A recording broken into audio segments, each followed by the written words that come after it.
welcome back to Beyond the Veil Tarot and Astrology. My name is Candice Marie. Thanks for joining me. This is going to be your June 2023 horoscopes for each and every one of the 12 rising signs. Hopefully you guys are doing well, especially those of you guys who managed to make it through the wild month of May. I'm excited to see what June brings for all of us. As always, thank you guys so much for your support, for your likes, your comments, and your shares. It's much appreciated. You guys can also join my work by joining my memberships. I have memberships on my channel along with donations. So if you like my work and you want to support what I'm doing, if you guys like my horoscopes, if you like my long format content along with the weekly astro weather and much more, do consider joining my memberships. And don't forget to click the button below, make sure you're subscribed. I've gotten some comments that people have said that they realize that they're unsubscribed. So if you guys can please check that out, that would be super helpful. Just as a reminder, live readings are held on Friday nights unless otherwise scheduled. So generally I'm here most Friday nights at 5 p.m. Pacific time, 8 p.m. Eastern, doing donation-based readings. We are going to be here weekly. We alternate between astrology and tarot. I'm going to be doing a little bit of traveling at the beginning of the week, so we might be rescheduling the first week, but outside of that, generally we're pretty much here. You can join my subscribers, and if you go and check my community tab, I always post a day or two early so you guys can sign up to make sure that you're in the queue so you're guaranteed a reading, because generally we have a lot of people. If you guys want to learn tarot or astrology, you should check out my website. If you go to beyondtheveiltarot.com, you can not only see some of my course offerings, but also webinars and other things that I've got going on there. I have a beginner's tarot and astrology course, and we just recently published my Astro 201. So if you want to learn how to use transits in astrology to make predictions, progress charts, solar returns, do consider checking that out. I teach all of my tips and tricks for how I make predictions using astrology. And I'm really excited to announce that I'm going to be having a webinar in June. It's one of the first webinars that I've had in a while. I was busy earlier this spring teaching my Astro 201, but on June 11th, mark your calendars, I'm going to be teaching a live webinar, and it's all going to be about the Venus retrograde in Leo. So I'm excited to be putting this out right before Venus is going into shadow.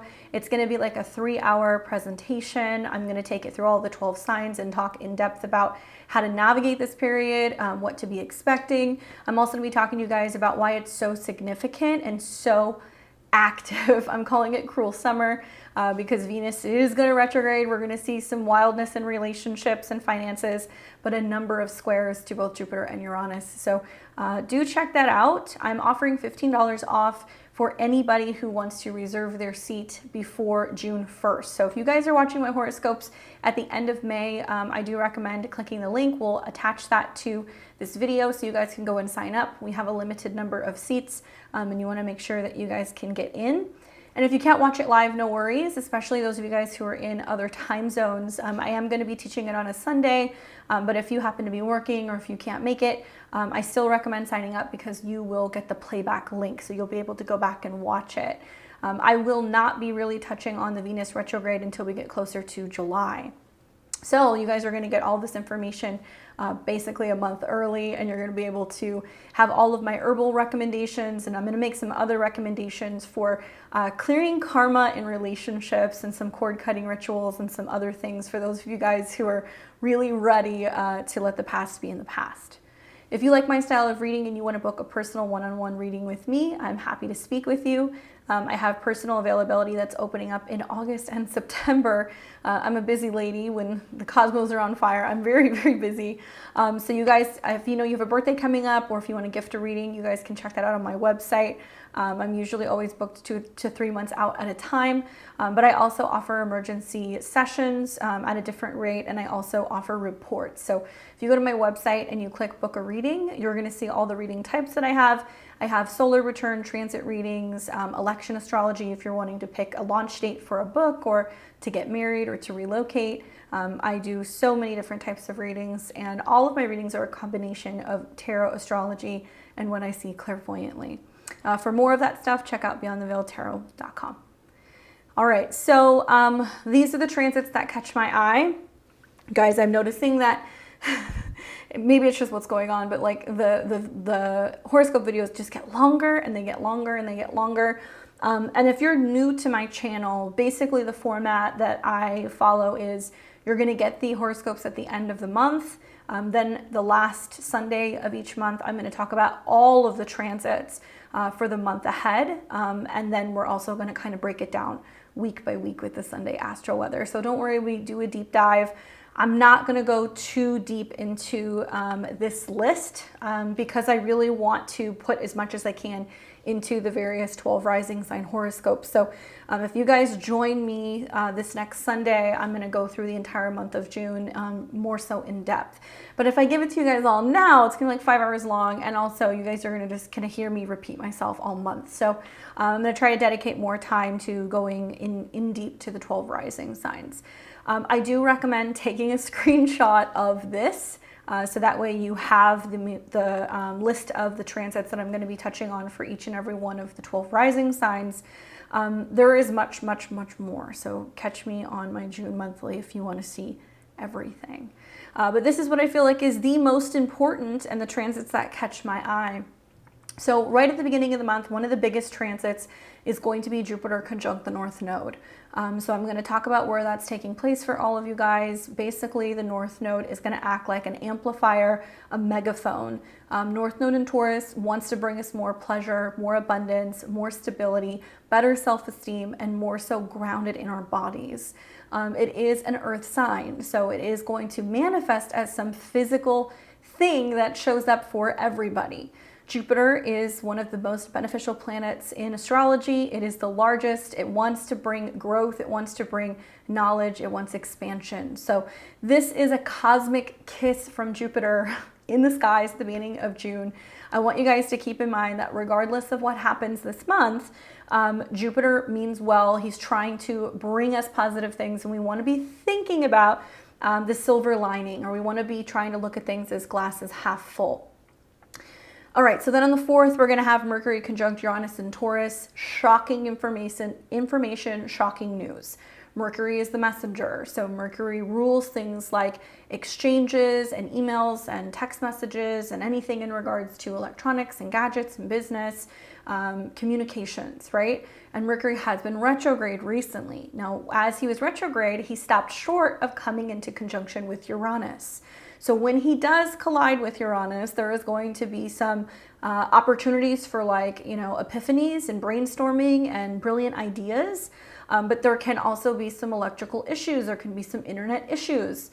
And in the sign of Taurus, likely it's going to be issues with exchanges, banking, ATMs, shocking news in regards to digital currencies, things that are going on in the financial markets, all of that fun stuff. So likely we're going to start to realize what information has been held back over the last few weeks during this most recent Mercury retrograde.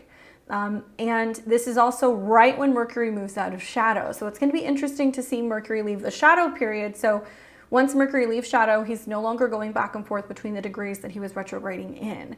So if you happen to be Sun, Moon, Rising in Taurus that was getting hit with these particular degrees in the retrograde, things are going to clear up. In theory, it should be easier to kind of communicate, but the shadow is going to end with a bang, and there's going to be some unexpected communication and insight. Now, it can be happy experiences. It can be, little cosmic love notes. It can be that you suddenly get an exciting text message or email. There's some new idea that kind of comes to you, and it ends up being something that can be very lucrative. So it really depends on your chart. I will say it's going to be a little bit more intense perhaps for my Virgo and my Gemini risings because you guys are ruled by Mercury. On the 5th of the month, Venus enters Leo. So really romantic, boastful, loud, proud, creative, right? Venus in Leo just wants to kind of purr. And so this is a transit that off the bat is going to be very active. Number 1, Venus rules the North Node. So where Venus moves and changes signs and forms aspects, it is impacting our North Node growth. Number 2, Venus is immediately going to be met with an opposition to Pluto, Lord of the underworld. So we're going to see some intense emotional exchanges, some intensity revolving around relationships, some kind of fatal attraction energy. It can be, in some cases, a very intense, definitely transformative, but just downright brutal. So not an easy way for Venus to be starting her move into the sign of Leo. The positive, because there is a positive, is that Venus will be spending 4 months in the sign of Leo. So you really want to take a look at where Leo is in your natal chart, which house Leo is. Even if you're not a Leo, you have a house that is ruled by Leo. And because Venus will be retrograding, right, next month in July, for an extended period of time, Venus will be spending 4 months total in the sign of Leo.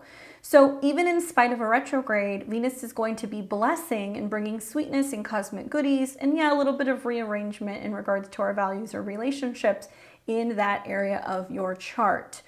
So those of you guys who are Venus ruled, okay, my Taurus and my Libra risings, you guys are going to feel the intensity of this exchange. I'll talk about it in your monthly. And equally, Leo, Sun, Moon, and Rising, you're going to be feeling this as well. What an amazing time to have Venus for 4 months in your sign. Very, very, very positive. On the 11th of the month, Pluto, which has been retrograde, returns back to the infamous 29 degrees of Capricorn. So it will be intense. I reminded you guys that once we get closer to June and July of 2023, that we will see the Pluto ingress back into Capricorn and the North and the South Node move into a square. So remember, the North and the South Node are kind of in the early degrees right now of Taurus and Scorpio. Next month in July, they're going to return back to 29 degrees of Libra and Aries, and they will form a cardinal T-square. It'll actually be happening at the end of Cancer season. Anyway, I digress. The focus here is that Pluto going back into Capricorn is going to bring a focus on uncovering, reworking, working through, shining a light on some kind of shadow situation. So recently Pluto's been in Aquarius. Now it's going back into Capricorn. If you happen to be a Scorpio rising chart, this is important because it's your ruling planet next to Mars. Equally, the cardinal signs are really going to feel this, especially if you have any placements 26 to 29 degrees of the cardinal signs, okay? So Aries and Cancer and Libra and Capricorn, because you are feeling that square. I want to remind everyone that in April, okay, you guys remember that hardcore solar eclipse in Aries, it was at 29 degrees. So we're seeing lots of reactivations of that eclipse. Jupiter hit that degree, Pluto is now retrograding back to hit that degree, and then we're going to see the North and the South Node come into conjunction with those degrees. So this eclipse just keeps on serving up the cosmic goodness, and 29 degrees represents a crisis or some kind of important something that is needing to change. Between now and the end of 2024, we're going to see Pluto go in and out of the sign of Capricorn. And it looks like Pluto is going to stay in the sign of Capricorn until early 2024. So this retrograde will happen, you know, it'll continue to happen, but it's not going to come back into Aquarius for quite some time. This very same day, okay, Venus in Leo forms a square with Jupiter in Taurus. Now the good news is that when we take Venus and Jupiter, the two positive planets, and they square, there can be a sense of overdoing it, okay? Overdoing the sweets, overdoing the spending, obsessing and fixating on love. There can be just kind of overdoing it, laying it on thick. And when these two are in a confrontational or a combative energy like a square, they're going to disagree on something, but likely what they're disagreeing on, they're able to kind of find a way to make amends. So it's not the most difficult square. That is not as concerning as some of the oppositions to Pluto. And then this very same day, Mercury in the late degrees of Taurus is going to form a trine to Pluto. So secrets being revealed, intense conversations, really deep conversations, and everything's going to revolve around earthly topics. You know, Mercury in Taurus is money, resources, security. That's what it is. It does rule banking. It does rule our resources. It rules our food, our bodies. And the fact that it's going to trine Pluto and Capricorn is going to be something revolving around organization, control over these things. So it'll be interesting to see Pluto come to the late degrees. It'll be interesting to see Mercury come to the late degrees. We're starting to see big decisions revolving around these topics kind of make headlines. On the 17th of the month, Saturn is going to go retrograde in Pisces. Okay, so this is going to be taking place at 7 degrees. Saturn will be retrograde until November the 4th of 2023. Essentially, Saturn deals with lessons, karma, and perseverance. So when Saturn retrogrades, there is a need to kind of turn within and better understand what structures we're building in our own lives. We're probably going to be feeling the pressure around us because there is a need to really focus on what we haven't been committing to or what we haven't been focused on in terms of, building security, stability, boundaries. And that's not easy with Saturn in Pisces because it does represent a reevaluation of our spiritual goals, our spiritual boundaries. There can be a sense of kind of feeling like we're losing touch with something. And it's not unusual for Saturn to be retrograde. About every 12 months, we see that Saturn is retrograde for about 4.5 months out of that period. And Saturn will be going direct closer to the beginning of November of this year. So we're going to have some time where Saturn is going to be retrograde. Just sidebar, when outer planets are retrograde, it's the time to really reevaluate, have I been doing this work? So for some of us, Saturn retrograde can actually be a really great time if we haven't been doing the work to work harder. We have to work harder during retrograde periods, and then we'll start to see the rewards of that when the planet goes direct. Okay, on the 19th of the month, Jupiter in Taurus will sextile Saturn in Pisces. So we've got Saturn, which is structure and commitment and timing. We've got Jupiter, which is abundance and growth and optimism. In a way, Saturn is kind of like tethering Jupiter and saying you can have growth as long as you have structure. We can see that we can move into bigger things as long as you have form and you're doing it in a mature kind of paced way. So we can see these two work in harmony. The sextile is going to happen off and on throughout this year. I think it's a really good sign that some of the growth that we're experiencing in Taurus or the optimism can last. It can stick as long as we have some sense of sticking to our goals, but also our visions with Saturn and Pisces. Same day, on the 19th, Venus will enter shadow. So this is where Venus starts to enter the territory in which she will turn retrograde. My guess is, it's not even a guess, you're going to feel some of this stuff because Venus is going to square Jupiter and is going to square Uranus. So I would be looking at just actually the first time that Venus squares Jupiter. So go back, I'm trying to read my notes, go back to where I said that was first taking place. That first square is going to be when you're starting to see the upticks of some of this energy. Looks like the 11th. And then Venus moves into shadow technically on the 19th, but there's going to be several squares between Jupiter and other planets in Taurus. Excuse me, Venus and other planets in Taurus. There we go. Okay, so on the within the shadow period, something to take into consideration is because Venus deals with relationships, beauty, it deals with aesthetics, it deals with, especially in Leo, hair. I think we're going to see a lot of wild hair moments over the summer. I'm going to put that out there now. Wild, wacky colors, probably some bad cuts, some fringe bangs. Guys, be mindful, okay? Venus in Leo is very loud, and some of us can make some weird, wacky style or hair or cosmetic decisions within the shadow period or even within the squares that we may regret. Equally, we have to be kind of seeing what's going on with the sun while we're experiencing some of these squares, and we'll be talking on that on a weekly basis. Then on the 26th of the month, we've got Mars in Leo coming into a square with Uranus in Taurus. Watch out. This is explosive energy.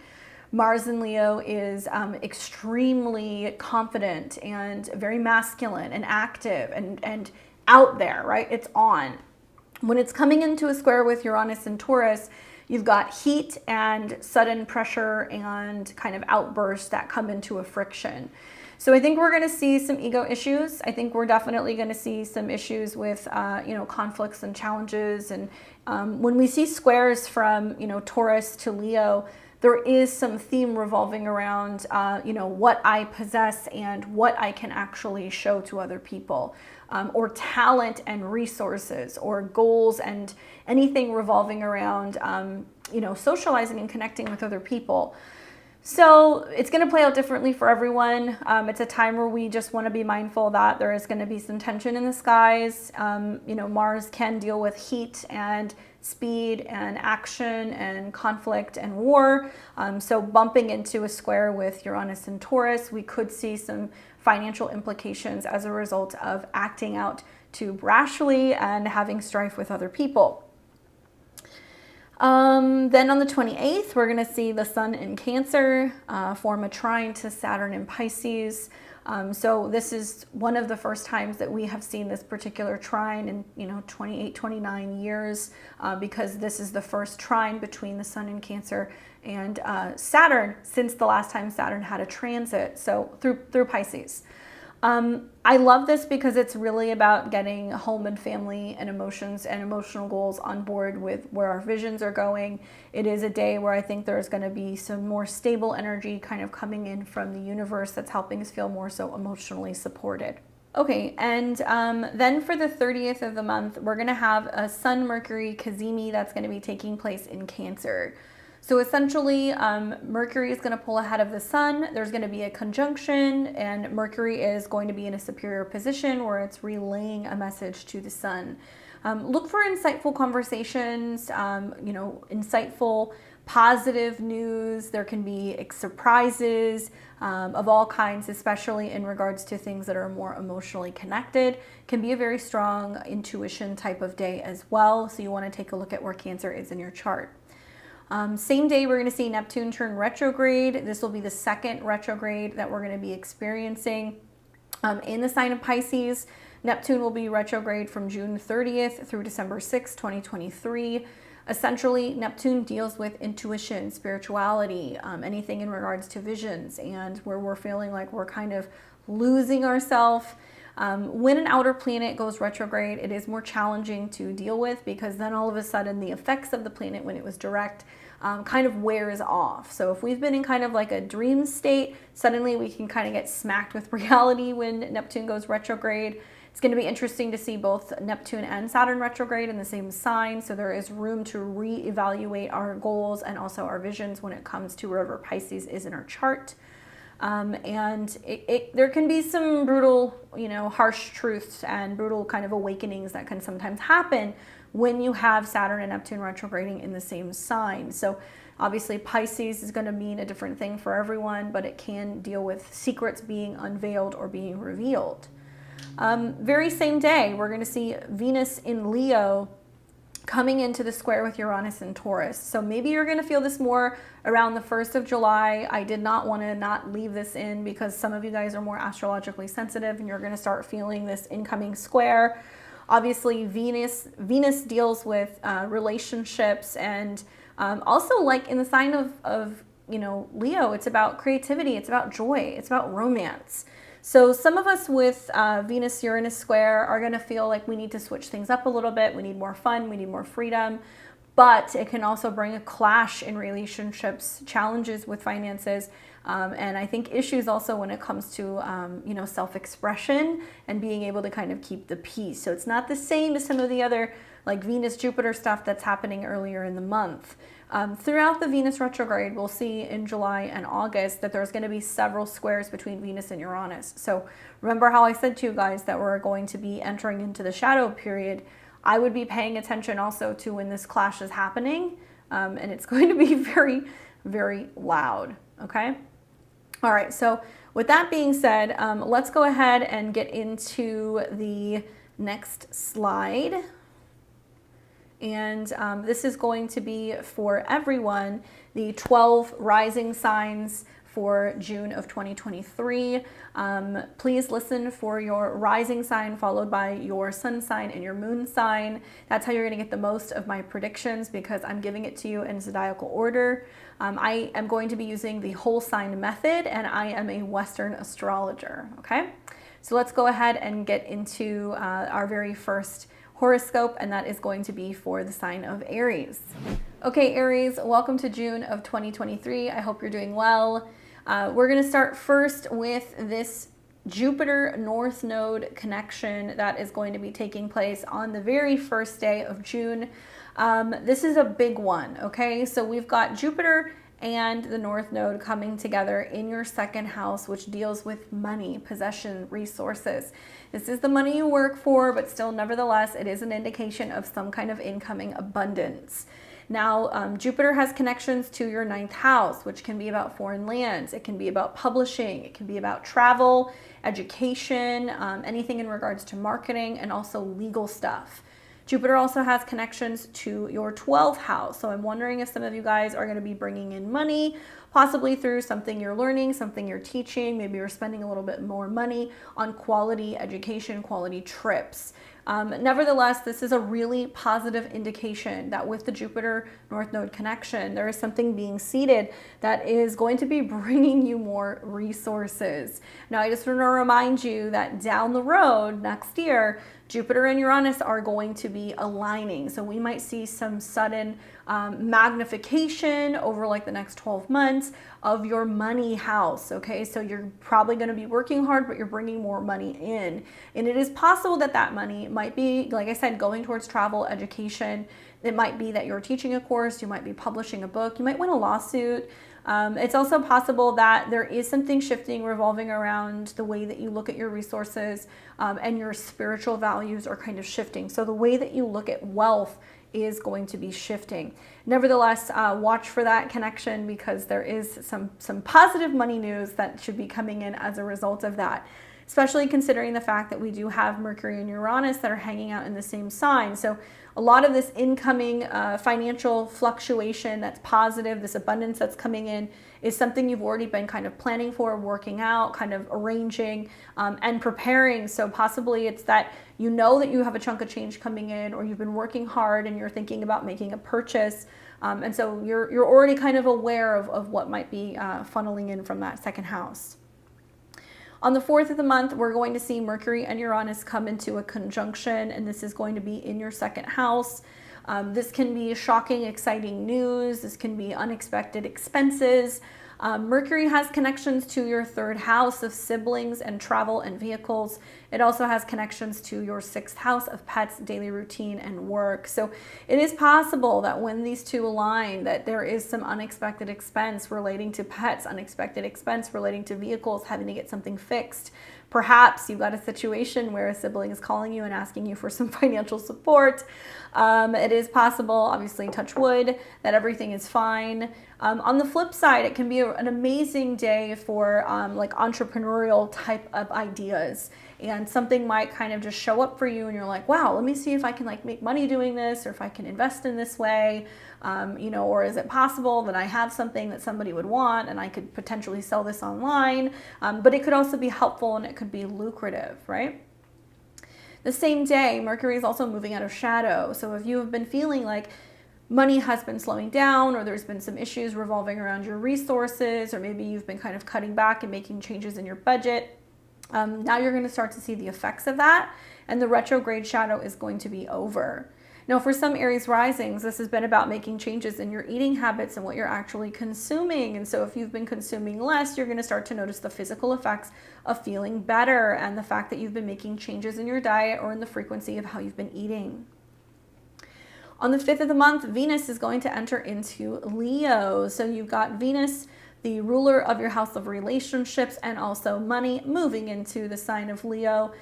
First of all, Venus is very happy in this house, okay? So she loves romance, she loves vacations, traveling, having fun, spending time with kids, younger people, going out on dates, going to the theater, going to see shows, going to concerts. She really enjoys herself. So if you happen to be somebody who is looking to meet someone, you got to get out there, you got to have fun, you got to go where the people are. And if you're going to a bar, 5th house, or if you're going to a concert or a show or something on stage, it is likely going to enhance the opportunity for you to be able to meet someone. People that you connect with might be younger, okay? Those of you guys who have children or you're in committed relationships, we can see relationships get a little bit sweeter throughout this transit. We're going to see some sweet and salty aspects with Venus's transit throughout the month. Obviously, the most challenging is that first Venus is going to come into an opposition with Pluto. So there can be some challenges revolving around what your heart wants, your passion, your creativity, but be mindful that there can be some people who aren't exactly rooting for you, right? Pluto in the 11th house can show where there can be some envy, some jealousy, some shadow from other people. So it can be some other people who aren't as supportive of you, possibly out in public or within a group of friends, or perhaps even online. So if you're boasting about my love, my relationship, my happiness, my joy, my toys, my children, be careful, because there could be some misery loves company. On the very same day, we're also going to see that Venus is beginning to come into a square with both the nodes and Jupiter. So something about the beginning of this transit is going to last for a couple of days. The opposition to Pluto is more kind of intense and kind of challenging, right? You might have challenges with friendships, but as she starts to come into a square with the nodes, it's going to be about self-expression and romance. And then as it kind of fully blooms into a square with Jupiter, it's going to be whether or not, your possessions or your lifestyle or your investments is really in alignment with what your heart wants. Now, there can be challenges in regards to expenses pertaining to children. Also, there could be money that's coming in, and you're taking that money that's coming in and you're investing it into hobbies or creative projects, possibly even being self-employed. Some of you guys are going to be thinking about taking a chance and spending some of this money on something that could be speculative. So whether you're putting it into a slot machine or you're putting it into the stock market, be mindful that some of the Pluto opposition, Jupiter squares, can be big risk, but it could also be big reward. Venus will be spending 4 months in this part of your chart. So this is going to be 4 months of more romance, more playtime, right? We will see a retrograde that's going to be taking place. More on that next month. We don't need to worry about that right now. But that can be a time where you will be reevaluating relationships and whether or not relationships that are just getting started are going to make it to the relationship commitment phase. Equally, there can be a lot of back and forth that you can be having with like a lover. It can be about with a child. There can also be some returning back to old hobbies and old creative endeavors. It'll be interesting to watch your 7th house Lord go retrograde in the 5th, because it can be a time where you're really reevaluating something about who or what it is that you love. On the 11th of the month, Pluto will retrograde back into Capricorn. And if you are an Aries, sun, moon, or rising, from about 26 to 29 degrees, pay attention, because you're going to start to feel the pressure now and for the next few months of the Pluto squares. Now, Pluto has spent a decade or so in your 10th house in Capricorn, totally changing, transforming, reworking something about your career, something about your relationship to your public persona. There's probably been challenges with bosses. There's been changes within your career. Some of you guys have been trying to break up with your career. So here comes Pluto retrograding back. It's going to hit 29 degrees, and it's re-triggering some of those eclipse degrees.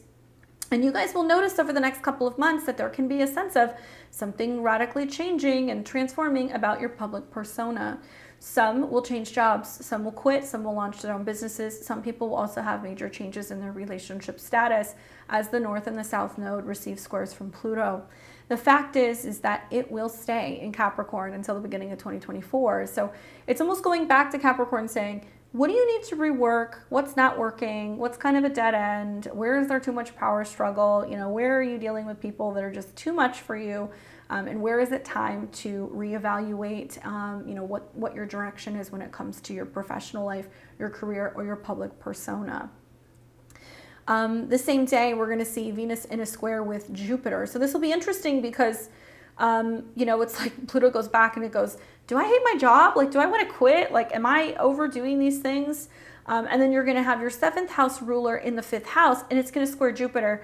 And I have a feeling some of you guys are going to go, I'd rather work from home and be closer to my family.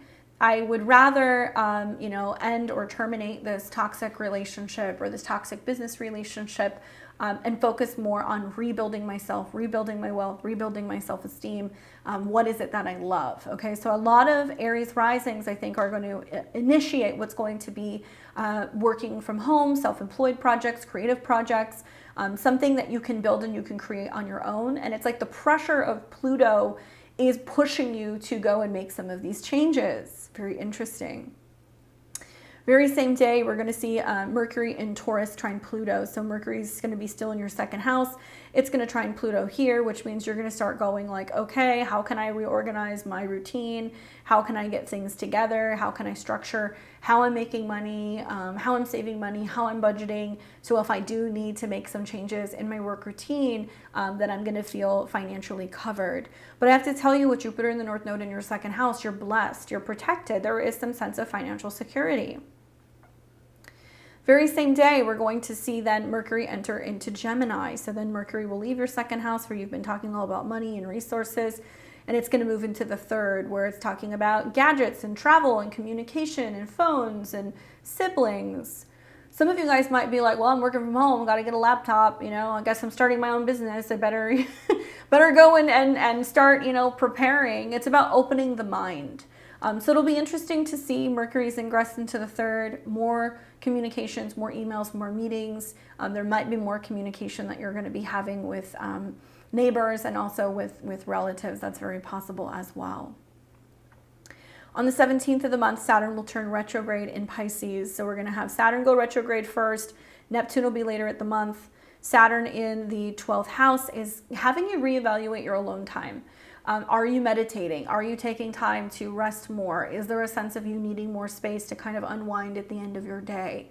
Saturn is connected to your 10th house of career and also your 11th house of goals. So when Saturn goes into the 12th, we can see friendships change or come to an ending because of its connection to the 11th. We can see work kind of change or come to an ending because of the connection with the 10th.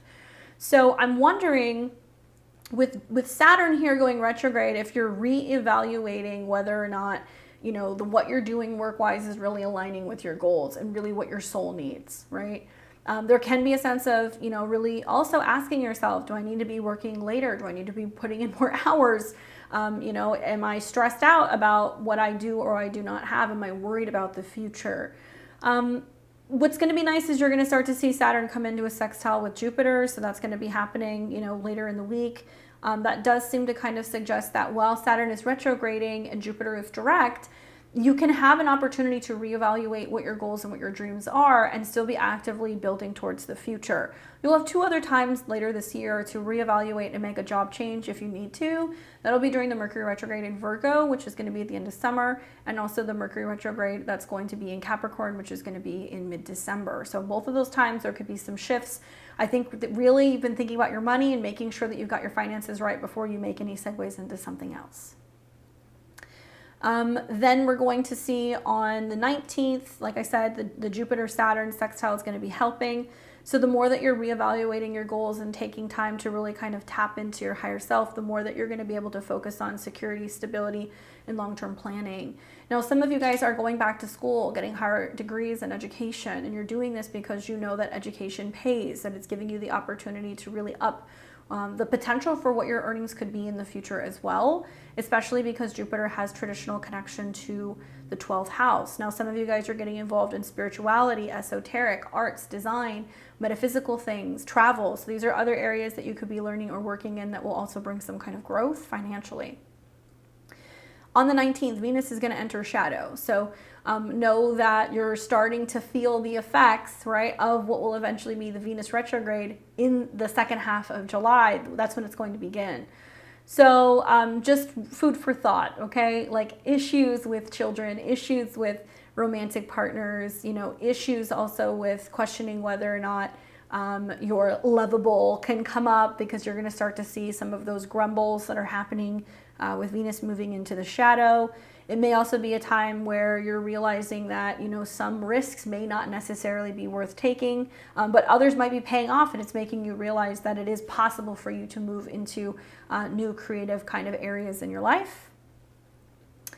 Then on the 26th, we're going to see Mars, which will be deeper in Leo at this point, form a square with Uranus. Now, this is probably one of the most important transits for the entire month, Aries, because Mars is your chart ruler. So know that with Mars coming into a square with Uranus, there is some conflict that's going to be brewing about your goals, your needs, your desires, or your children, your relationships, your playmates, and whether or not you guys have the same perspectives, values, or financial kind of needs.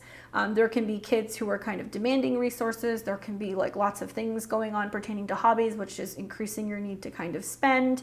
And it's still screaming that there is some kind of friction revolving around, you know, what you possess and what you need for creativity and for playtime. Intensity, there can also be arguments and there can be conflict that is expected. On the 28th of the month, the sun is going to enter into Cancer. It's going to move into your 4th house, really shining a light on anything revolving around your home base. And it'll actually move in a couple days earlier, but on the 28th, the sun is going to trine Saturn. So this is going to be about goals pertaining to home and family and peace and feeling like you can have some new emotional boundaries and feeling a little bit more safe and protected spiritually when it comes to the future of your family. Finally, on the 30th of the month, the Sun-Mercury cazimi will be taking place in the sign of Cancer. So it looks like there's possibly going to be like news from a relative. It can be an aunt, uncle, cousin, sibling. There can be some kind of news about somebody coming to visit you or somebody needing some assistance, somebody needing some help when it comes to their home. There can be a surprise message from a relative or somebody kind of stopping by. That's the other way that I could look at it. Still a very psychic, intuitive day because it's going to be taking place in a water sign. We'll see Neptune also retrograde, so this is a time to really reevaluate. Have I been asleep at the wheel, or am I, doing too much? There's some sense of finding that center balance between both the Neptune and the Saturn retrograde. The 12th house is things that might be subconscious, hidden in dreams, behind the scenes, things that you weren't particularly aware of, but now you're becoming aware of now. And then finally, this will also be the day that we're going to start feeling the Venus in Leo square Uranus transit. So Venus will be in your 5th house. It's coming into a square with Uranus. Venus rules partners. It also rules money. There is a sense of you and a partner kind of being at odds about love, relationships, romance, commitment. There can be some lovers' quarrels. There can be a sense of you guys not really agreeing on how you want to spend money, what you're investing in, and what you guys need to be spending to have fun. The Venus square is important because it does kind of seem to represent that there is going to be a bit of conflict or strife revolving around, you and a partner. It can be you and a child. It can be also you and a friend. That's the other way that I could look at it because Uranus's connection to your 11th house. Be mindful that that's not a day to take chances or risks when it comes to your investments or your finances. Okay. All right, so let's take a look. Let's see what the cards have to say for you for the month ahead. Oh, wow. The card that I got for you is the 8 of Wands. I can't say that I'm surprised by this because I do feel like this is a very get up and go type of energy with Mars in Leo. It is in your 5th house where it wants to go and be active and have fun. So it's like going to sport games, going to events, going out there and being active.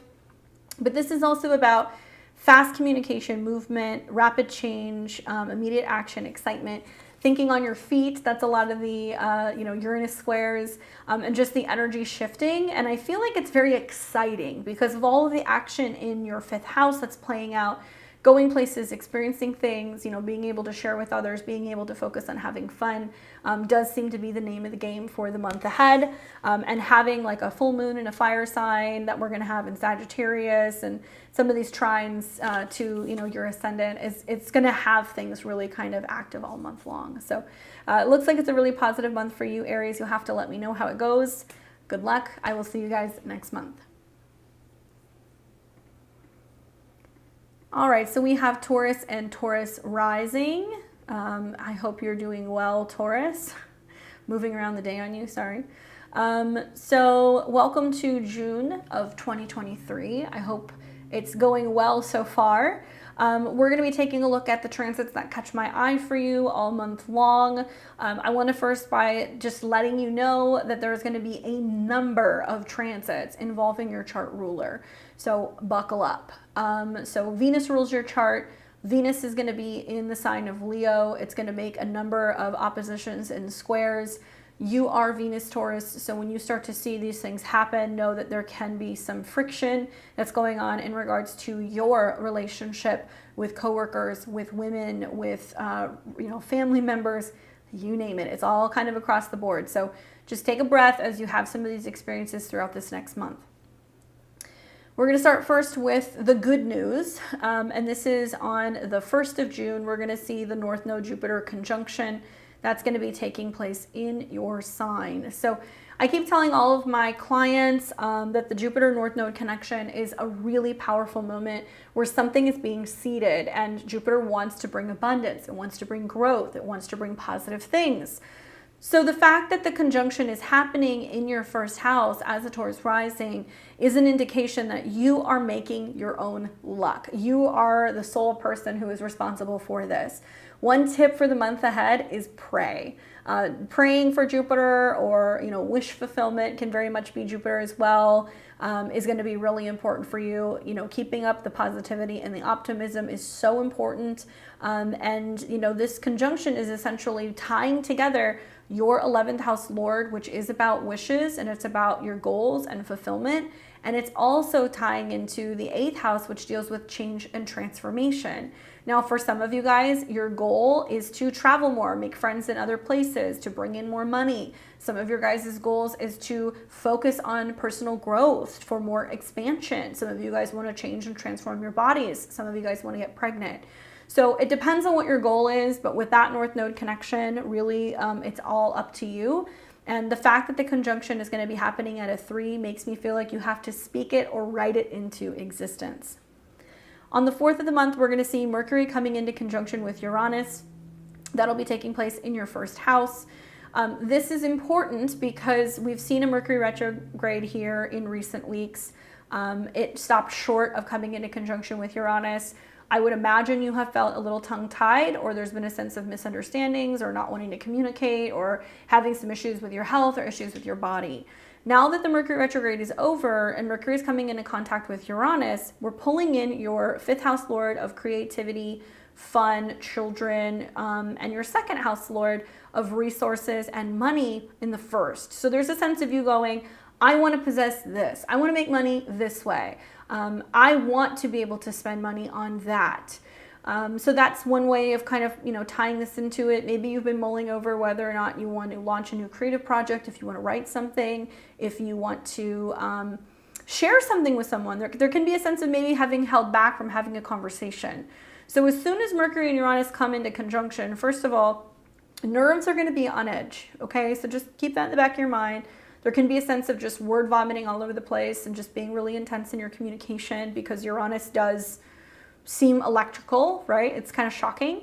And Uranus rules your 10th house. So it can be a day where it's just like you just let your boss have it, or you're just giving everybody a piece of your mind because you're just really overwhelmed. By the same token, it can be a day where you're just really tapped in and you just know what to say and when, and you know how to pivot, and you're really thinking on your feet. And it can be this amazing day where you say something that's just a breakthrough moment, and you might have an epiphany and a really, really great idea. It depends on how you use the energy.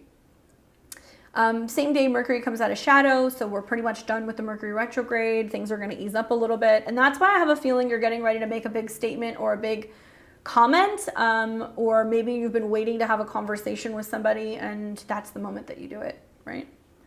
Okay, so then on the 5th of the month, we're going to see Venus enter into the sign of Leo.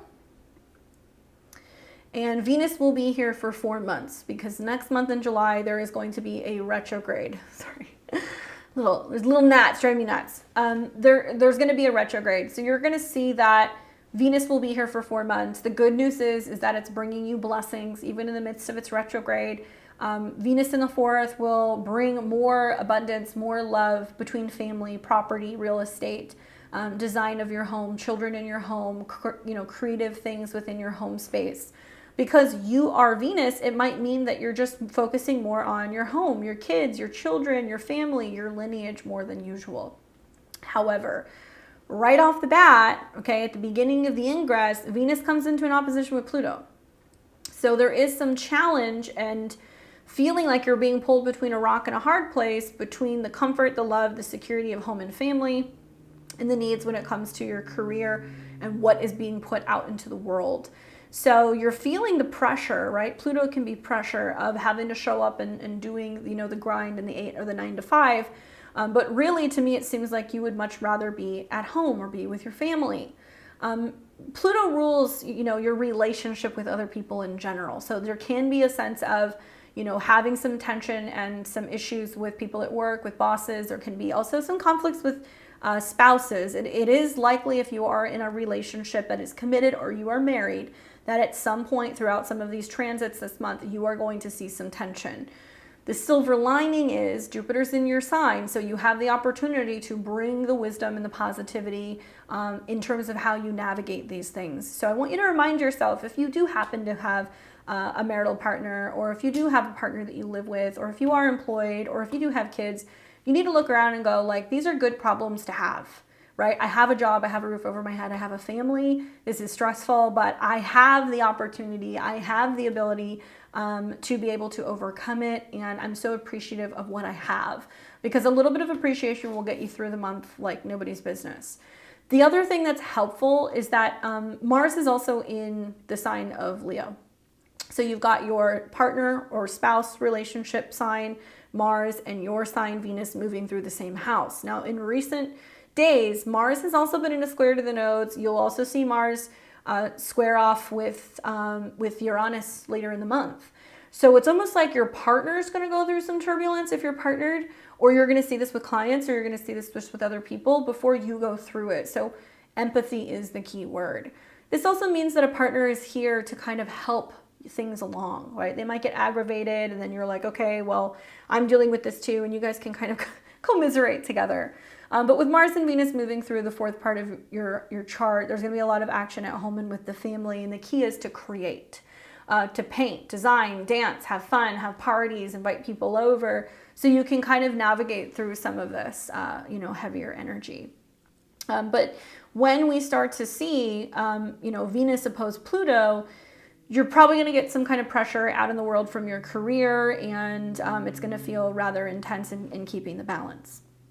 Okay, so then on the the 11th of the month, Pluto is going to retrograde back into the sign of Capricorn. Okay, so it's going to leave your work zone. It's going to go back into your 10th house, your 9th house, which deals with foreign places, publishing, education, travel, gurus, higher education, your philosophy about life. Okay, so Pluto is a heavy planet. And to be honest with you, especially if you're a Taurus rising, that's like around 27, 28, 29 degrees, this Pluto retrograde should be welcomed, because it's going to be trining your ascendant. So it's bringing power to you, to your body, and it's all about changing what you're learning, so that way you're feeling more solid.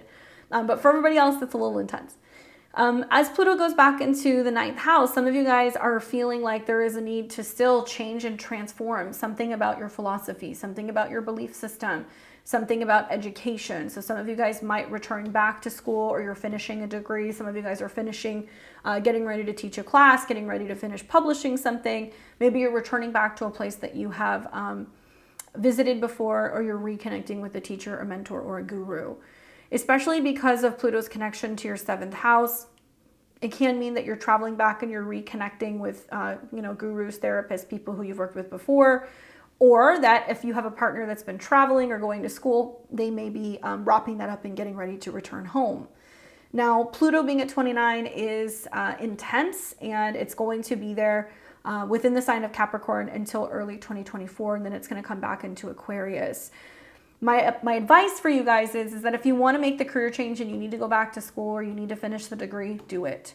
Because next year in 2024, Pluto is going to spend most of the year, I think like 9 months or so, in the sign of Aquarius. So it's going to be much harder for you, because it's going to be there for a much longer period of time, technically scoring your ascendant sign. So this may be time this summer you might realize that you need to get that training, you need to get that certification, you need to learn more about marketing or something, and your philosophy about career is changing in some way. Very same day, we're going to see Venus and Leo square Jupiter. So Venus will be in your 4th house, your chart ruler, squaring Jupiter. I feel like this is kind of I want to say like contradicting, right? Because Venus is an archetype for you. So it could be you that's saying, let's make things bigger, let's make them brighter, let's make them more colorful. There can be a sense of like wanting to paint the walls like really bright colors, and playing with, your kids, and doing like dress up and like all kinds of just like fun, Venus and Leo type things, design type things. And everything's very big and very expansive. So you want to be careful of like buying, couches that are too big, buying mirrors that are too big, like measure things and make sure that other people in the house actually like what it is that you're buying, because there can be a sense of going over the top. And it can also just be too much togetherness as well. That's the other way that I could look at it, but not a terrible transit. And then we're also going to see Mercury in Taurus trine Pluto. So Mercury in your sign and a trine to Pluto in Capricorn, I think is like a really powerful moment for sharing your philosophy or your belief with people. It can also be somehow tied to sharing your ideas about how you'd like to make money, or ways for you to be able to teach, travel, or publish something that could be lucrative. And then that same day, later in the day, we're going to see Mercury go into Gemini. So it's going to move into its home sign in your 2nd house, where you're wanting to communicate, talk about money, resources, and budgets. And Mercury also has connections to your 5th house. So it is possible that you're looking at trying to bring in a second income stream, discussing ways that you can kind of make more money, possibly in a creative way, talking to your kids about creativity, arts, and money, or resources. And there's some double-bodiedness to Mercury in general. So Mercury moving through the 2nd house is a really strong time just for business in general, being able to kind of juggle more than one money-making opportunity. On the 17th, you're going to see Saturn go retrograde in the sign of Pisces. That will be in your natal 11th house. I like it because it does seem to be about reconnecting, reevaluating some of your goals, some of your friendships. It can be about reconnecting with people who might be in other places. So I think it's interesting that Pluto goes back into Capricorn, and it's got connections to Saturn, and Saturn goes retrograde. So you might be reconnecting with friends from other places. There can be a sense also of just reevaluating your goals and asking yourself if you're meeting some of these goals in which you've been hoping to achieve. It is going to be retrograding at a 7, so I do think it's about your relationship to other people and like the groups of people who can help you facilitate your goals. Throughout this entire retrograde, which will be pretty much from mid-June until the beginning of November, off and on, we will see Saturn that will be sextiling Jupiter that is in your sign. So we've got some sense of commitment to others' goals and networks that is being kind of like holding the line for this expansion that you're doing personally. So are you teaching within a group of people, right? Are you joining a network? Are you starting a club? Are you starting a Facebook group? Is there something going on where you're like bringing people together and you're teaching them? And the more that you're committed to doing like this work for the collective, the more that you're able to have growth and also expansion and really kind of get the attention. Like the attention is going to be on you in some way. Then on the 19th, we're going to have the sextile exact. This is also going to be when Venus, your chart ruler, enters into shadow. So you're going to start to see some of the bumps, right, in regards to the relationships with other people, especially with women at home in the family. If you happen to be a Taurus, sun, moon, or rising, it can be mother figure, it can be grandmothers, it can be sisters, particularly anybody who may actually be a Leo or have Leo placements. So if they have like a Leo, sun, moon, or rising, that can be really significant. Or female children, that's the other way I could look at this, that you could be seeing the Venus retrograde stuff coming up for.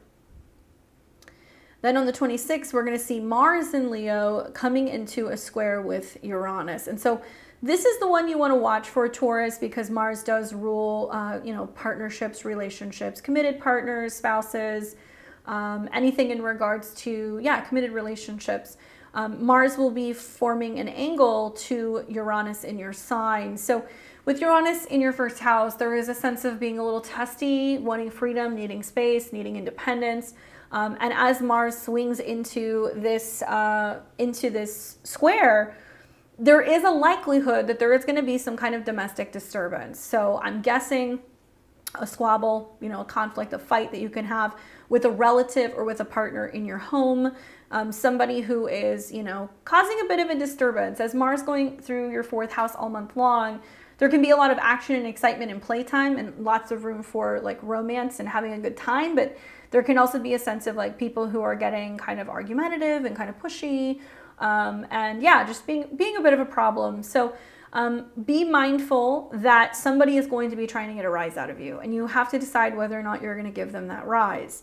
As Mars is forming the square to Uranus, Uranus is the one who's likely to react. And with Uranus in your first house, it can be an argument, sends you into kind of feeling like you're a nervous wreck, or, you're reacting in ways that you don't usually react, or your body is kind of having effects from stress. So that's something that you want to, be mindful of. And once again, it could be brought on from a child, a parent, a relative, or a spouse. Then we are going to have the Sun in Cancer on the 28th. Which will be in your third house. It's going to be forming a trine to Saturn. So the Sun in Cancer is kind of highlighting like possibly communication with a sibling or a relative that's like helping you become more aware of your goals. Okay. It can be that you're traveling with a friend or with a group of friends. It can mean that you phone a friend if you're dealing with some like relationship or family drama. You might potentially go on a trip or go and visit someone. That's the other way that this can kind of play out. But it's a positive aspect. We have not seen the Sun in Cancer trine Saturn in almost 30 years in the sign of Pisces. And this is an emotional trine. So it does deal with like emotions and connections and getting some kind of feedback from other people. At the same time, the Sun is going to also be sextiling planets in your first house and trining planets in your 11th house. So if you're feeling like restless and you need to travel or you need out and like you're getting into it with people at home, you're going to have the opportunity to go out of town, go on a drive, call somebody, connect with someone and just get a little bit of a break so you can kind of work through some of those things. And then finally on the 30th of the month, we're going to see a Sun-Mercury cazimi taking place in Cancer. This is where you're going to see the Sun and Mercury aligned in the third house. Once again, it can be some insightful information about a relationship, who or what you love, a child, receiving really helpful advice or information from a neighbor, from a sibling. So we're taking in that energy of the Sun, which is family, third house, which can be siblings or it can be neighbors, and Mercury, and kind of maybe them talking you through an issue that you're having, maybe with like a relative. Once again, that's kind of coming back. Maybe they're checking back in on you. This can also be something that you become aware of when it comes to your living situation. You might realize it's time to move. You might realize there's something wrong with a car. I need to fix something, that kind of stuff. And look for also like messages and emails that might go unseen. Like there might be something pops up that you feel like you missed, that you uncover. Also on the 30th, we're going to see Neptune go retrograde. This is going to be taking place also in your 11th house. So you have two retrogrades in your 11th house where you're reevaluating your goals when it comes to networks and society. You're also reevaluating whether or not there's clarity when it comes to your goals, whether or not there's clarity when it comes to your friendships, who you can rely on, and what it is that you're wishing for. Both of these signs, when they retrograde, or these planets, when they retrograde, the effects of these planets can almost seem more intense. So if you want to be more structured and more committed to a social life, the Saturn retrograde will help. If you want to have more clarity in regards to who really your true friends are, Neptune retrograde is going to help you do that.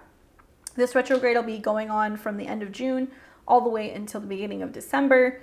And then finally on the 30th, you're going to begin to start to feel Venus square Uranus. And so another important transit for you, because Venus is still moving through your fourth house, okay? 4 months of Venus here.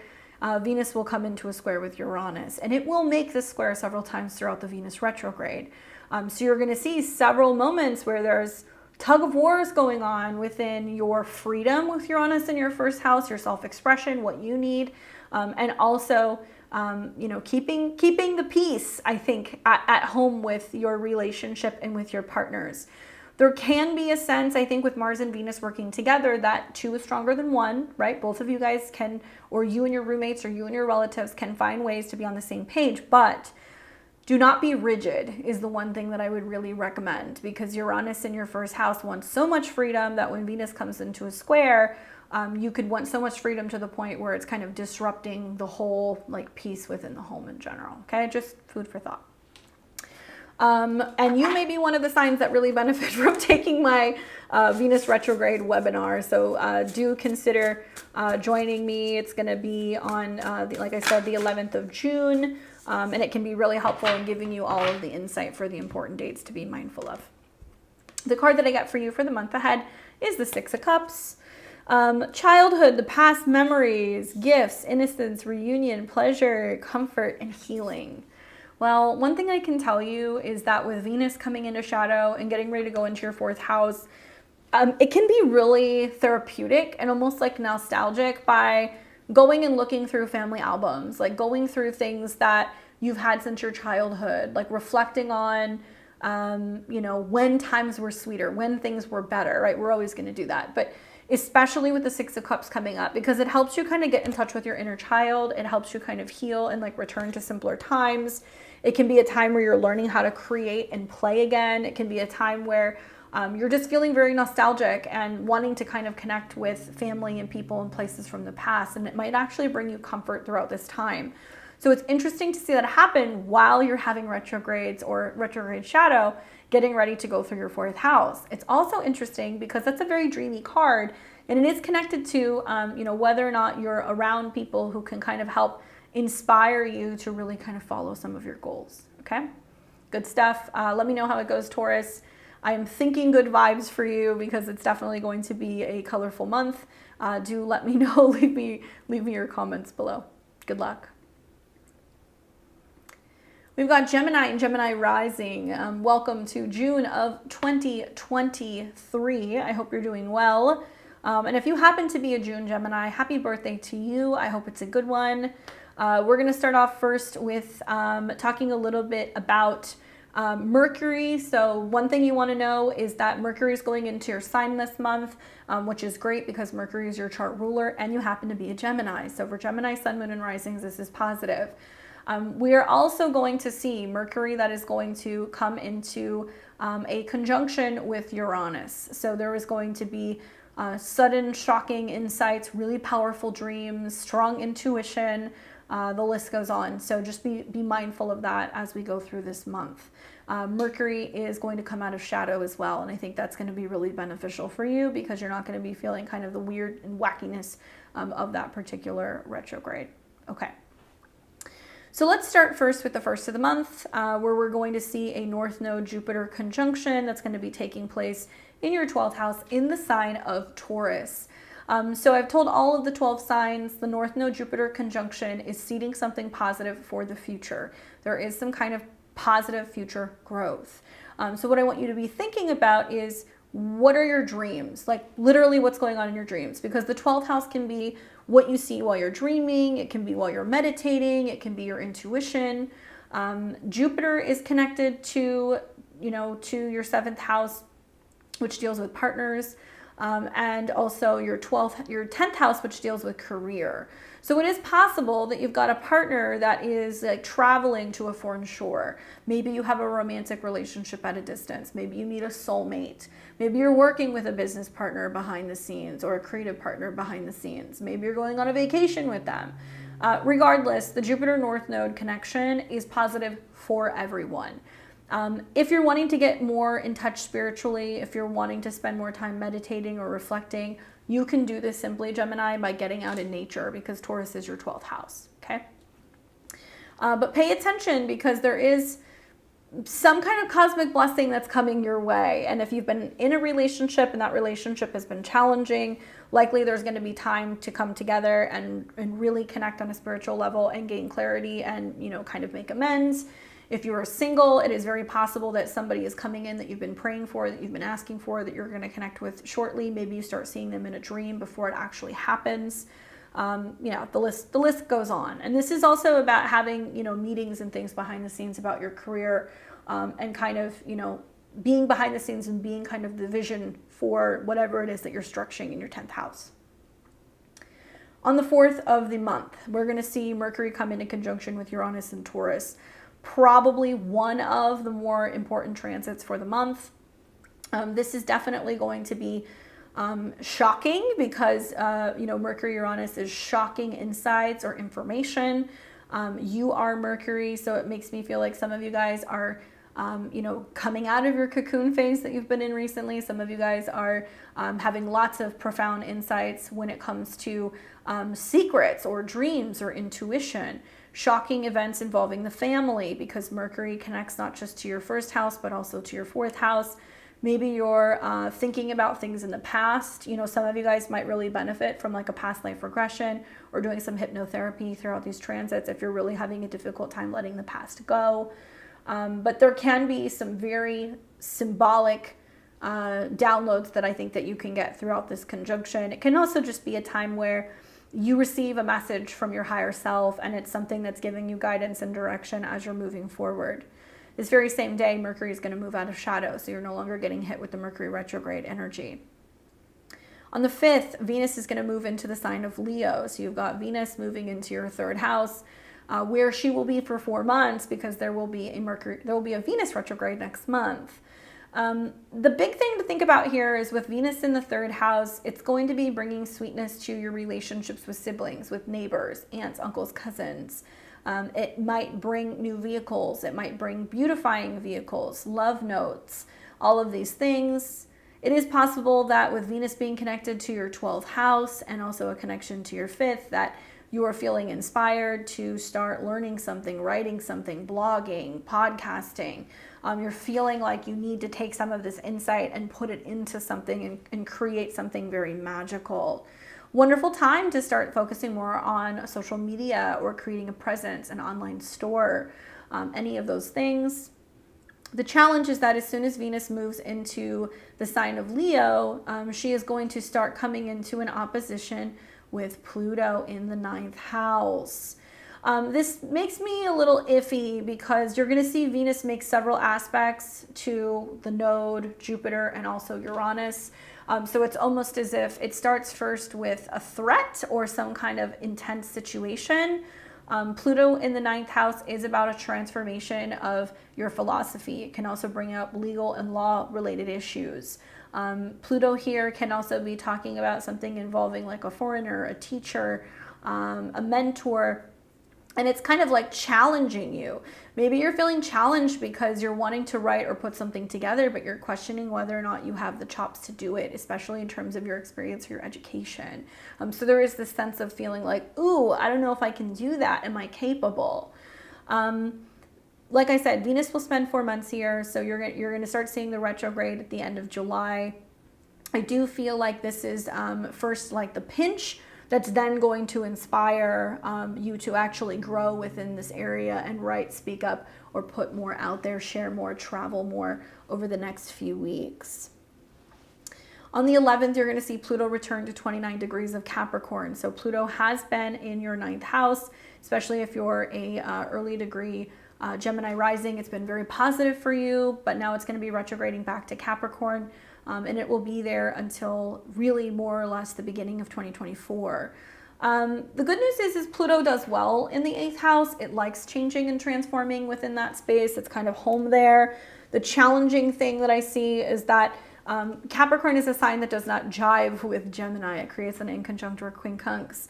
So if you happen to be a late degree Gemini rising, 27, 28, 29 degrees, you're going to feel like there's change that's coming, but it's uncomfortable. You're not really sure how you feel about it, so on and so forth. The one thing that you want to be mindful is that Pluto is going back because it wants to rework something. And you'll see this over the summer as the North Node goes into your 11th house and the South Node goes into your 5th house. It's going to square Pluto in the 8th. So there is going to be a need to really reevaluate What are my goals? Who can I align with other people? How can I work through some kind of fear or some kind of trauma? How can I align with other people as I'm going through professional changes? Because Pluto is going to be in the sign of Capricorn, and the 8th house is about change. So if you guys have been reluctant to make changes to your joint resources, if you've been reluctant to handle tax issues, to deal with trauma, it's going to come back up. You're going to have to deal with these things. Pluto does bring crisis sometimes, so I think Pluto going into the 8th house can bring some challenges revolving around your resources and other people. And so in the sign of Capricorn, I think it's revolving around whether or not you're feeling like you're getting adequate benefits, if you're getting enough support, if you're getting bonuses. It can also be whether or not a partner is supporting you, or if they're going through their own personal kind of transformation of wealth and resources. Those of you guys who are single, it can be a time where you're reevaluating issues pertaining to intimacy and security, and whether or not you're really open or ready to be vulnerable with another person. Same day, we're going to see Venus in Leo come into a square with Jupiter. So Venus is in the 3rd house. It's going to square Jupiter. It does make me feel like it's bringing up the theme of needing to communicate, open up, and talk more about vulnerability. I think it's also going to be bringing up the theme of, sharing your feelings with other people. Venus-Jupiter squares are not necessarily bad. There can be a sense of overdoing it. And Jupiter represents partnership. So this can be like a partner who's saying, and how does that make you feel? And what are you not telling me? What are you afraid of? But it can also be a therapist, or it can be somebody who's like working in the healing space that's trying to get something out of you and trying to get you to communicate or share something that's making you a little anxious. Unexpected conversations with others, unexpected conversations with siblings can happen as well. And just be mindful of blind spots. I think there can be like your intuition telling you one thing and like your mind saying another, and there can be some conflict revolving around, which direction you kind of go in. Also on the same day, we're then going to see Mercury, which is your planetary kind of connection, go to the late degrees of Taurus, and it's going to trine Pluto. Once again, I feel like this is a breakthrough day for you, Gemini. It's like you might realize like, wow, if I don't say anything, it's never going to get out of me. Or if I don't really deal with this monster in the closet, it's going to create a bigger problem. So breakthroughs within dreams or altered states or subconsciously that helps you kind of, come into your own. Then we're going to see Mercury come into Gemini. Yes, so we've got Mercury in your sign, Mercury in its home sign, and you're ready to speak out. Mercury is still in a trine to Pluto, so there is a sense of feeling empowered by releasing information and kind of dealing with this subconscious issue, and feeling like you finally can rest, like easily, like you can take a sigh of relief because you finally have worked through something that has been scary or something that's probably been bothering you for some time. On the 17th, you're going to see Saturn go retrograde in Pisces. If you happen to be a Gemini, that is between 0 and 8 degrees, okay? Sun, Moon, or Rising, you have been experiencing Saturn that has been in a square to these angles, which has felt challenging. There's been a sense of working through doubt, things slowing down, being told no or not yet, and possibly having some issues with authority figures because Saturn has been in your 10th house of career. As Saturn goes retrograde, you're going to reevaluate, do I like what I'm doing? Do I go back to an old job? Do I go back to school? What do I want to be doing? What is my dream career? It can be a time also where you're starting to see that the truth of a situation in regards to your job or your career, your boss is becoming more visible. What's interesting about this is that, Saturn will be retrograde for some months. It's going to be retrograde until early November. So you have several months time to reevaluate what changes you want to make in terms of your public image or your career. You're also going to see during the retrograde that it's going to be coming into a sextile with Jupiter. And Jupiter's in your 12th house. So it looks like there can be a sense of just needing to work harder, kind of behind the scenes. Maybe you're not getting all the recognition, but you're the person who's like guiding a team and you're organizing meetings and things like that, and being the person who has the vision for the expansion that's going on at work. Saturn in the 10th is a time, regardless of your age, it happens every 29 to 30 years, where we have a grow up period. And I've seen people who are 19 years old who have their first job out of college, I've seen, some people who are, in their 50s that suddenly figure out what it is they want to be when they grow up. So it doesn't really matter what your age is. There is going to be a sense of having more responsibility out in the world. For many of you guys, your career is changing because Saturn is connected to your 8th house of transformations. That change requires you to have a shift in your philosophy or possibly even go back to school. So I have seen some people realize that they need to go and get some training or some certification, or they need to be going and getting a mentor to make it easier to navigate some of these changes that are going on within your career or professional base. And that sextile to Jupiter is really allowing you to travel or continue to educate or just have more of like a stronger faith when it comes to some of the changes that you're making in your career. Having Pisces in the 10th house and Jupiter is the traditional ruler, some of you guys are working with people in foreign lands. Some of you guys are working in health, wellness, spirituality, art, design, creativity, film. And so these are really great places if you do happen to be in any of these positions for these particular transits in your chart. Then we're going to have on the 19th, that's when the Jupiter Taurus sextile is exact. Okay, so we've got structure kind of supporting faith and belief and growth.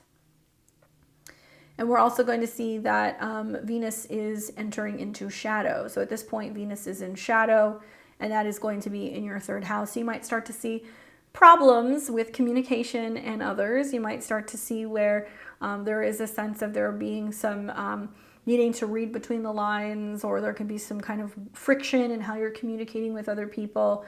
You may start to see some of the issues when it comes to the neighbors, or even with like the vehicles or the gadgets. That is very possible. I also wonder if there's going to possibly be changes that's going on where you're considering or contemplating moving or making a change in like your neighborhood. Some of you guys might be deciding whether or not you're going to be changing what schools your children are going to because of Venus's connection to your 5th. And then on the 26th, we're going to see Mars in Leo, and it's going to come into a square with Uranus and Taurus. So Mars will be in your 3rd house, bringing lots of energy into movement, writing, driving, getting busy, work done, stuff like that. And it's going to square Uranus. Okay, just a word to the wise. Being that Mars can be about accidents, and it's also connected to your 6th house, but can be accidents in health, and it's going to square Uranus in the 12th. If you happen to be traveling and you're in an unfamiliar or a foreign place, be very careful with transportation because it can be unreliable and you're more accident prone. It can also be just traveling in general. So whether you're in a car or you're walking around and you're on your phone, you're a little bit more accident prone here and having some issues with visibility. The 3rd and the 12th house do have more connections to like faith and philosophy and kind of communication. So there can be a sense of like when you're having conversations with people being like, are we not speaking the same language? What's going on? And it can create a bit of like a blow up. And I think with Uranus being in the 12th house, it can also be your intuition that's kicking in, telling you like, don't go down that street. Don't have a conversation with that person. Be very careful. When it comes to, traveling, like you'll already be forewarned. So you're going to, be kind of protected.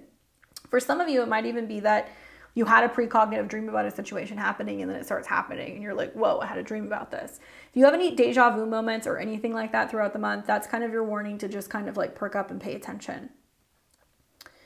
On the 28th of the month, the Sun in Cancer is going to be in your 2nd house of money and resources. Trining Saturn, excellent trine. Sun in the 2nd house of money house, possessions. It's really about how you're feeling about the money that you're making. And the trine to Saturn is kind of like, you know what? I'm taking pride in a job well done. I feel good knowing that I've got work and I've got financial security. There can be a sense of somebody giving you some sense of recognition also at work and kind of just validating how valuable you are. And what you bring to the table. I think that's really the long and short of it. On the 30th of the month, we're going to have a Sun Mercury Cazimi. So this might also be part of that.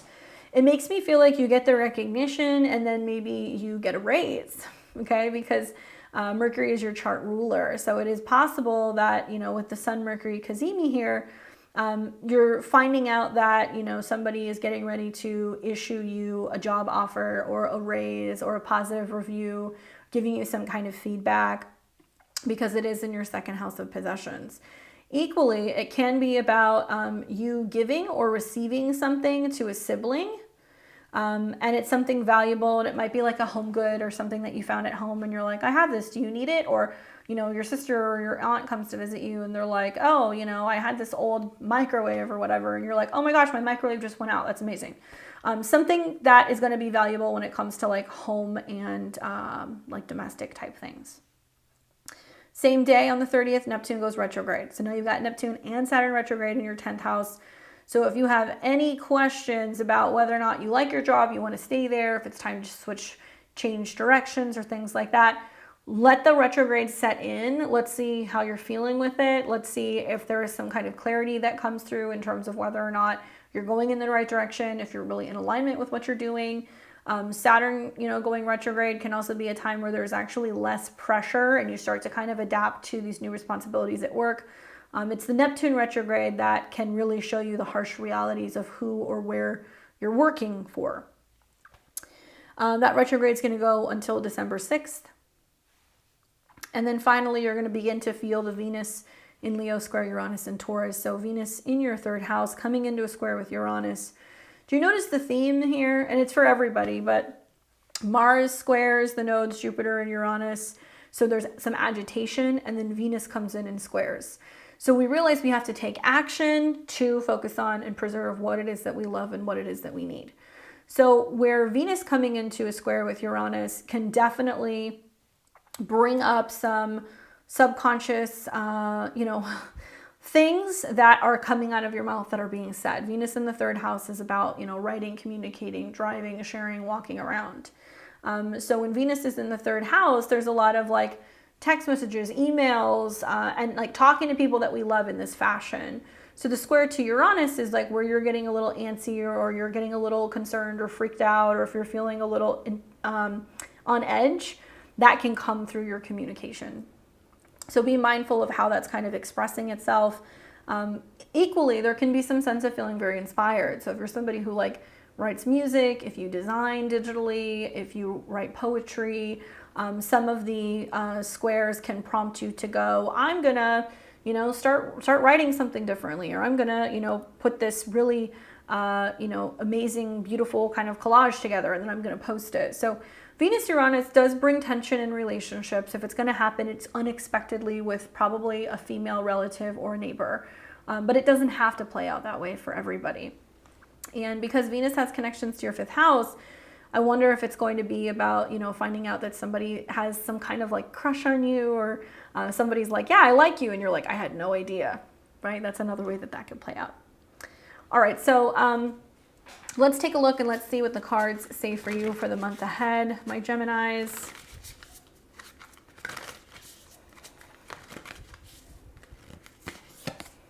The card that I got for you is Temperance. I like that. Slow and steady, okay? So balance, harmony, healing, patience, self-control, moderation, purpose, calm, tranquility, right? And these are all themes that come with the 12th house.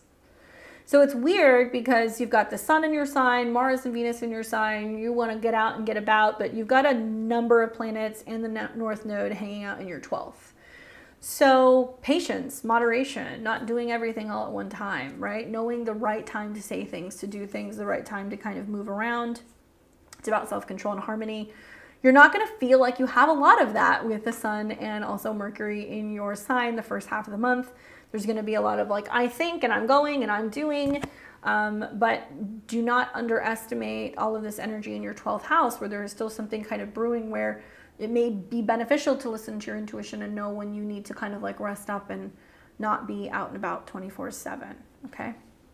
Good card for you, though. I do feel like it can be very healing for you throughout this month, and possibly even Mercury coming into that trine with Pluto and finally coming into your sign is going to be like releasing or letting something go. Good luck.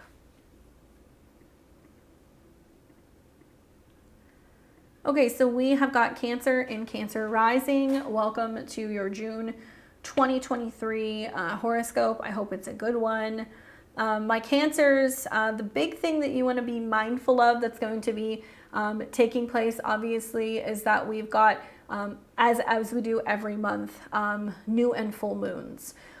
you're very much going to be affected by the full moon. Okay, so we're going to have the full moon. That's going to be earlier in the month. That's going to be in Sagittarius. Please check out my other videos for that. I'm going to do a whole an hour or so depth on the new and the full moons. Just know that when we have that new moon that's going to be, full moon that's going to be taking place in Sagittarius, it's going to be around 13 degrees of Sagittarius, and it's going to oppose the sun. But when we have the full moon here, it's highlighting, because it's Sag, Jupiter, okay? So yes, you're going to have a full moon that's going to be in your 6th house, which means there's some kind of completion, working through, bringing attention to 6th house things. And this is much about health, routines, work, pets, things like that, in your office space.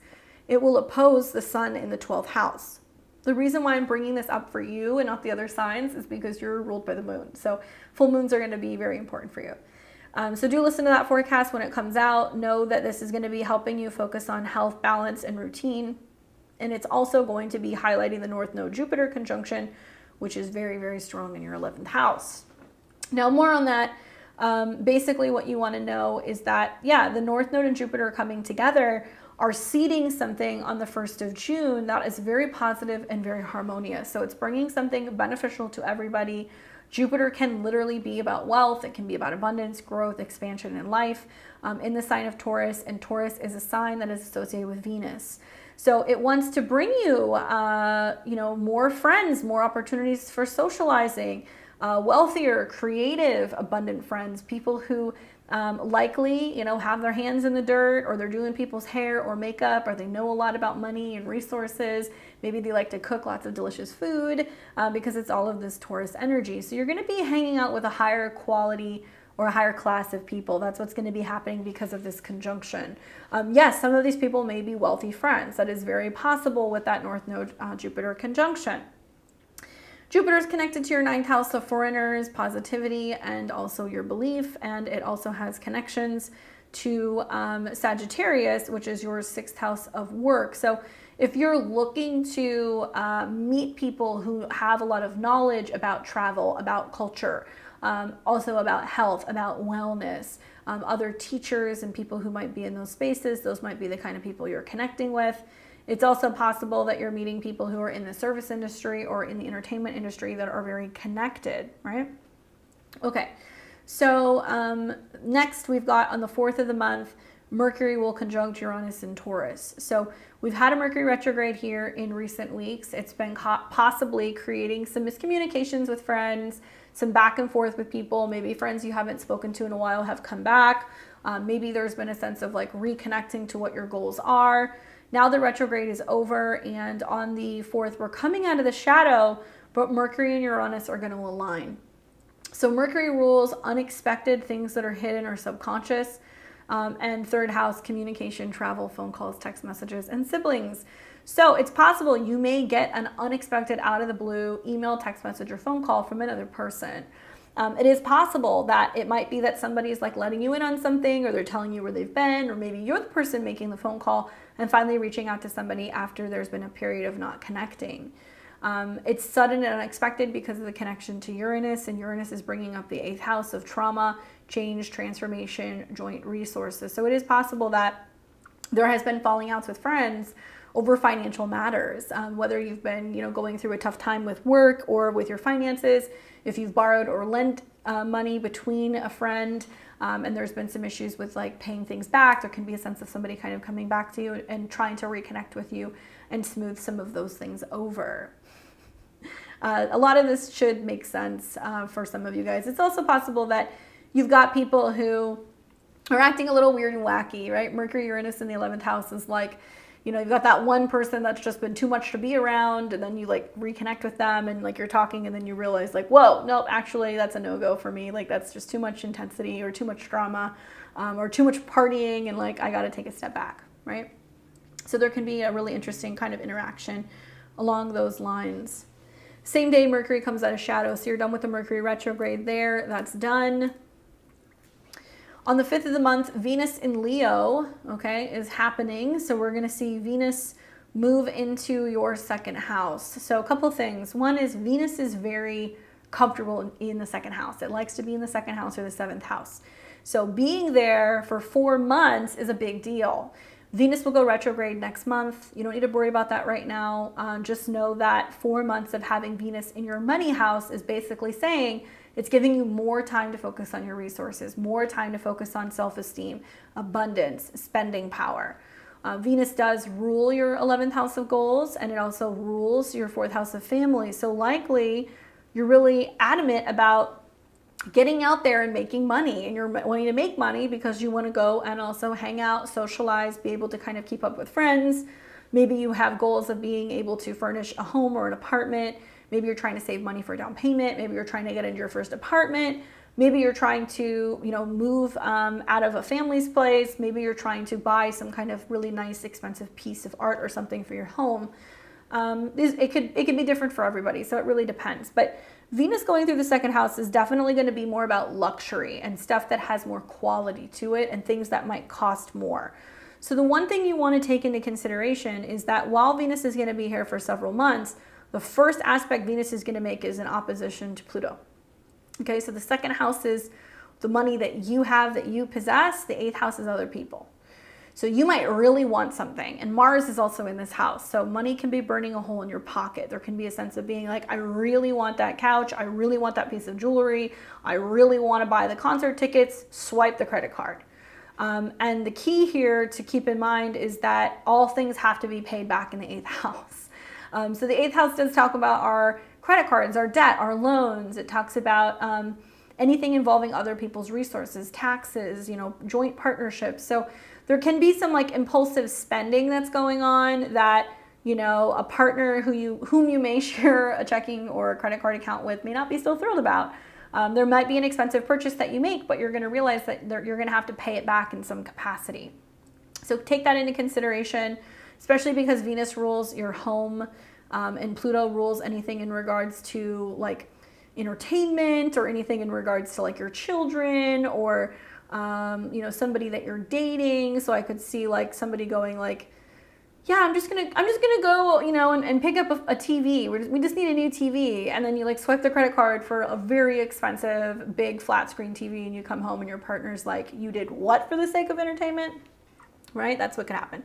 Could also be somebody that you live with. So take that into consideration too. Borrowing, lending within friends or relatives is kind of dicey with some of these aspects.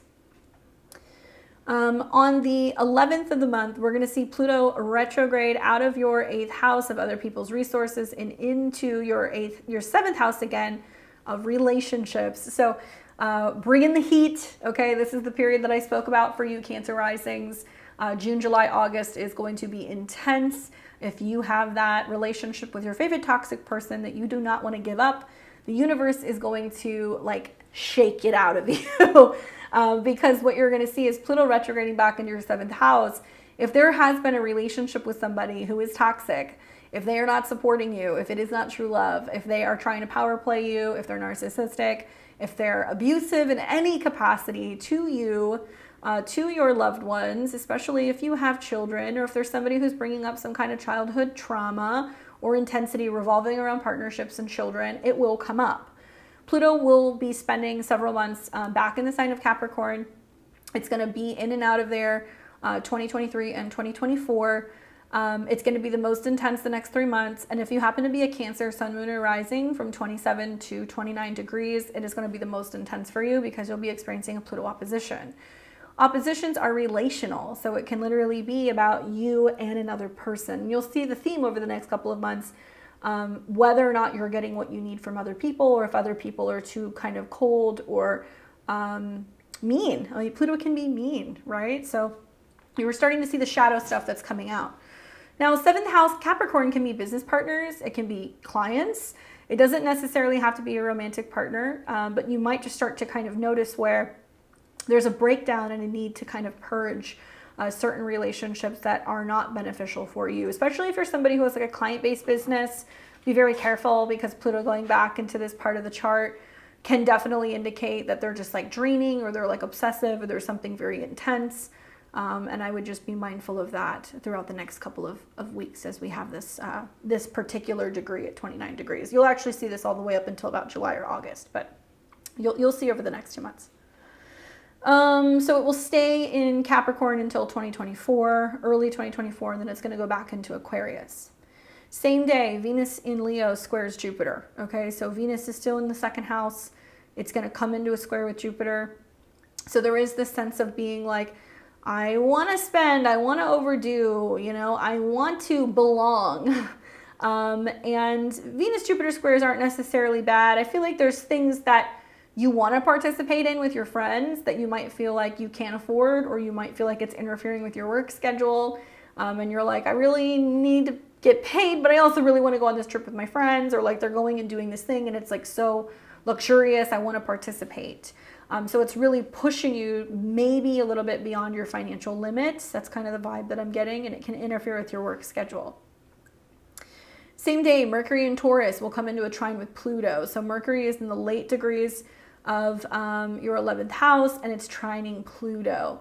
Perhaps revealing secrets, insight, you know, getting to the depth of relationship and partnership related issues, having a lot of clarity and being able to purge and cleanse any miscommunication or misunderstandings. That's a very powerful transit. Also insight between friends and relationships. If there's been problems in relationships, sharing that with friends and vice versa. And then we're going to see Mercury enter into Gemini. It's going to go into your 12th house, where it's going to be for a few weeks. Really pay attention with Mercury in the 12th house. Anxiety can kind of peak up a little bit. There can also be a sense of feeling a little bit more private, like needing a little bit more of your space. Dreams can be very sensitive and very intuitive, and studying spiritual and more like metaphysical or esoteric kind of topics can be great, especially like tarot or astrology. Might be something that you really like kind of learning or like listening to. And you might find yourself spending longer periods of time like reading at night in bed, or like listening to videos on some of these topics. On the 17th of the month, we're going to see Saturn retrograde in Pisces. So Saturn will be turning retrograde in your natal 9th house. It'll be going retrograde until the beginning of November, and it'll go retrograde from 7 to 0 degrees of Pisces. So if you happen to be 0 to 7 degrees of Cancer, Sun, Moon, or Rising, you'll be experiencing trines. So even in the retrograde, it's going to be supportive to you. Pisces is a sister sign, so even with retrograde, you're going to see some support. Here's the deal. You know, when an outer planet goes retrograde, you're going to see 2 in your 9th house this month. We reevaluate, and some of the powers of that particular planet is not as strong, okay? So if Saturn is all about commitment and consistency and, you know, timing and being on task and having it together, when Saturn goes retrograde, it's like the teacher walks out of the room, right? And it's like, are you going to keep working on your homework? Are you going to stay with it? So don't slack off is my recommendation for all of the signs, but we don't want to slack off while Saturn is retrograde. Saturn has connections to your 7th house of relationships and your 8th house of intimacy. So with Saturn in the 9th house going retrograde, some of you guys might be reevaluating, what do I believe in? You know, where do I go back to school? Who can I trust? Do I see myself committing? Do I see myself getting married? There is a reevaluation of sorts, and it's hard because Saturn in the sign of Pisces is reevaluating something about our emotional connection and our beliefs, especially in the 9th house. So the question is do you believe that this is love? Do you believe that this is good enough for you? Remember, Saturn is trining your ascendant. So you might be hearing from certain practices, teachings, gurus, teachers, therapists, to kind of lean more on the relationship with yourself, be tapping into your higher self, your intuition, paying attention to your emotions when it comes to making decisions about relationships, education, or travel. And like I said, it'll be retrograde until the beginning of November. Now, on the 19th, we're going to see that Saturn is going to start sextiling Jupiter. So, I mean, as if the North Node Jupiter wasn't enough of a sign that you need good friends and networks that you can rely on, here's your other sign, Saturn sextile. So if you are like saying to yourself, I need to travel more, I need to learn more, I need to expand, I need more positivity, I need to get more active in my faith or my belief systems, the sextile to Jupiter in the North Node in the 11th is go and be around other people.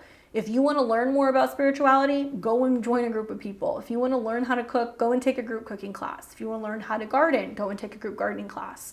there is a need to engage with others. That's really important. And that might actually be also what is, in many ways, softening the blow or helping you move out of toxic patterns in relationships if you're having some of these things, going and participating in certain group work and really developing your social connections so you're not feeling as kind of stuck in some of those relationships. Same day, Venus enters shadow, okay? So Venus, although it's going to be going retrograde in your second house of money and resources, Venus is connected to your fourth house of home and family, and it's also the past, and it's also connected to your goals, okay? Just a word to the wise here, Cancer. Mars is going through, it's leading your transits in your second house, so that's going to have you spending money. Venus might have you making money, so there's a sense of spending money, but money's coming in. When Venus slows down and it retrogrades next month, you want to be very careful with your resources and your spending. You may find that you've been spending, and then all of a sudden there's some change in your resources, and it does impact, your financial capabilities. Do not be overspending. That's the best advice I can give you. Stick to a budget just because it's there. Stash some of it away for a rainy day in case you need it. A lot of this will make sense at the end of summertime, when you may find yourself taking things back, trying to sell things, trying to return things, trying to find receipts for things that you may have purchased that was a little bit out of your budget, okay?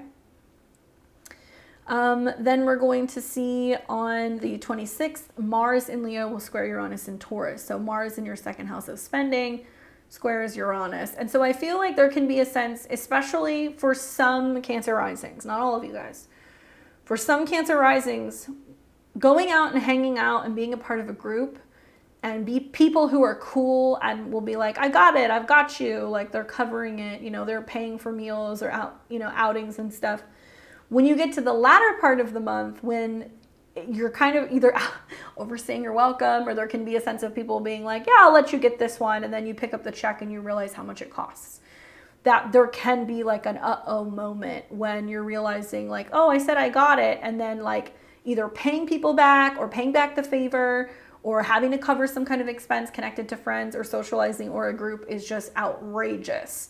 And this is going to be Mars in the second house, which is going to be about spending, square Uranus. Now, equally, Mars is about 10th house career. So as Mars is going through your second house, you're like, I'm really working hard. I'm trying to make money. So even if you're able to afford it, working and socializing may not mix. There can be a sense of you being so focused on, working and growing and bringing in more resources that you could, on the flip side, have people saying, you didn't come to the party, you weren't here, why weren't you here, what happened, type of vibe. So there can definitely be a little bit of like a friction with you and a social connection revolving around whether or not you're pulling your weight or whether or not you are actually there and participating with other people. Then we're going to have on the 28th, the sun in your sign. So the sun will be in Cancer, forming a trine with Saturn. Okay, so sun in the first house is strong. It's all about really being in touch with your emotions and anything in regards to your body, yourself, your energy. Trines are harmonious, and the trine to Saturn is having to keep the faith, man. It's like having a day of like routine and structure and being really committed to what you believe in and really committed to what you've been learning, right? What you've been learning. It can be a time where you're having to rely on your faith or on prayer or on your philosophy a little bit more. You might be seeking the guidance or the assistance of like a mentor or guru or somebody who can kind of guide you. If you happen to be a June Cancer, also with that sun ingress into Cancer, happy birthday to you. And then finally, on the 30th of the month, we are going to have a Sun-Mercury cazimi in your sign. So the Sun and Mercury are going to align in the first house. Very psychic moment for you, Cancer, because you had the trine to Saturn, and then that Sun cazimi is kind of aligning the Sun and the 12th house Lord in this first house. So the body is connecting to the soul. Pay attention to your intuition, your hunches. Pay attention to messages that kind of come through the ethers for you. You might have a moment of like channeling or maybe reading some tarot cards, or you just have a hunch about something or someone and you write it down, or you call them and you connect with them and you're like, just a very, very psychic day. You know, it's like, that's so Raven, she has like her psychic moment. That's going to be you. Same day, we're going to have Neptune go retrograde. So this is the second planet to go retrograde in your 9th house of philosophy and beliefs and travel and the higher mind, where Saturn is kind of saying you need to stay the path and be consistent with your faith.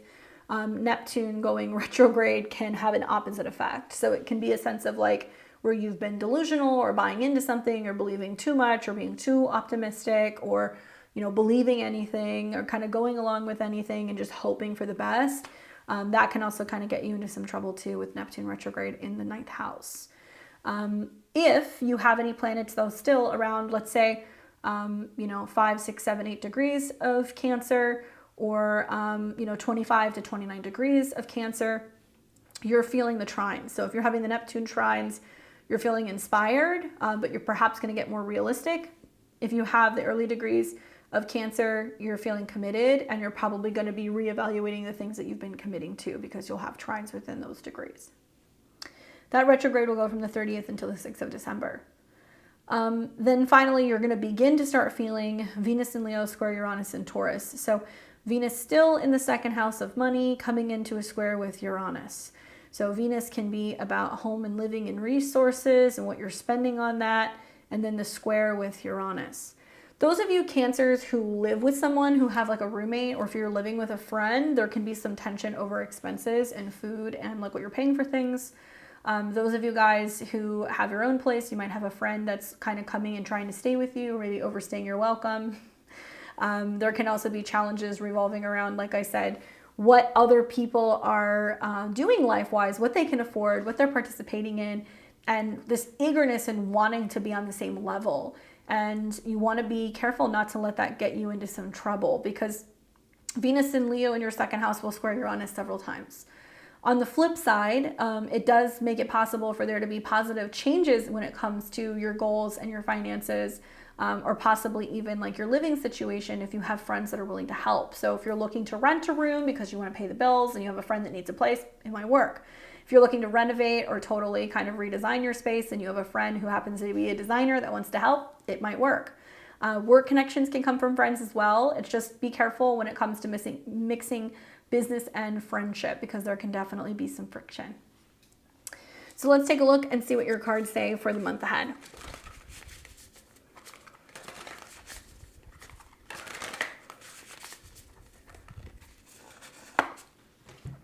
The card that I got for you is the 10 of Wands.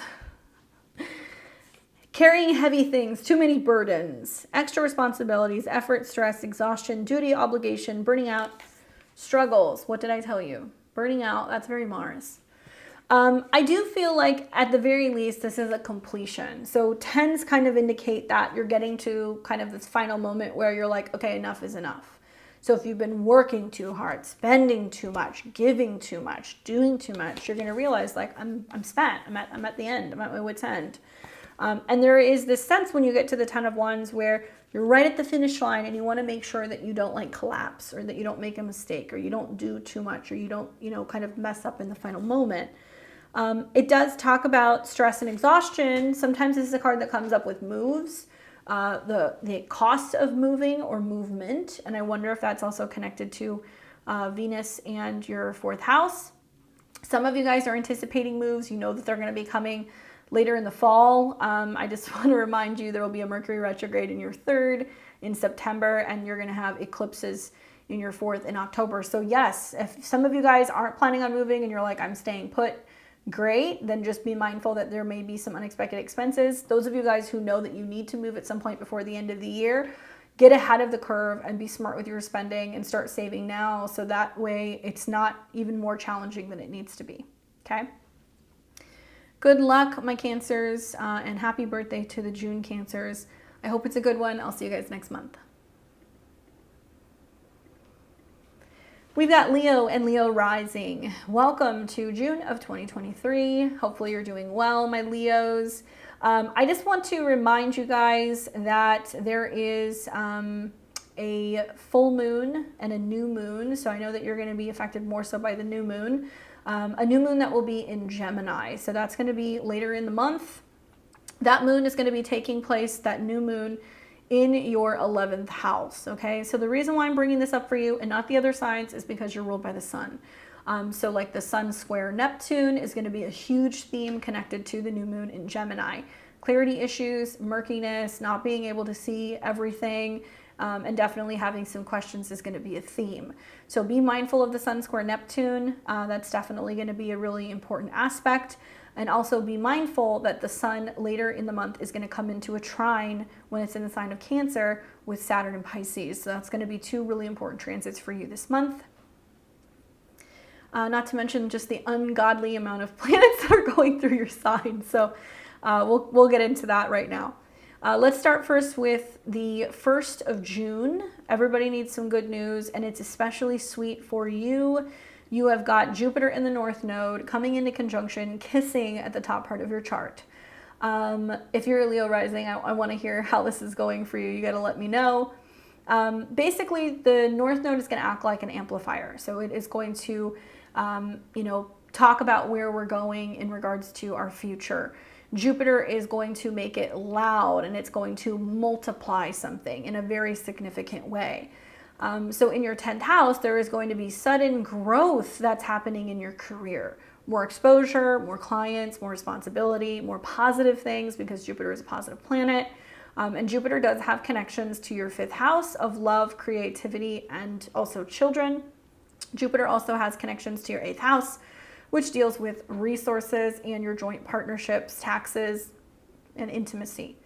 A lot of Leo risings are having this sudden rise to the top, and so their career is doing very well. However, you don't need me to tell you that this comes at a cost.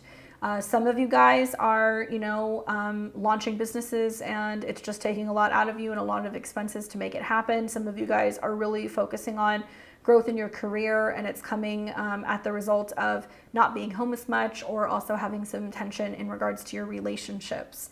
I know that it's a lot of pressure, okay? So you're going to see that there are going to be several squares that are going to be happening between planets in your sign and also Taurus.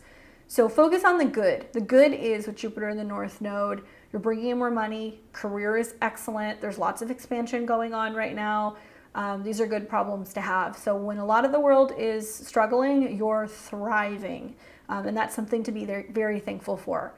I do think that the Jupiter North Node is seeding what is going to be, another year of just more abundance. This is ruled by Venus. And at the time, Venus is in your sign.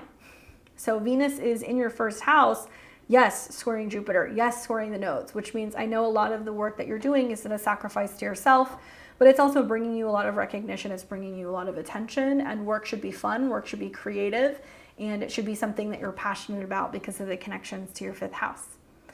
On the 4th of the month, we're going to see Mercury conjunct Uranus in Taurus at 20 degrees.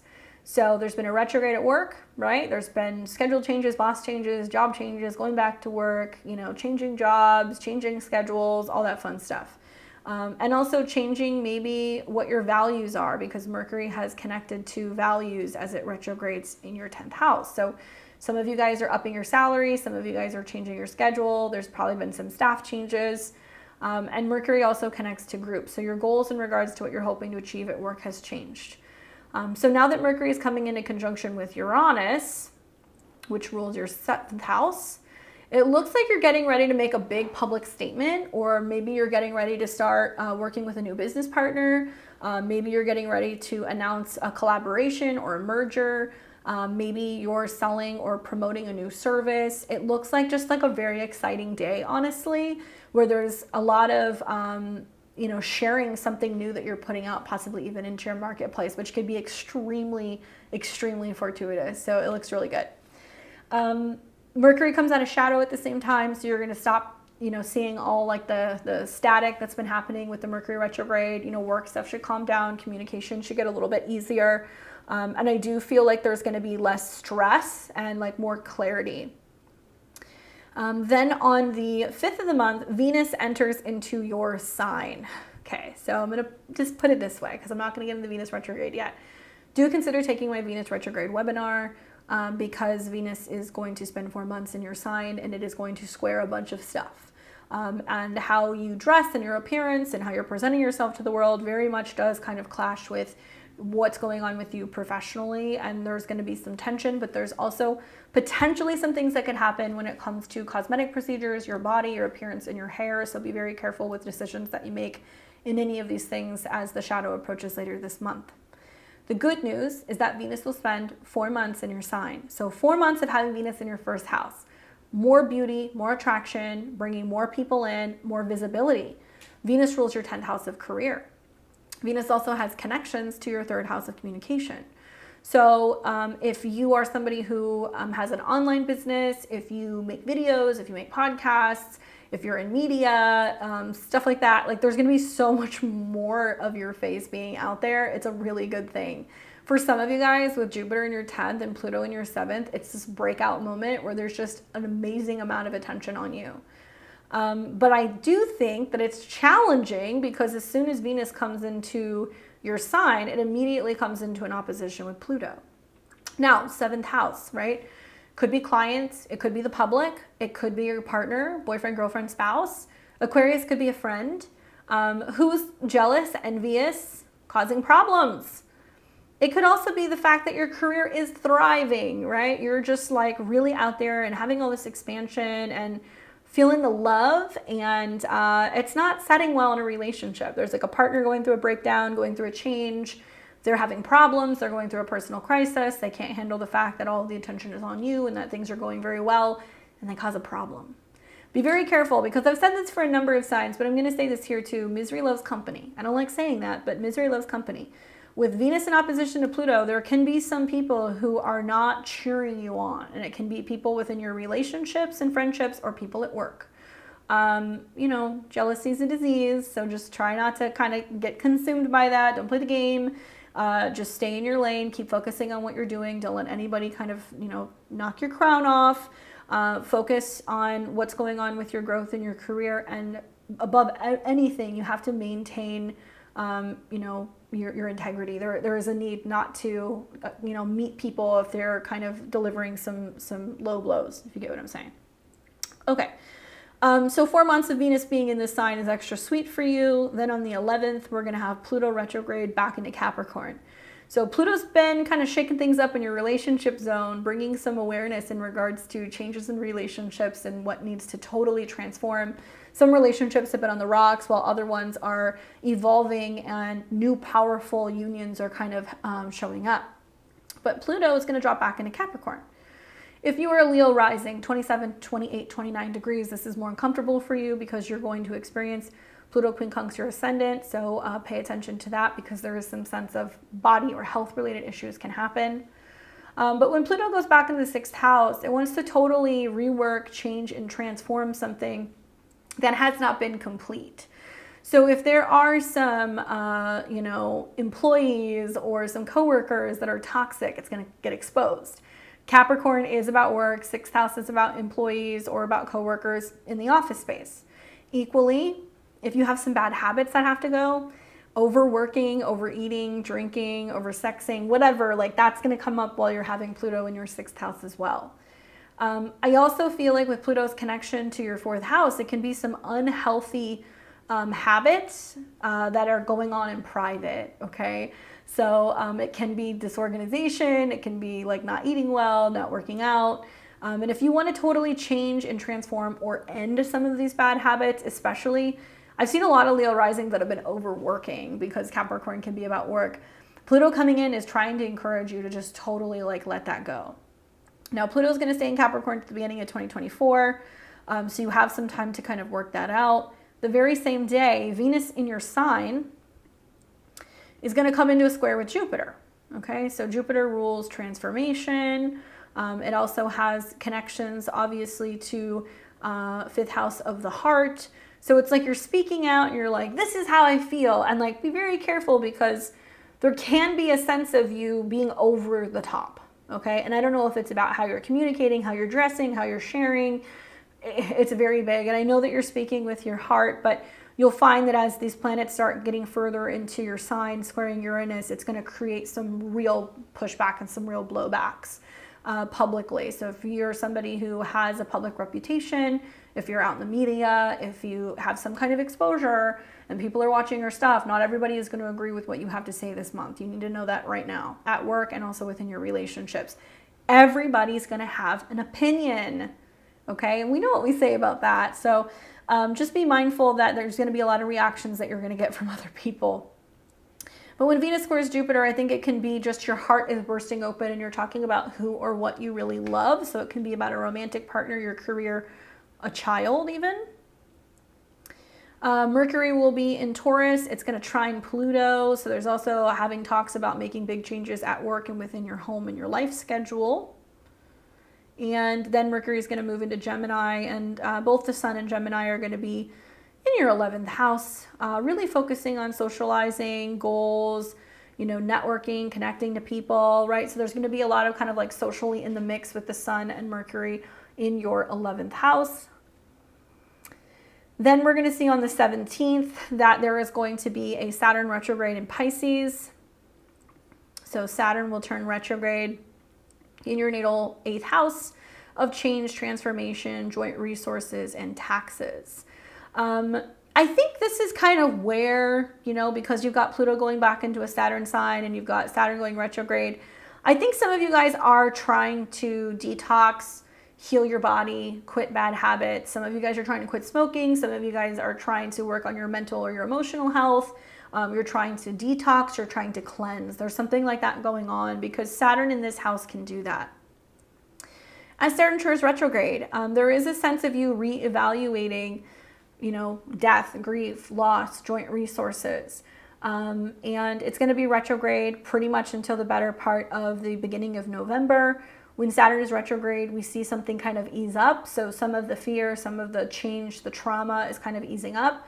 But also the 8th house is about intimacy. So some of you guys have had to be more open about your fears, about your resources, about your needs, and really learning how to be more vulnerable emotionally. And so that's now starting to open up a little bit for you here.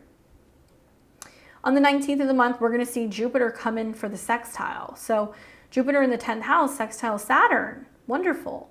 So there's something about this change and transformation that you're going through, and that it's actually like through this commitment to change and like embracing change and embracing fear or changes in your joint resources, or even some of the challenges with Saturn in your 8th house can be partners that are having some financial issues. It's prompting you to be even more focused and committed and devoted to expansion in your career. Or the way that you're learning how to kind of tap into your own spiritual values and realizing that you have to learn to let some things go.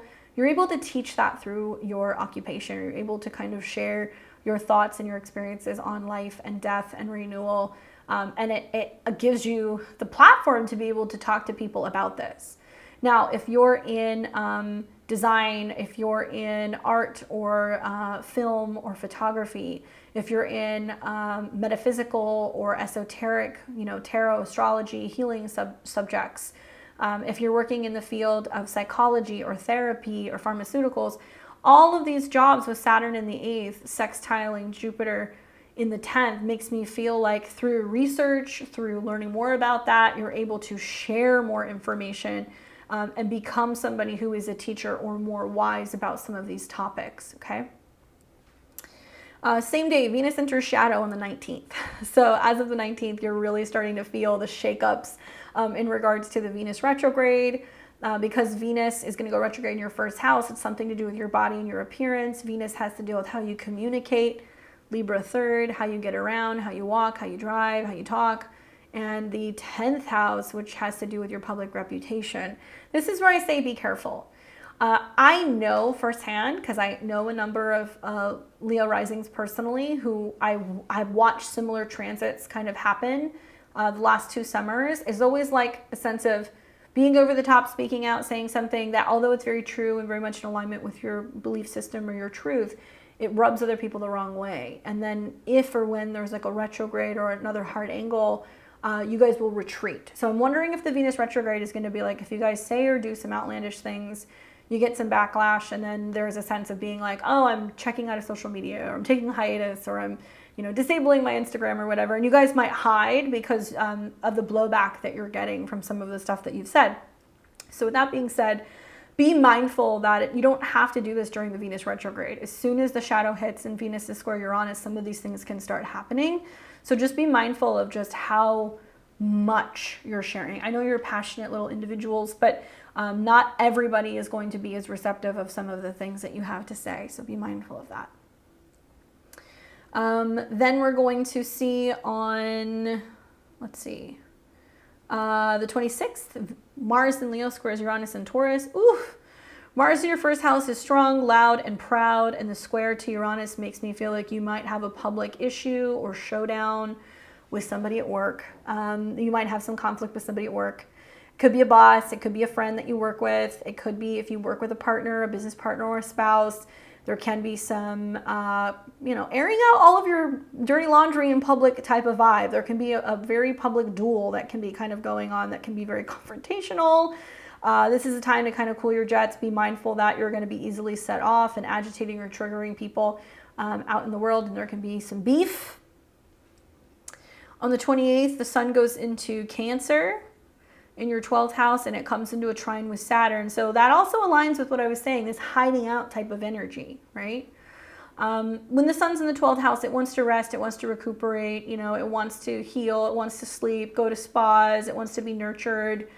So this can be a really good time for healing, for therapy, for rest and recuperation, and just kind of getting away from it all, tapping into your higher self and allowing yourself to hit reset. Then on the 30th, we're going to see the Sun Mercury Cazimi here. So I do feel like this is about some information that comes to you in a dream or intuitively, some insight that comes from a friend or somebody's kind of talking to you about a situation and kind of helping restore or rebuild your self-esteem. There can be a sense also of being very, very connected to your dreams and your intuition. Pay attention to symbols and stuff from the universe, downloads and things that you might have, because there's going to be a lot of insightful information that's going to come through. Same day, we're going to see Neptune turn retrograde. So second planet in your 8th house to go retrograde. So the theme of reworking something in regards to your 8th house is going to come up. Change, fear, entanglement with other people. Neptune retrogrades can be more difficult because it's going to suddenly unmask the situation and show you the truth. So you're going to have to confront some kind of ending, some kind of loss, some kind of change. It is expected during this transit. I do feel like when planets are starting to go retrograde, they can be very powerful when they're stationing. And I do think this can be a moment where if there has been any confusion about a partner's resources or about a tax issue or about an intimacy issue or about an investment, all of a sudden, you realize like the truth of a situation. And we're going to see Neptune go retrograde from the 30th of June until December the 6th. And then finally, this is when you start feeling the incoming Venus in Leo square Uranus in Taurus. So then you have Venus in your sign squaring Uranus in Taurus. So Venus rules your public image and communication, and it's going to square Uranus, other people. There can be a sense of some people playing dirty and trying to drag your name through the mud. That can be happening intermittently all month long.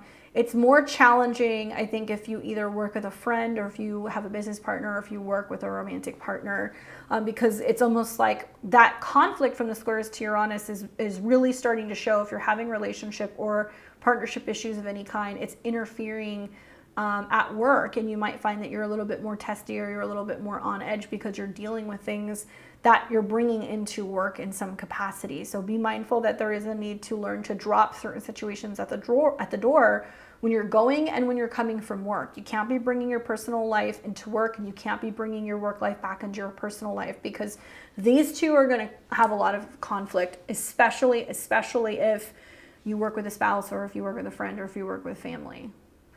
All right, so let's take a look. Let's see what the cards say for you for the month ahead.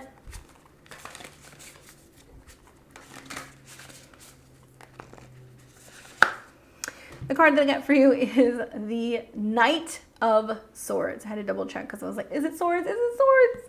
It's the swords. So Knight of Swords can be about your mouth running away with itself, quite frankly. Communication, information.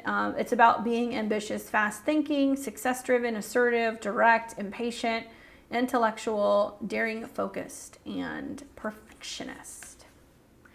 So the feelings that I get with Mars and Venus in your first house is that you're like, I want to do this. I want to do this now.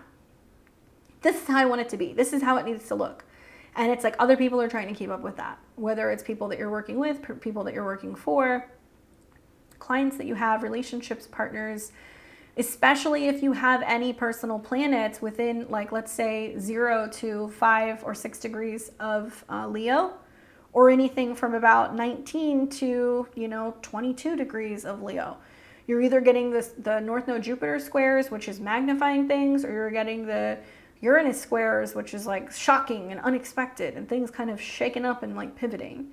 So you're going to get it both ways. And the truth is that even in spite of some of the oppositions and the squares, I think having Venus in your first house is really positive. And I also think the North Node Jupiter in your 10th house is positive. You have the opportunity to bring peace and to bring pleasure and to be a guide and to not feel like you need to be reacting off of what other people are kind of putting out there. This does make me feel like there is a sense of you going too quickly or going too fast, trying to push things. Just slow down, take your time, be mindful of how you're communicating. There can be some impatience that can kind of come up. But I think that that's coming from a place of being excited about some of the changes that are happening in your life. Good luck. And, air signs might pop in to help you. Geminis and Libras and Aquariuses, they can kind of pop in and somehow be a part of the action that's going on with communication. Okay. Good luck, my Leos. We've got Virgo and Virgo rising. Welcome to June of 2023. I hope you're doing well. I want to talk to you a little bit about Mercury because we've got some Mercury stuff going on this month. And Mercury is your chart ruler. So just know that Mercury is going to be finally coming out of shadow. It's going to come into conjunction with Uranus, where there's going to be some unexpected conversations, ideas, changes with school, changes with scheduling, changes with plans in regards to travel. And we're going to see Mercury that's going to go into Gemini through your 10th house, lighting up your career zone. We are also going to see Mercury later in the month go into Cancer, which is going to be lighting up your friendship zone. And it's going to come into a connection, obviously, with the sun, and there will be a cazimi. So you're used to Mercury moving pretty quickly, but there is going to be a number of kind of mercurial things going on. Also, if you happen to be having your birthday later in the month, we're going to be seeing, like, I think it's around the 17th, we're going to have a new moon that's going to be in Gemini. Challenging. It's going to square Neptune.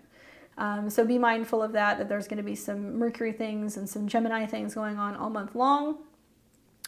Let's start with the positive. We're going to start first with this month, where on the 1st, we see the North Node and Jupiter come into a conjunction. So first of all, the North Node Jupiter conjunction, extremely positive, okay? It's about bringing you abundance, bringing you growth. It's seeding something that's going to be very abundant, and I think it's going to also be very exciting.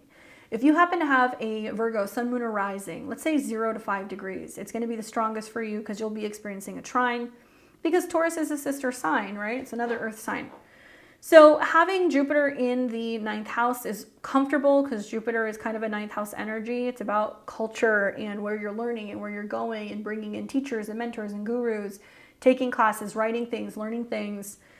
So Jupiter conjunct the North Node. Some of you guys may be embracing moving further away. Jupiter rules your 4th house and it rules your 7th. So some of you guys are moving to a foreign place, or you're moving across the country.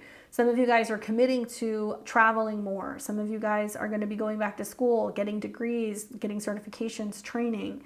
Some might be thinking about publishing a story, writing something, or becoming a teacher. Jupiter also has connections to your 7th house, which deals with relationships and marriage. So some of you Virgo risings are reaching the point where you're ready for a committed relationship. You meet the one, and maybe you meet them while you're traveling. Other people have been in relationships and now they're ready to get married. So this can be an indication that you're getting ready to propose, or perhaps, plan a wedding, ceremony. Others are going through the latter part of the Saturn transit where the relationship's not working, and Jupiter North Node means that they need some kind of support or help, and they're trying to get legal guidance in getting out of a relationship. So it depends on where you are on the spectrum. But for the most part, Jupiter North Node in the ninth, if you need a teacher, if you need a guide, if you need a lawyer, these are people who are going to start showing up and kind of helping you. And that's going to be a very short conjunction, so pay attention for that. On the 4th of the month, Mercury will conjunct Uranus. So all this energy is in Taurus. So all of these themes are still kind of bouncing off of each other. We've had a Mercury retrograde in the 9th, so some of you guys have been experiencing turbulence in a legal situation or setbacks. Some of you guys have had delays with getting documents, getting things finalized for travel. You've had delays also with like school, or you've been kind of working through publishing or teaching something in some way. So the Mercury retrograde's over. It's coming out of shadow, but Mercury conjunct Uranus does tell me that there can be some things that come up that are kind of funky that affect your schedule.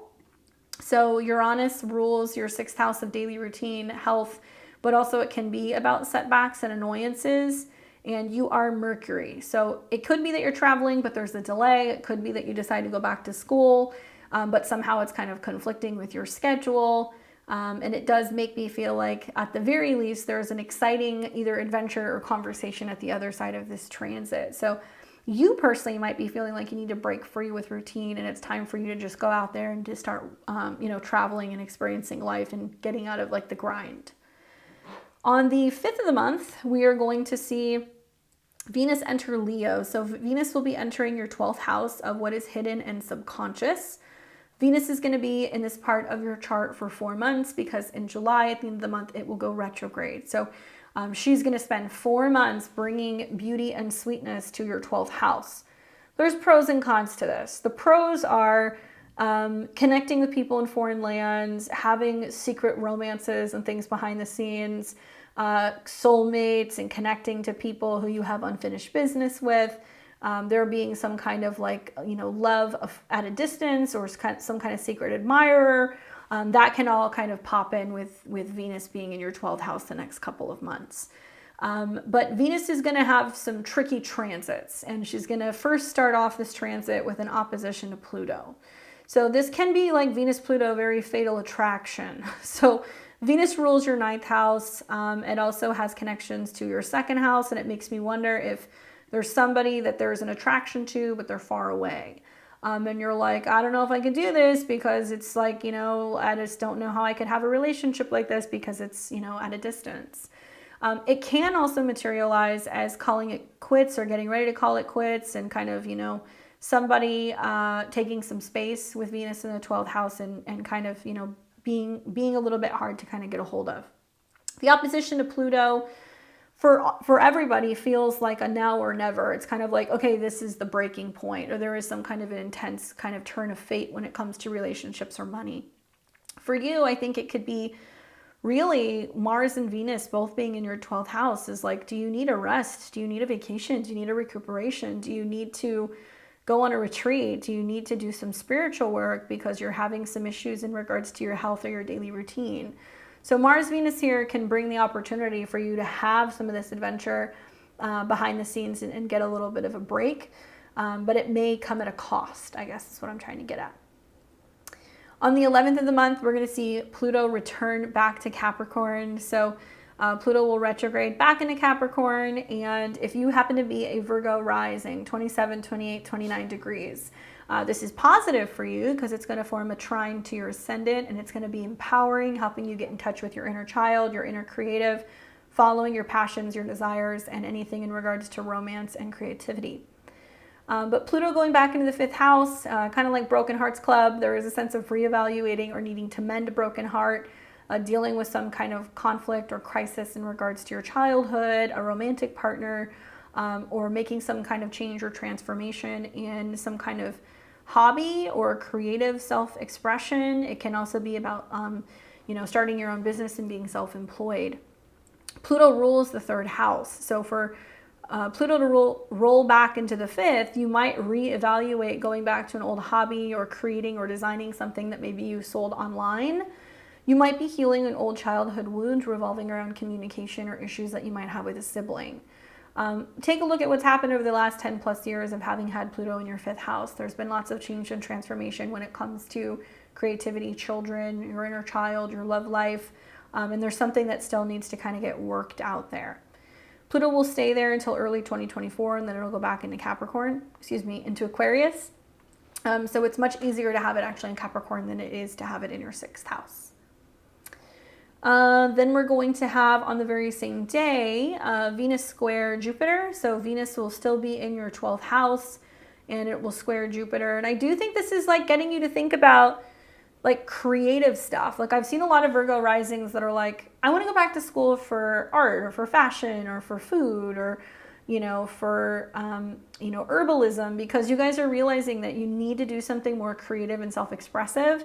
And so much of the Jupiter in the 9th is about going and learning these things and doing some kind of like programs or private schools or, retreat type work behind the scenes so you can learn some of these things. Anyway, Venus square Jupiter isn't necessarily bad. I feel like it can bring about the willingness to kind of spend, to go and have like an awesome vacation, or to, have the lecture or take the course with the teacher that you really want, and you're willing to kind of venture out to go and find the people that you want to kind of connect with. Venus square Jupiter is just kind of overdoing it, in my opinion. There can be a sense of excess. You're spending a little bit more for the nicer accommodations if you are traveling. Mercury and Taurus will trine Pluto, so you're going to have Mercury at the top part of your chart, which is your planetary ruler, and it's going to trine Pluto in the 5th house. So there is a sense of having a conversation revolving around what it is you believe in when it comes to happiness, when it comes to love, when it comes to relationships, and when it comes to children. So there can be, intense, powerful conversations that can be had also with people at a distance. Then you're going to be having Mercury enter into the sign of Gemini. It's going to go into its ruling sign. It's going to hang out in the 10th house where the Sun and Gemini are going to be for a little bit, which is all about work and career. There is a sense of responsibility, what you're doing out in the world, and you're going to see both the Sun and Mercury keep moving through. And it'll eventually come into some squares with Saturn and Neptune, and that'll be a lot of like, what is my career responsibility? What am I doing out in the world? And how does that impact me? And also, how does that impact my relationship? And how can I keep an open mind about changes when it comes to my professional life? Then we're going to see on the 17th of the month, Saturn is going to go retrograde in your 7th house of relationships. So if you're a Virgo rising, 0 to 8 degrees, you've been experiencing Saturn in opposition to your sun, your moon, or your rising. If you're a Virgo rising, it's been going retrograde in your 7th. So there's been lots of karma, reevaluating relationships, maybe feeling like you're having to work harder in relationships. Saturn is the planet connected to your 5th house, which deals with like younger people, romance, and children. So some of you guys are realizing, I want true love. I need to find it. I need to do more work in my relationships. Other people are realizing, I'm not totally in love with the person that I'm with. I need to make a change in the relationship. The retrograde is likely when you're going to do it. Other people have been realizing that there is a need to really reflect on the past relationships that they've had, heal their heart and issues pertaining to their childhood before they move deeper into a relationship with another person, regardless. This retrograde is going to take place from June 17th until the beginning of November. So while Saturn is retrograde, it's actually going to feel like the pressures of relationship, heaviness, and karma with other people is going to ease up a little bit. This can also be bringing up themes revolving around your relationship with children, because Saturn has a connection to your 5th house. So if you're not in a partnership but you have a kid, there could have been some tension between you and a child. Or it can be about whether or not you and your partner, if you are partnered, are deciding that you're going to have a kid. I think with Jupiter in the 9th house, it's increasing the likelihood that you're going to meet somebody who's culturally different or diverse, or you meet them while you're traveling or going to school. So if you're single, getting out and about is the best way to meet people, or really expanding your search optimization. And something that you're going to see is that Saturn and Jupiter are going to sextile each other. So you've got your true love planet in your house of relationships sextiling Jupiter. So you can meet people, but likely it's going to be people that live in other places, or they travel, or you meet them while you're going to school. That'll be taking place on the 19th of the month. Now on the same day, Venus is going to enter shadow. So if you happen to be one of those Virgos that's like, I met this person, they live in another city, I want to see them, do I go and visit them, do they come and visit me? if you're meeting them and connecting with them around the Venus retrograde, there can be something very significant about this connection, and it can be very karmic. Some people with Saturn in their 7th will meet their true love. It just is like whether or not you guys are going to be on the same page about where you're living in your philosophy and your belief system. But because Venus is coming into shadow, it can be an indication that you're meeting with somebody that's either a foreigner or from a different place. They might have a different religious background as well.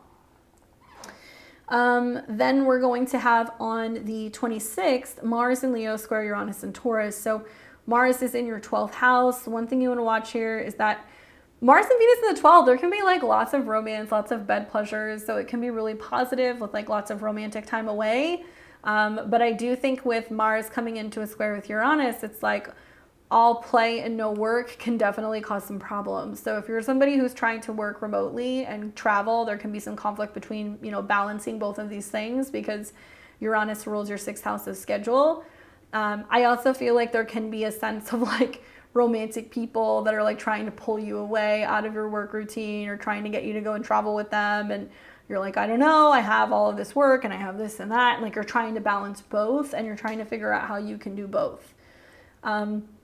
But when you see Mars, which can be, you know, really activating your communication, square Uranus, it's like if a trip or a course or, you know, something that you're studying is not going according to plan, you can get really anxious and really kind of frustrated. So that is possible. And there can be like lots of suppressed anger with Mars in the 12th house. So like not being aware of things bothering you and then it kind of bubbles up. Be mindful if you are traveling in a foreign place because there can be some like tension and some issues with communication or kind of getting around and just frustration because you feel like you're not speaking the same language as other people. Or if you're taking a course or you're taking a class, there can be a sense of kind of being in your head because you're feeling like some of the topics of what's being discussed is kind of going right over your head and you're like, I just don't know if I can handle this. So it's going to be a little overwhelming. Then we've got on the 28th of the month, Sun in Cancer, trine Saturn in Pisces. So the Sun will have moved into the 11th house where it's highlighting your friends, hanging out with people, socializing, your goals. In Cancer, going to their house, them coming to your house, you know, goals revolving around home and family.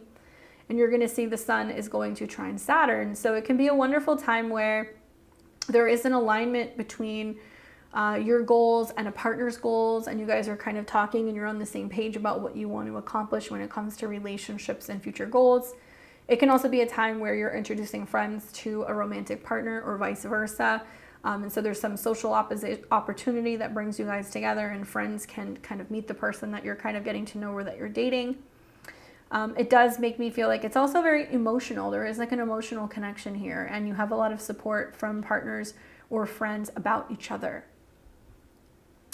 Then on the 30th of the month, we're going to have the Sun, Mercury, Cazimi in the sign of Cancer.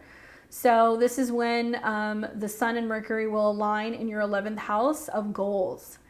The Sun is about the subconscious, Mercury is about career and yourself, so there can be some sense of you becoming acutely aware of like, this is my goal. And because it's in the 11th house, you might have an experience with some of your friends that make you realize like that you need to get some of your priorities in order. You know, you might go and have dinner at a friend's house and spend time with, you know, them and their partner and also their kid, and it makes you realize like, wow, I really do want to get married, or you know, I do want to have my own home and share it with somebody, or I would like to have a kid. So there's some experience that you have that is going to like kind of highlight and make you realize perhaps maybe what's been missing, or what it is that you're aiming to kind of achieve when it comes to your domestic life, because it's in the sign of Cancer. You might also be getting some good news.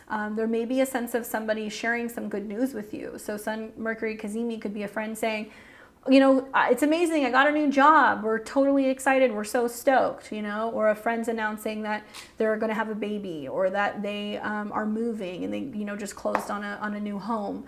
So there's some exciting news that's coming from friends. If you happen to get an invitation to go somewhere and go and spend time with them right around this time, I definitely recommend going. Equally, because you're Mercury, it could be that you're sharing some kind of good news with your friends. So that's the other way that that could play out. On the 30th of the month, we're going to see Neptune go retrograde. So we've got Saturn and Neptune both retrograde in your house of relationships. So it's safe to say relationship matters. It's like the mask is coming off. We've all been in relationships where we've been with somebody for a period of time, and it's like after a couple of months or years, you start to see who that person really is, right? That's kind of what this period feels like. Okay, so if you're somebody who is in a beginning phase of a relationship or in a committed phase, you're going to start seeing the truth or the reality of that dynamic, of that other person being unveiled, whether or not they're responsible enough, whether or not they're committed enough, whether or not they're mature enough, and also with the Neptune retrograde, whether or not there's been some deception or some miscommunications, or there's some issues emotionally or spiritually that are kind of under the surface. It's challenging being a Virgo rising, especially if you have any sun, moon, or rising within the direct opposition. So, 0 to 8 degrees, you're in opposition to Saturn. Somebody might be kind of holding you at arm's length, or there can be a sense of not finding your person, or feeling like you want to find a relationship, or you're having a difficult time connecting with your partner, or you're at a distance. If you happen to be 26 to 28, 29 degrees of Virgo rising, you've got Neptune in the opposition, and you can have a partner going through health issues, addiction issues. They could be, away in a foreign place. They could be going to jail. They could be in a hospital because of Neptune's connection to those particular degrees. So basically, you could be dealing with some people that are either ghosty, not showing up, or not well. And you may start to see this. You may not start to see it yet. It might start to be closer to Venus retrograde. But July through September, it's like the reality is going to start to really unfold. Equally, if you're somebody who wants a relationship, but you can't seem to find anyone, or one's not sticking, you might start to realize that you might be part of the problem, that there is a sense of you hiding out from the world, or there's some things that you need to be working on and trying harder when it comes to relationships, and becoming very clear about what you're willing to sacrifice in order to bring in the right person, or what changes you're willing to make to bring in the right person. So it really depends on where you're at with that. Everybody's going to be different based off of your personal placements. Just watch for the truths to be unveiled, and you're going to start to see what may or may not be working in certain relationships. And then that retrograde will go from the 30th of June until December 6th. And then finally, Venus in your 12th house will come into a square with Uranus. So I kind of feel like there can be a sense of either financial issues causing problems in traveling, education, or marriages. There can also be a sense of people hiding out and not being able to see eye to eye about things. I've seen lots of Virgo risings that have cultural clashes with their partners, religious clashes with their partners, actual physical distance issues. And that's what creates a lot of the issues in regards to the problems in relationships right now. A lot of that's just Saturn and Pisces. But you'll see more of this come up, I think, when Venus squares Uranus, and you're going to realize okay, if I'm in a situation or a dynamic where somebody's icing me out, or they're not giving me what I need, where do I stand in this relationship? So you may feel to some extent, really June, July, August, with Mars and Venus being in the 12th house and Venus retrograde, that there is just a sense of just clearing out karmically in regards to relationships, and sometimes needing time to kind of heal, rest, and be alone, but also be creating. So what do you do with that time? Do you make music? Do you write? Do you dance? Do you design? Do you paint? There is so much room for growth and also travel and expression because of the connection to the 12th and the 9th house, that it's all about what you do with that energy, or it's all about where you go, right? Okay, so that's the month in a nutshell, Virgo. Let me read you your tarot card and let you know what is coming up with the tarot's predictions. The card that I got for you is the Nine of Cups. Oh, thank goodness. All's well that ends well. This is my catch-all, green light, you're going to get what you want card. Things are going to work out. Wish fulfillment, contentment, satisfaction, emotional richness, life abundance, success, achievement, recognition, and pleasure. The recognition stuff is all the sun and Mercury going through your 10th, but I think the pleasure, the wishes, all of that is very much the 12th and the 9th house. If what you're really wishing for is a more positive outlook, if what you're looking for is more growth, more knowledge, more travel, more love, it's all doable. The Nine of Cups says that basically your wish will be granted. But we're in a very powerful wishing period. I'm going to keep telling everyone this. Really all the way up until Jupiter hits about 5 degrees. So it's going to be right around the 6th of June, 7th of June. We're in a very strong wish and manifestational period.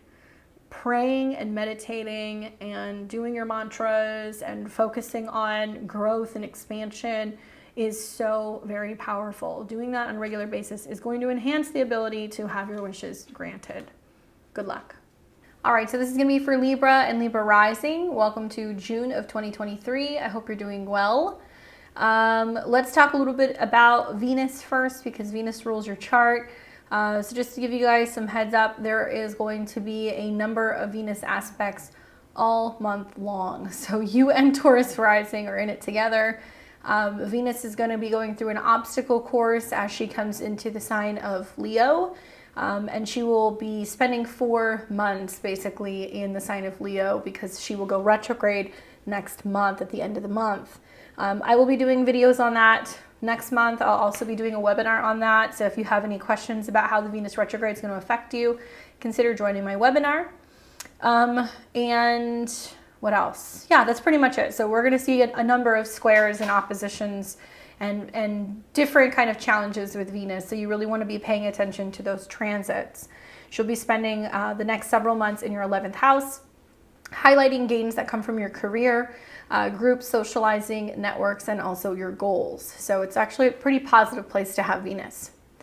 Let's start with the very first transit of the month. This is going to be on June the 1st. We're going to see the North Node Jupiter conjunction that are taking place in the sign of Taurus, and it's going to be in your natal 8th house. So for everybody, this is a positive transit. This is going to be bringing some sense of growth, optimism, abundance, because the North Node is where we want to go for soul growth, and Jupiter is going to deal with expansion, resources, also money. Okay, so Taurus is a sign that's associated with money. Now, for this conjunction to be happening, it is seeding something that is kind of promising. At some point, possibly within the next year or so, you're going to see some kind of growth when it comes to your 8th house. So the 8th house is taxes, joint resources, alimonies, money that you get from investments. It can also be about joint partners, resources as well.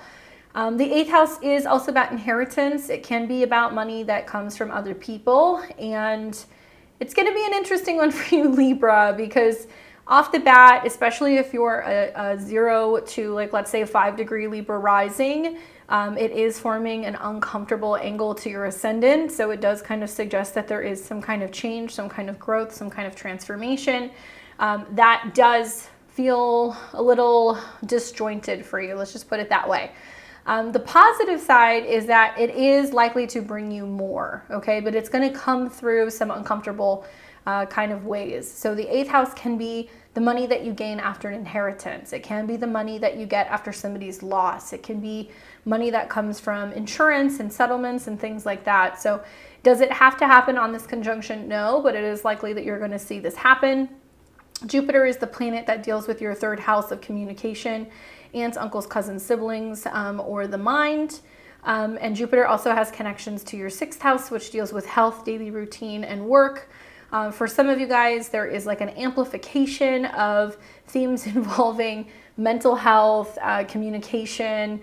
It's also going to be a lot about changing the way that you share your kind of personal issues with. So it can be bringing an opportunity for some of you guys to get connected with better therapists, better doctors, better assistants, people who can kind of help you heal and help you grow.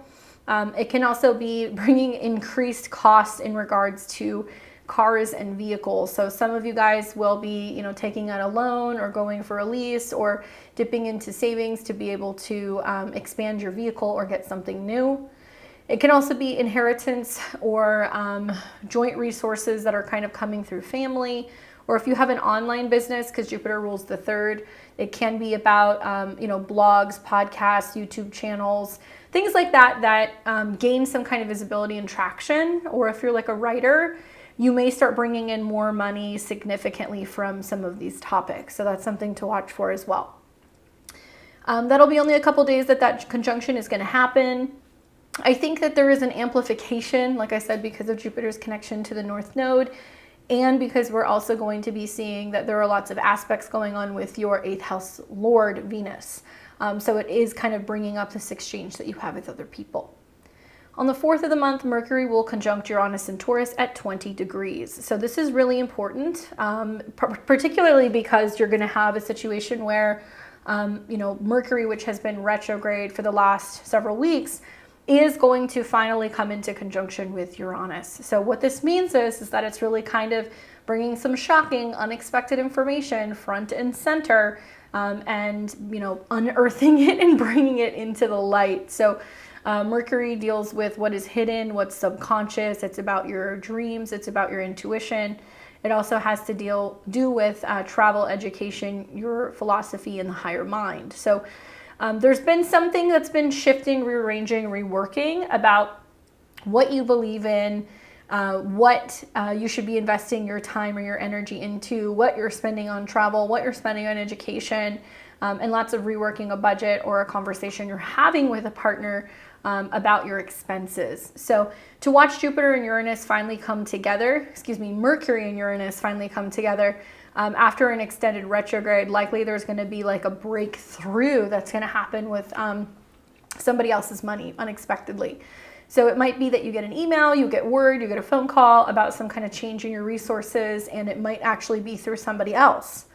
On the same day, you're also going to see that Mercury is going to come out of shadow. So if you're somebody who knows that you're going to be inheriting money, or you've been in the process of like signing documents or going through some kind of an estate battle, or maybe you've been going through like an insurance issue, renegotiating child support, renegotiating spousal support, likely this is going to be a time where you get some insight as to which way it's going to fall.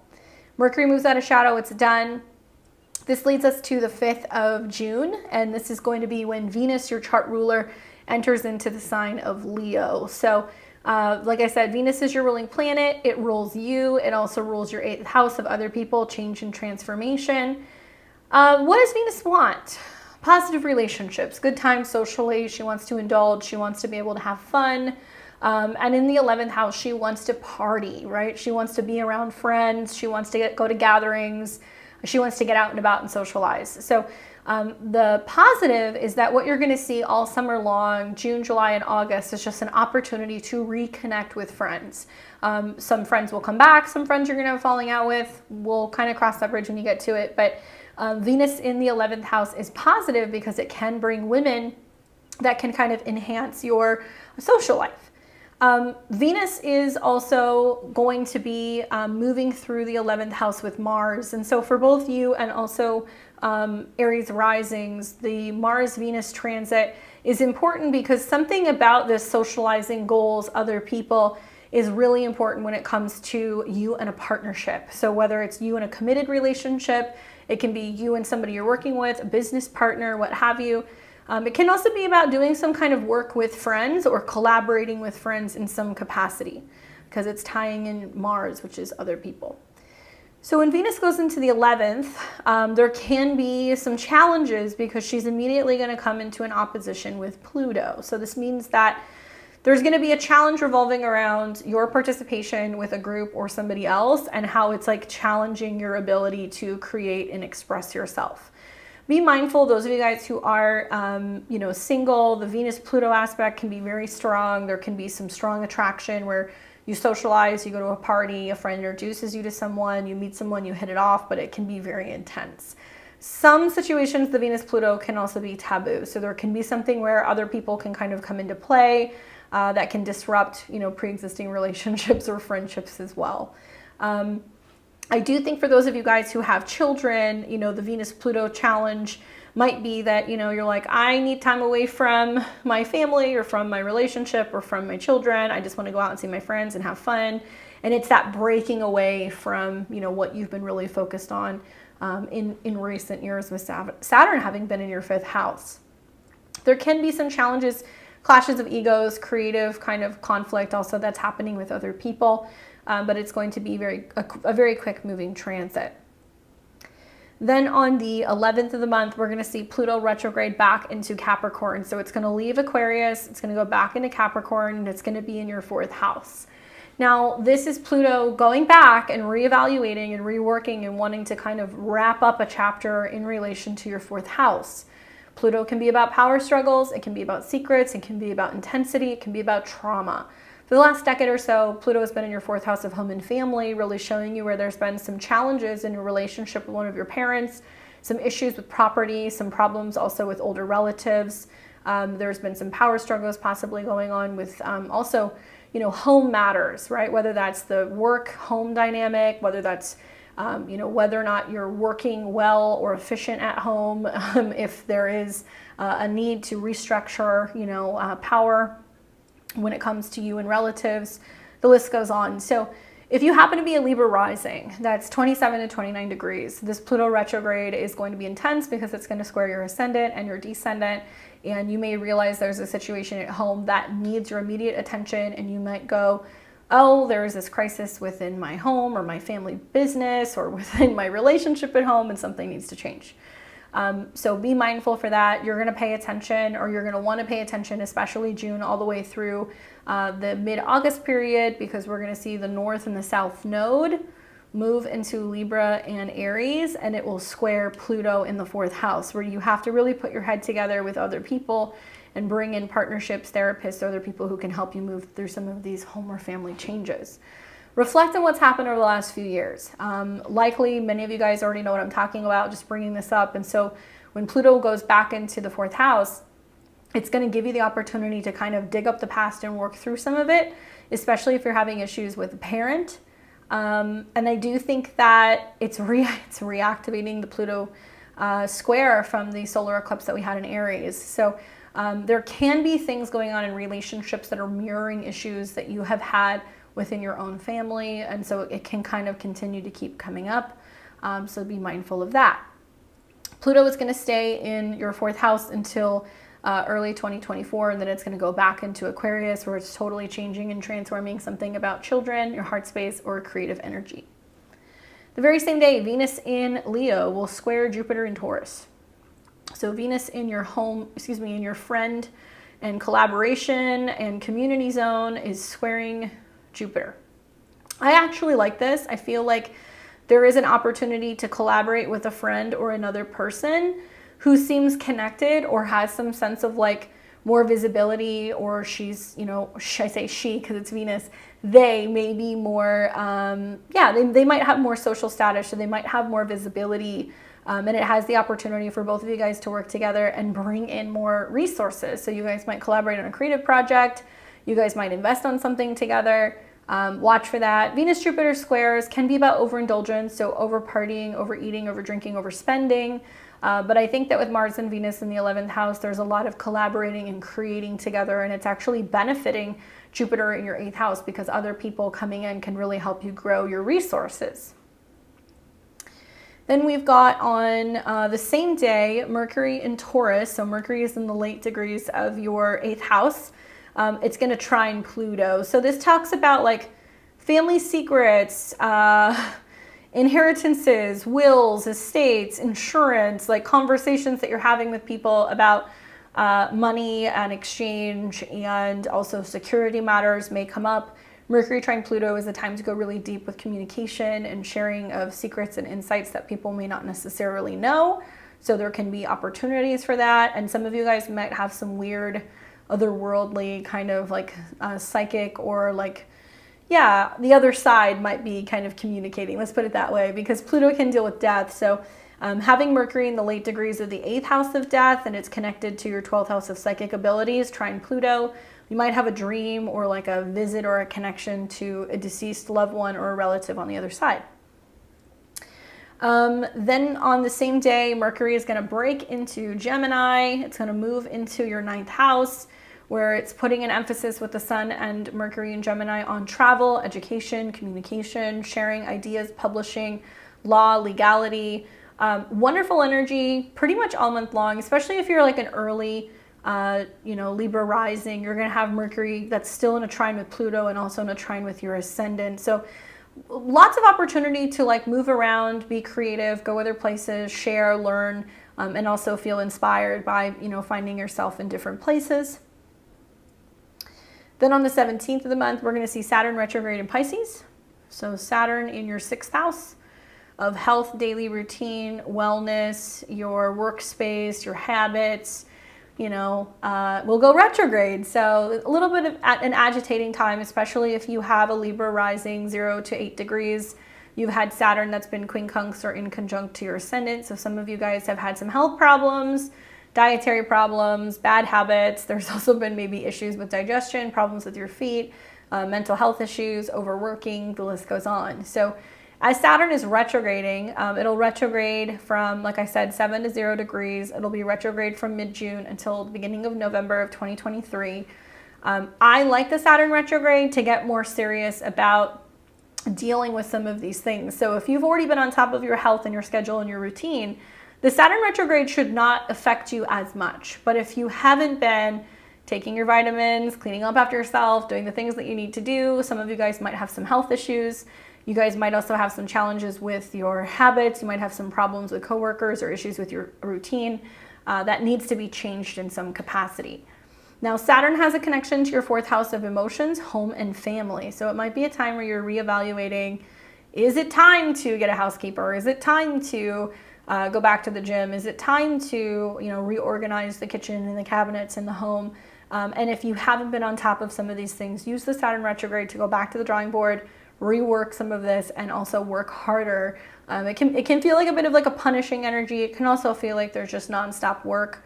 Perhaps with Saturn retrograde, there's going to be less work on your, on your lap. And some of you guys can slack off. So I would say don't slack off. Be mindful of staying on task and staying committed to being of service.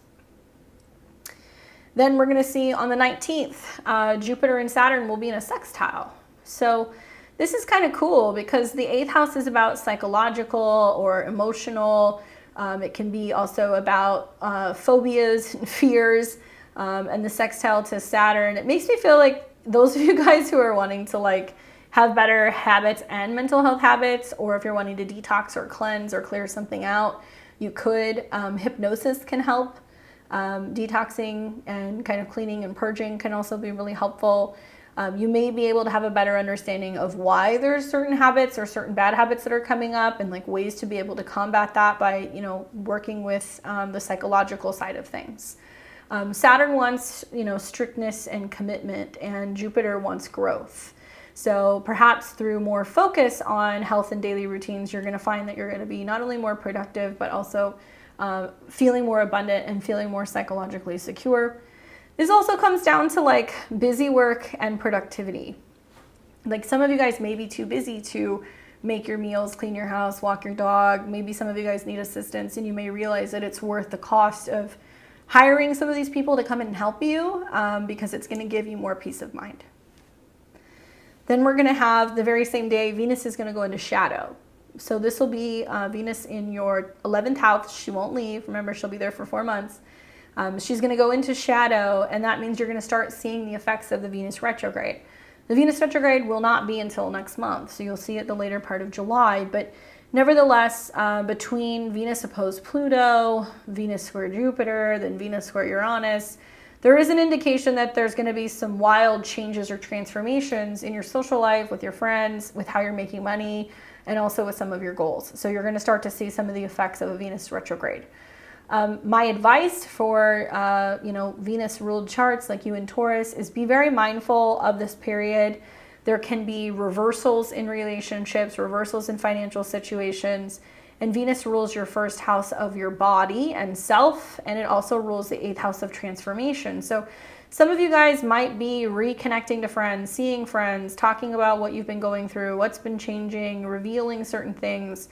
It's important not to compare yourself to other people, feel like you need to make physical changes to your body or your appearance or do anything extreme to be able to kind of keep up with trends or with others. But I think with, Venus coming into shadow, and then shortly after you're going to see her, start coming into squares with Uranus later in the month, you're going to start to see that on one hand, others can really bring more joy and happiness and creativity into your life, and they can bring an opportunity for more money, but there can also be intensity and conflict, and there can be drama with other people, which also can impact you psychologically. And there's some shocks and surprises when it comes to friendships in some way, shape, or form. And you're going to see this several times throughout the month.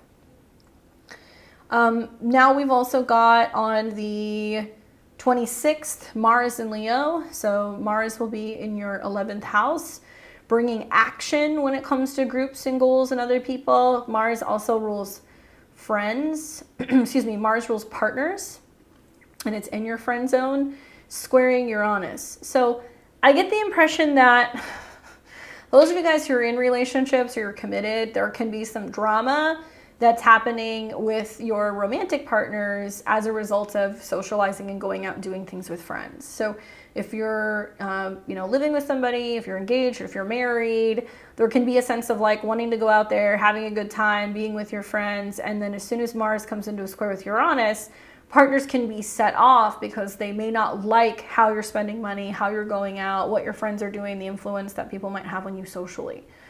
Those of you guys who are single, the Mars square Uranus can present some opportunities where socializing, connecting, meeting other people, it's very possible that relationships can show up very suddenly, but there's some kind of confusion revolving around what it means to be friends and what it means to be something more. So there's some haziness there. Some friends and relationships won't work. And you'll find this out very quickly, especially if you're perhaps bringing committed relationships around people that you may have a past history with. That is possible. Or other people kind of showing up socially and kind of setting off a partner. Watch for conflicts. Then we've got on the 28th of the month, the Sun in Cancer trine Saturn in Pisces. So the Sun's in your 10th house of work and career, lighting up everything in regards to just being out in, the front and center when it comes to your career, really busy at work. And the trine to Saturn makes me feel like there's a lot of recognition that you're getting for the sacrifice and the hard work that you've been putting into things. It's a really prominent time, I think, for you to get the pat on the back from bosses, superiors, and other people who are seeing what you've been doing and how you've been contributing, right? Contributing is a really big theme with Saturn in your 6th house. On the 30th of the month, the Sun and Mercury will cazimi in Cancer. So you're going to have the Sun-Mercury conjunction in your house of career. Mercury can be 9th house, so it's about teachers, mentors, or it's about your beliefs or philosophy.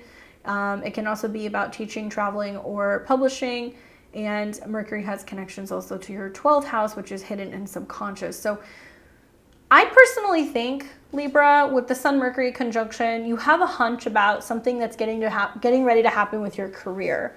And you're getting ready to find out that you're getting a raise, or you're being awarded something, or you're being recognized for something. You may be going back and forth and making a decision about whether or not you want to relocate, or whether or not you want to share some new information with the world. If you've been thinking about going in the direction of writing, publishing, teaching, that may also be emerging. I would look for some positive encouragement in regards to your career revolving around that cazimi on the 30th. The very same day, Neptune turns retrograde. So now you have 2 planets retrograde in your office, kind of work, daily routine zone. So while there's lots of good news coming through your career and also your social life, it's interesting now you have 2 retrogrades in your 6th where it's like, wait, how does that affect my routine? Where Saturn retrograde is going to get you pushing harder and staying committed to some of your goals, the Neptune retrograde, I think, is going to show you the reality of where you haven't been working hard enough when it comes to your physical or your mental health.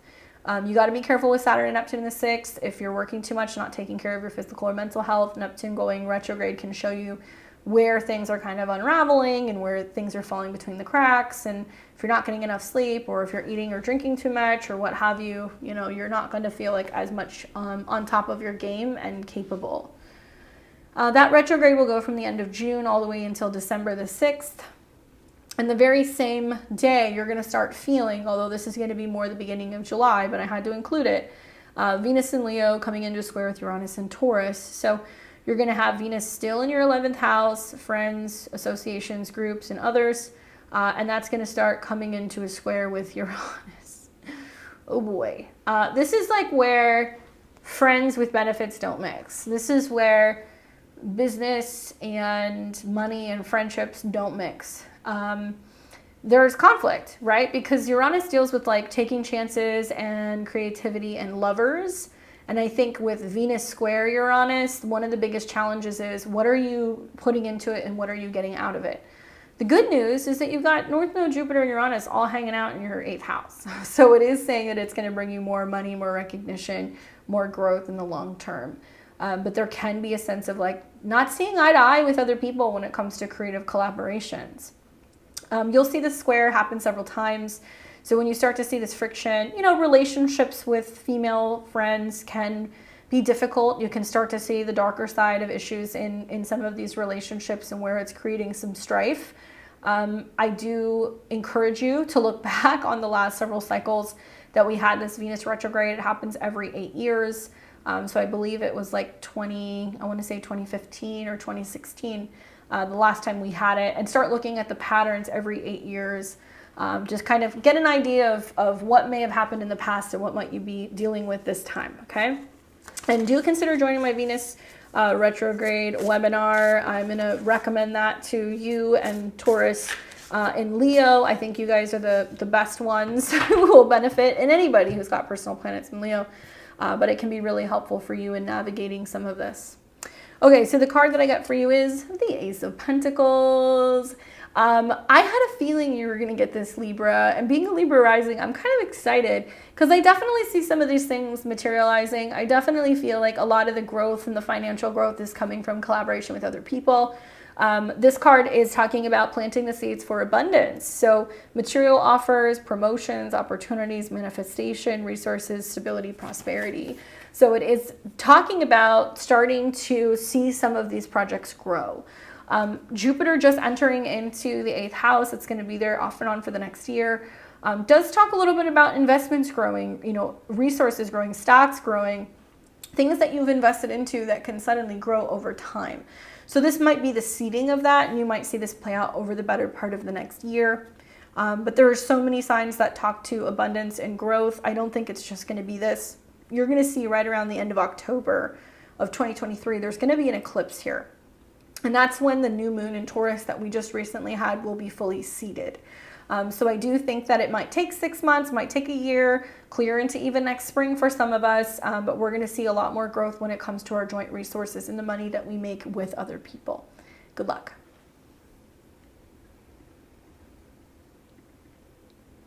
Okay, so this is for Scorpio and Scorpio rising. What's going on, Scorpio? Welcome to June of 2023. I hope you're doing well. I'm excited to chat with you about what's going on in the skies this month. I want to talk to you a little bit about your ruling planets, Mars and Pluto, before we get started. For starters, you know, Pluto will go retrograde later in the month. We're going to see it retrograde out of the sign of Aquarius in your 4th house of home and back into your 3rd house of communication. This is important because you're going to be seeing the pressure being taken off of your home and family zone, moving into your communication zone, where there can be some need to review something, okay? You're both Pluto and Mars, depending on how you use your astrology. The modern day ruler is Pluto. So as Pluto goes into the 3rd house, you might need to change and transform the way you communicate with other people. You might need to change the way that you look at a vehicle, how you're writing, how you're learning. You might reevaluate a relationship that you have with a sibling.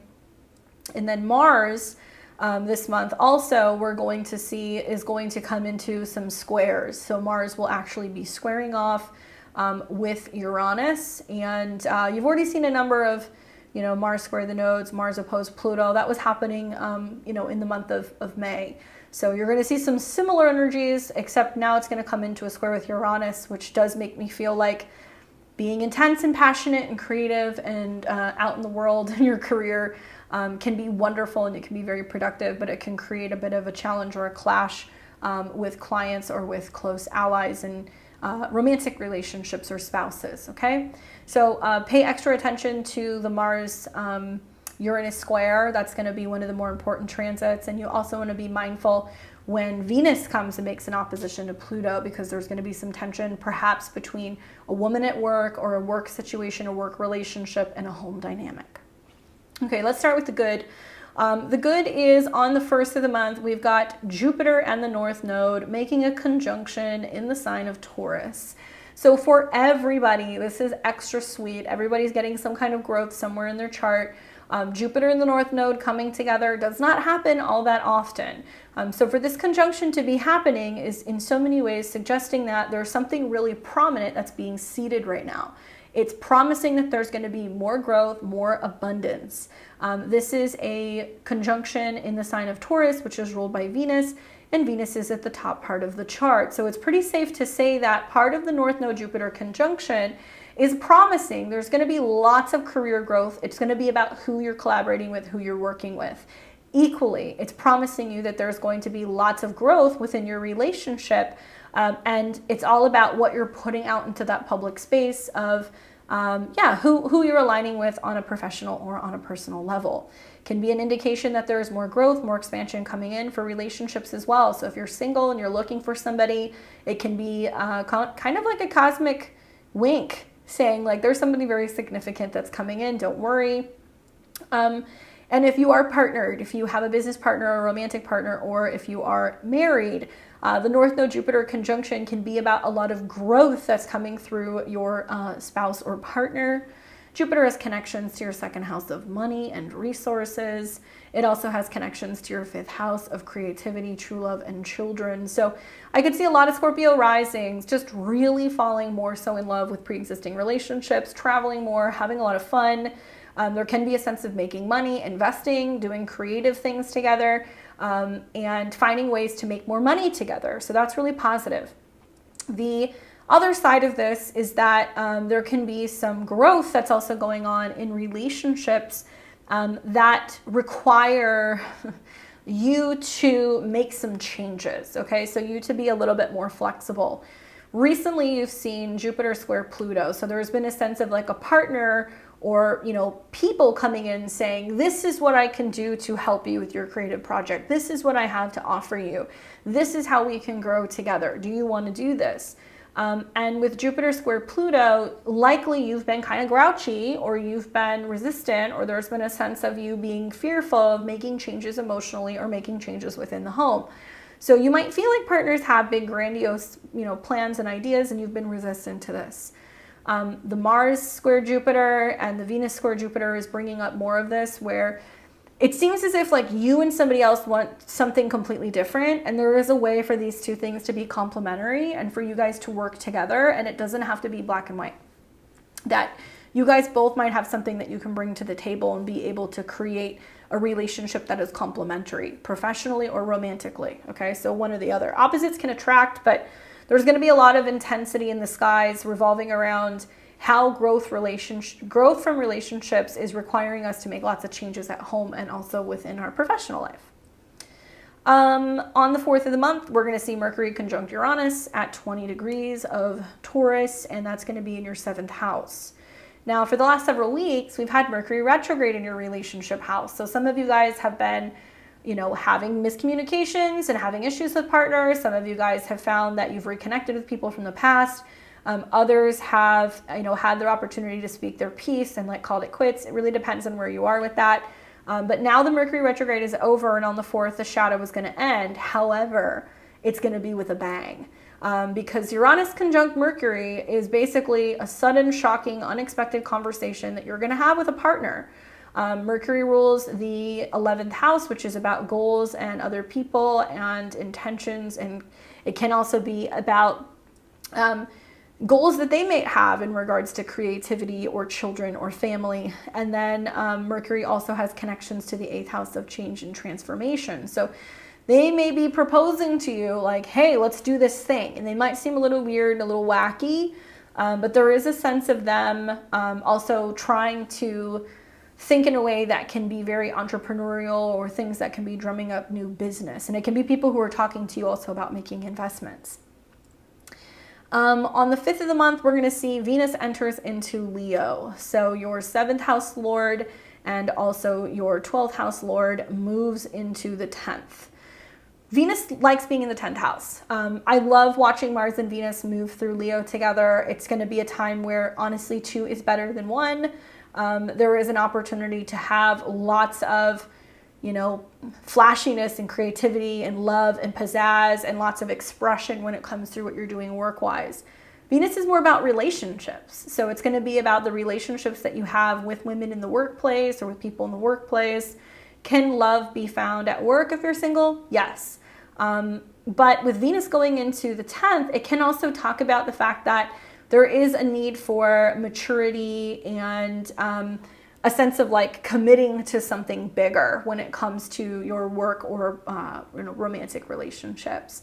Loving what you're doing for work and being able to really enjoy relating and socializing with people in regards to your career.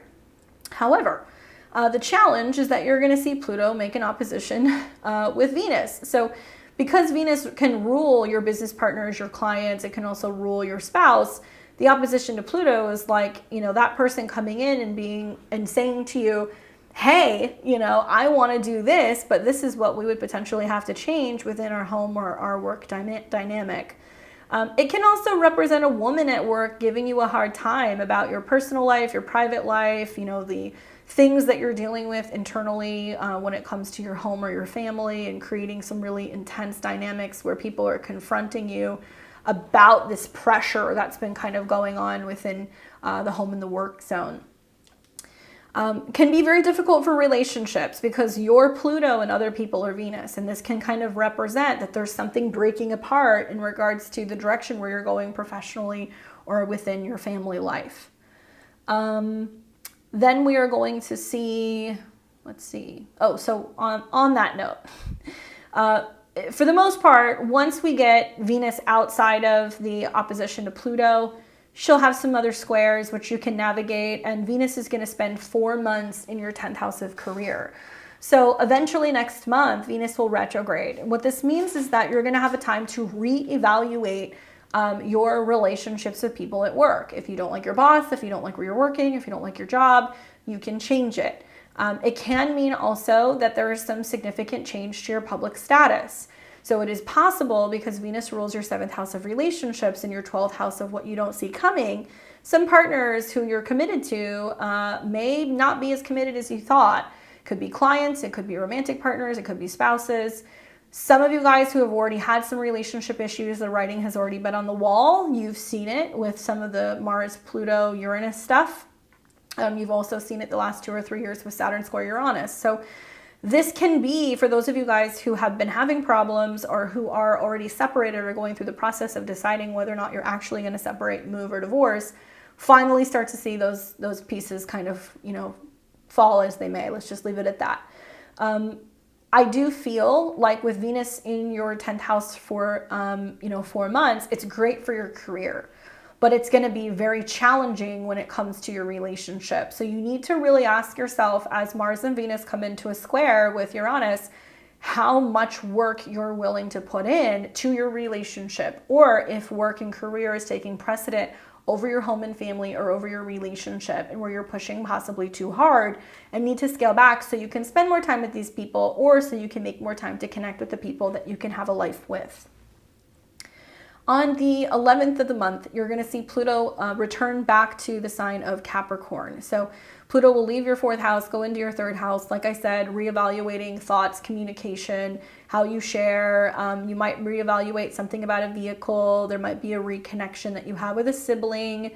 It can have you rethinking the direction that you're going with. Also, online platforms. So if you have a YouTube channel, if you have a podcast, if you have an online store, if you have a blog, you're reworking something.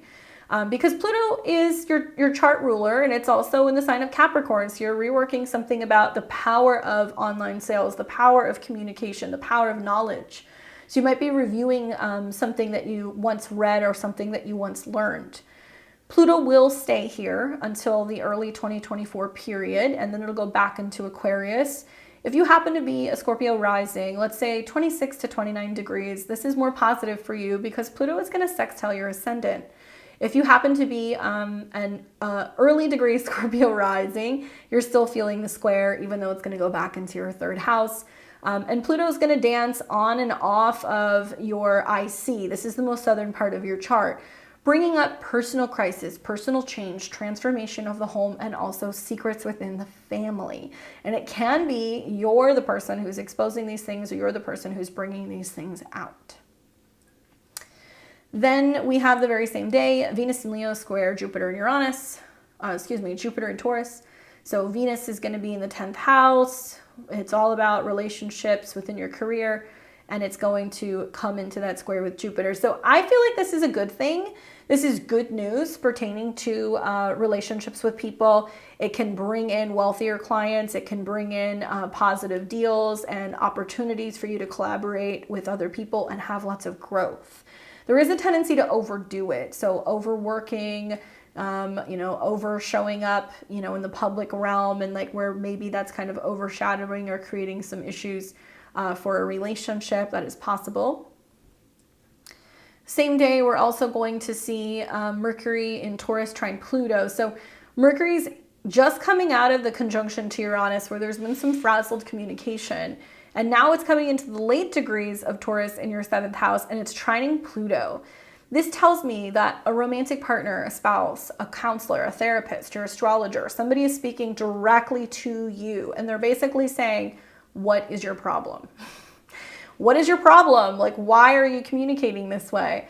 I can say this. I'm a Scorpio sun. I have a lot of Scorpio rising people in my life. I have a feeling that's what's going to happen. There's going to be somebody saying, why can't you change? Or let's have a conversation about changing our mind, changing the way we communicate. Mercury does deal with the 11th house of goals and the 8th house of intimacy. So likely a partner is trying to talk to you about intimacy issues or fears revolving around security, joint investments, things of that nature. My advice is on the 11th, with Pluto going back into your 3rd house, with the Venus-Jupiter square, with Mercury trine Pluto, keep your ears open. Just listen to what other people are saying to you, because other people are trying to disarm you, and they're trying to get you to be more open to changing the way that you see the world and changing the way that you kind of communicate within your relationships. Keep in mind, Jupiter is in your north node is in the 7th house. So it's bringing in people who are wise, or they're trying to kind of like bring more pleasure, or bringing more peace, or bringing more earthiness to your life. Then we have on the 17th of the month, Saturn retrograde in Pisces at 7 degrees.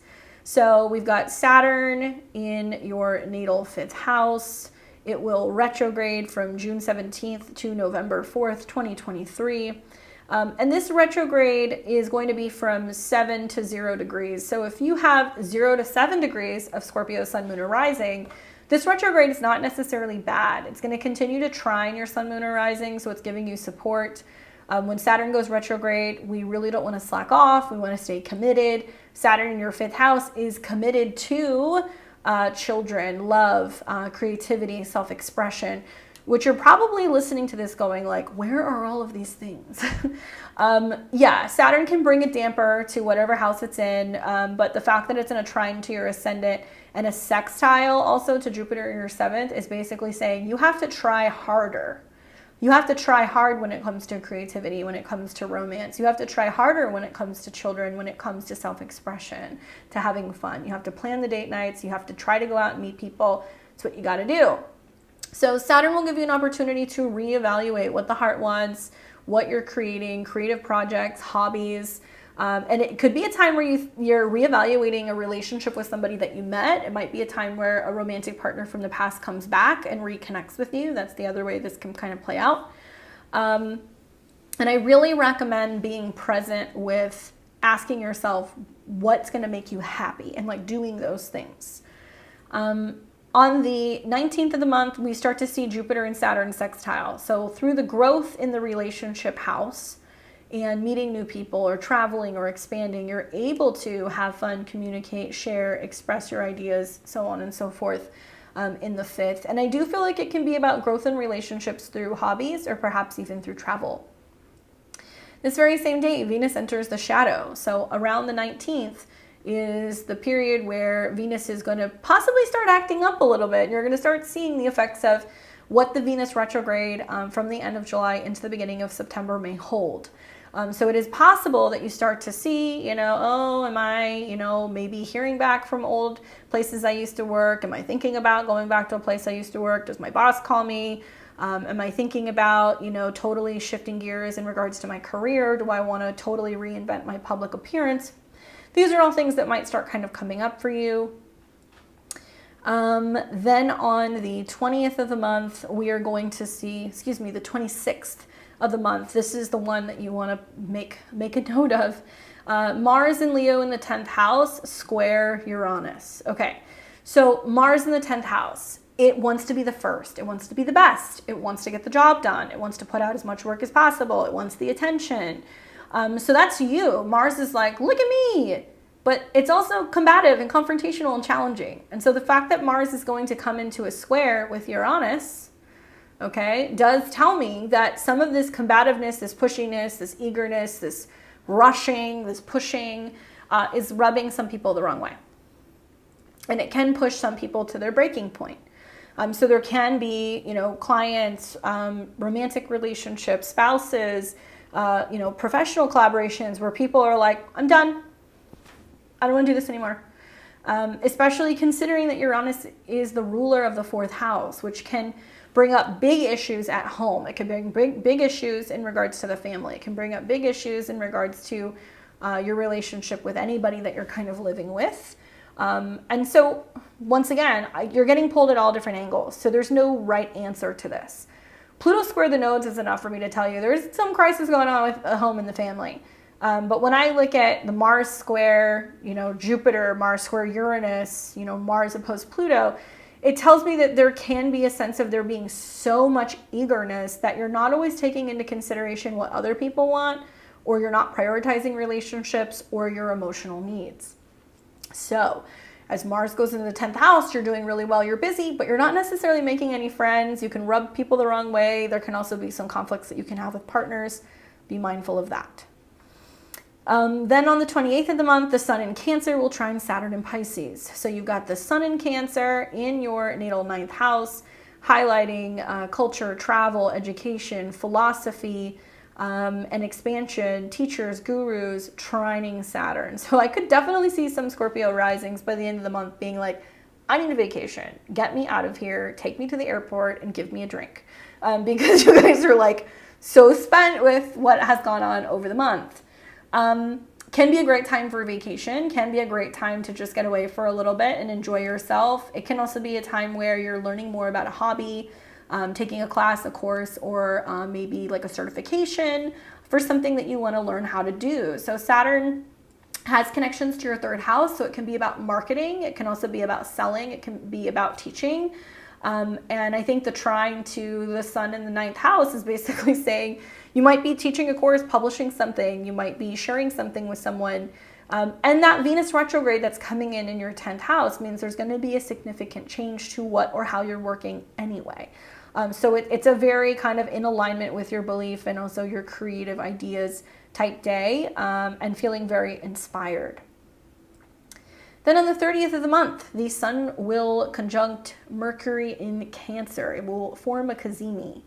So this will be in your 9th house. Okay, so Mercury rules 8th house, joint resources, other people. It also rules goals. The Sun-Mercury cazimi is a moment where the Sun and Mercury align. So something about your career and something also about education, teaching, traveling, or publishing kind of show up. And there's like a sense of like an aha moment. You might find out that somebody wants to promote your services. You might find out that you're going on a trip. You might find out that you're going to a retreat. You're going to be traveling somewhere. You might get the green light on publishing a book. Really, really great things come from this. I think you're going to get some really exciting, insightful information that somebody wants to help fund or make one of your goals or one of your dreams possible. But it does involve some sense of travel or higher education or belief for this to happen. The very same day, you're going to see Neptune retrograde in Pisces. So now you've got 2 planets retrograde in the sign of Pisces, where Saturn is saying, hey, like don't slack off, stay committed. Neptune is going to be like a moment when it goes retrograde of unveiling and showing you where there are things going on that you weren't aware of. So the 5th house is where you didn't have clarity about what your heart wanted, where you didn't have clarity about children, where you didn't have clarity about investments or creative ideas. So it's kind of interesting that you're going to have like this cazimi in the house of philosophy and beliefs, and then now both planets are retrograde, And there's a lot of really needing to just check in with your heart and like asking your heart, like, does this feel like it's right, type of vibe. That retrograde will go from June the 30th until December the 6th of 2023. Then it will go direct. And then finally, you're going to start feeling this on the 30th, but it's really going to start taking place at the beginning of July. But I did want to include this. You're going to see that Venus in Leo in your 10th house is going to start coming into a square with Uranus. There's so much happening with your 10th house. Your career is great, but it's like it's all coming into friction with other people. So Venus, once again, relationships in harmony with other people, somehow in friction with others. Just a word to the wise, like with Venus in the 10th house in opposition to Pluto, with Venus square Jupiter, Venus square Uranus, if you're in a relationship where you're not happy, like it can become very public, okay? Like it can become very, very public. And equally, if you're not happy and you're looking for love or connections at work, there can be lots of like friction going on with like partners or spouses who are like, what are you doing with this person at work? So just a heads up. Venus square Uranus does represent a lot of disharmony in relationships, and Uranus is going to want to break free. So while you're super focused on work and career and where you're going with that stuff, you may have some people that are like, you're at work all the time, you're in meetings, you know, you don't come home, you haven't called me back, you know, you're really busy, like, I don't know what you're doing, but, you know, I'm not waiting around. And there can be certain situations for those of you guys who overlook and don't have appreciation for relationships and partnerships who have been with you through thick and thin, may come home and somebody's gone. Their bags are packed and they're like, I'm out. So be very careful here, because there is a lot of things that have been bending, and then once they come into a square with Uranus, they break. Pay attention to the end of the month, because Venus will make this square several times throughout the Venus retrograde. To me, it looks like it can be a bending and a break with a professional or a committed relationship. Let's take a look. Let's see what the cards have to say for you in regards to the month ahead.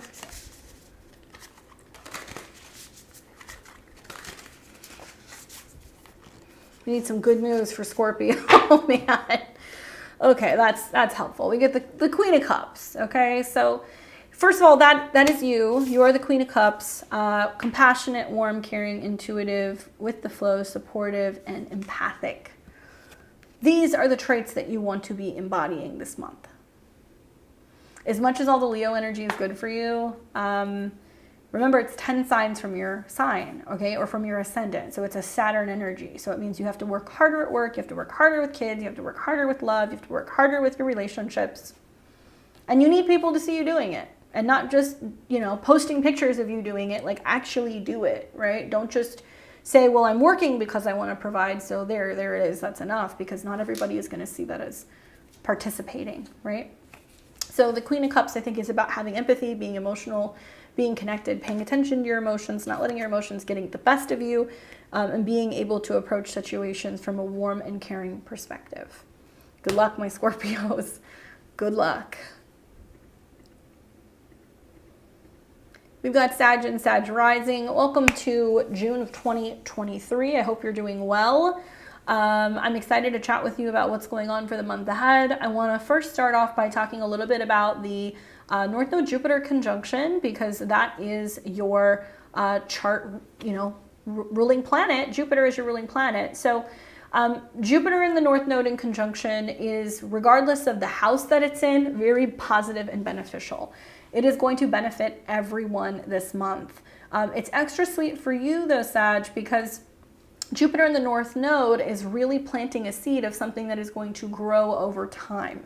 So for you, Venus is the ruler, and it's in the 9th, and the North Node in Jupiter is in the 6th. I feel like this is an expansion of your habits, new workspaces, offices, expanding business, expanding your routine, going to new gyms, learning new things about health and fitness, making room for travel.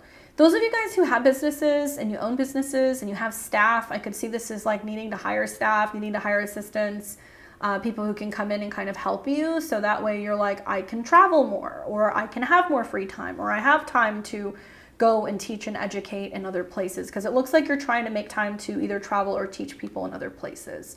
If not, it's that you're making time for vacations or training or certification. But basically that North Node Jupiter conjunction is really highlighting health, wellness, and your habits, your pattern, and your routine. This is something really hard to ignore because you have had retrogrades here and you're going to have a bunch of squares to planets in this house. So while it seems frustrating, at the same time, be grateful that you have work, be grateful that you have your health, and really pay attention to expansion when it comes to sixth house themes like pets also. Some of you guys might get a new pet with this conjunction. Okay, so that's happening in the first of the month. Then we're going to have on the 4th of the month, Mercury conjunct Uranus and Taurus at 20 degrees. So this is going to be happening in your natal 6th house. Mercury rules relationships and it also rules career. So, this retrograde makes me feel like probably your schedule's been wonky. There has probably been a sense of feeling like, people have been canceling, they're inconsistent, they're not stable, they're not on time. Maybe you've been adjusting to learning new systems and also like learning new, technology at work, new, systems to log in, to clock in, and, maintain inventory that can be happening. Maybe you've been working on a new website and like getting ready to like launch it and working out all of the kinks. But the 6th house is about help. So something about the help has kind of been disorganized and now it's coming online. So it can be a time when you're like, okay, now we know how to use the systems. Now the website is working, that kind of stuff. It can also materialize as needing some help or support from a partner or needing some help or support when it comes to a vehicle. So if there's a dead battery or something, you might call a partner or a friend and be like, hey, can you give me a ride to work? Something that's interfering with your ability to get the job done. The good news is that after that shock and surprise is over, the Mercury retrograde shadow is done and you're out of the Mercury retrograde. Then on the 5th of the month, Venus enters Leo. So Venus is going to enter into your 9th house and it's in a fellow sister sign. So I think you're going to like it. I think Venus being in your 9th house, and it's going to be there for 4 months because next month it'll retrograde, is 4 months of opportunity to travel. It's going to be really positive for Sagittarius rising. If you guys want to have love at a distance, if you want to meet somebody in a foreign place, if you're hoping to make more time for travel, if you're hoping to go back to school, if you're hoping to get some kind of training, some of you guys might be returning and visiting a place that you've been before. Any of these things can happen. Traveling with friends is another theme because you've got Venus is the ruler of your 11th and your 6th house. So it might be about making time to go and travel and work at a distance and connect with people in other cities and maybe even foreign places that you've been before. The problem is as soon as Venus moves into Leo, it comes into an opposition with Pluto. And Pluto is in your 3rd house of cars, vehicles, communications, gadgets, siblings. And so it does represent some sense of having challenges when it comes to education or travel. I also wonder if there's going to be some uncomfortable conversations maybe that you're having with siblings or aunts or uncles or cousins. This can also be an indication of potentially legal issues, legal documents, some kind of legal fight. You do have Mars that's in your 9th house as well. So if there's a pending legal issue or one that might be coming up, it would not surprise me. Obviously, touch wood, but that can be happening. And there can be some quarrels and some issues that you're having with extended family members as well. Then we've got on the 11th of the month, Pluto will retrograde back into the sign of Capricorn. So we're going to see Pluto leave the 3rd house, retrograde back to the 2nd house of money, resources, and finances. So Pluto will be here until the beginning of 2024. It'll be in and out of Capricorn until the end of 2024, so it's going to go in and out of Aquarius one more time. While it retrogrades back to the 2nd house, it's going back to rework, reevaluate, or destroy and renew something when it comes to your finances. Pluto can bring crisis, okay? But Pluto is also about power. So as Pluto goes back into the 2nd house, you're learning something about the power of your resources, the power of your spending, the power of your possessions. And Pluto rules your 12th house. So it's whether or not you let money and resource have power over you. If you're fearful of not having enough, that kind of stuff. It is possible that this does bring up some, financial crisis. You've had Pluto, in your 2nd house for like a decade. So none of this is new, but over the next couple months, you're going to see the North and the South node move into a square with Pluto. So there can be some sense of things needing to change with your spending habits, realizing that cost of living is going up. You might have to, go up on your salary or request that you're getting better benefits or look for a better paying job. Some of you guys might need to totally transform how you are when it comes to material things in general. It just depends. Anyway, if Pluto is going back into your second house, there is a need to reevaluate your spending powers. And I do think that that's something that's going to play out very strongly between now and July. And it's going to be about what you own and what you possess versus what you owe or what you take out loans for. Same day, Venus in Leo in your 9th house is going to come into a square. And that is going to be with Jupiter in Taurus. So it's going to square Jupiter. So Venus in the 9th can be about a woman far away that's challenging you in some way, especially when it comes to law and legality, or when it's coming to your health or your schedule, or somebody who's pressuring you to overwork or overdo something. Be very careful here with the Venus-Jupiter square. It does make me feel like this can also be legal related things, because the 6th house can deal with settlements and the 9th can deal with like lawsuits. So be very mindful of just how you're moving, how you're communicating, especially looking at this T-square. I feel like it can be like accidents at work and lawsuits. It can be about, car accidents and injuries and who's at fault and lawsuits. So be very, very careful with some of those squares. Anything in relation to what can affect either employees or your health seems to come to mind. Then on the same day, Mercury in Taurus will trine Pluto. So you have Mercury in the late degrees of the 6th house, and it's trining Pluto. So it's going to be some conversation about money, resources, daily routine. If you're an employee, it can be about checking your hours, making sure that you're getting paid accordingly, making sure that things aren't being docked, making sure that, you're being categorized correctly for your job, title. That stuff can be coming up as well. Then we've got Mercury that will then enter into Gemini. So Mercury is going into your 7th house, where you have lots of communication and connection with other people. So support from other people. It is possible that with Mercury, going into this part of the skies, there's more action with siblings, more action with relationships, calling friends, meeting people, coming into contact with new romantic partners. That's very doable, especially considering that you've got Venus in the 9th and you're coming off of eclipses in your 5th. So it can be a very strong period potentially for relationships as Mercury and the Sun is going through your 7th house. Then we're going to see on the 17th of the month, Saturn will go retrograde in Pisces. So Saturn is hanging out in your 4th house, where it is restructuring your home, your emotional zone, and your family. Perhaps there's been more responsibility revolving around you taking care of a parent, taking care of a home, having more home expenses, having more in regards to responsibility with the home. It can also be about parenting. So Saturn going retrograde in the 4th house means that it's going to ease up a little bit, and it's not going to give you as much pressure when it comes to feeling stuck at home. This is also part of the reason why I think that you guys are going to be traveling more. It's like the Saturn retrograde is going to allow you to feel like you can kind of go out now, but don't evade any responsibility. Like there is a need to still like come home, take care of family.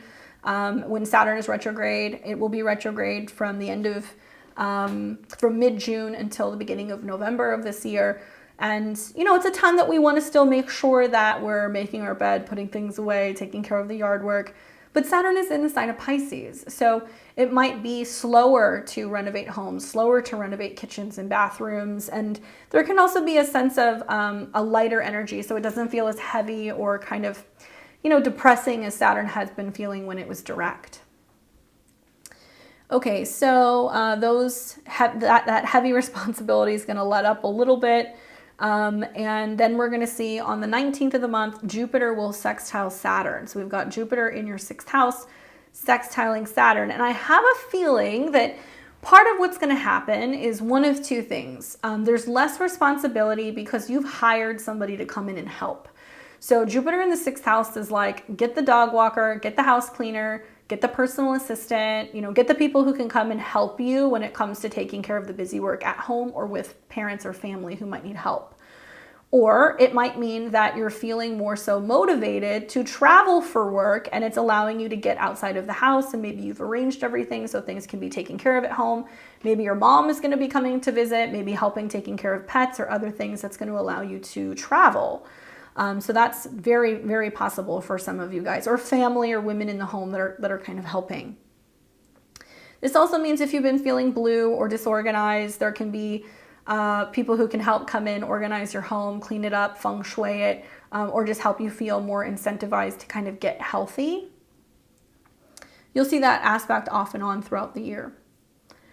Then we're going to see the same day, Venus is going to enter shadow. Okay, so Venus in the 9th, getting ready to go retrograde. Venus connects to the 11th house of friends and others.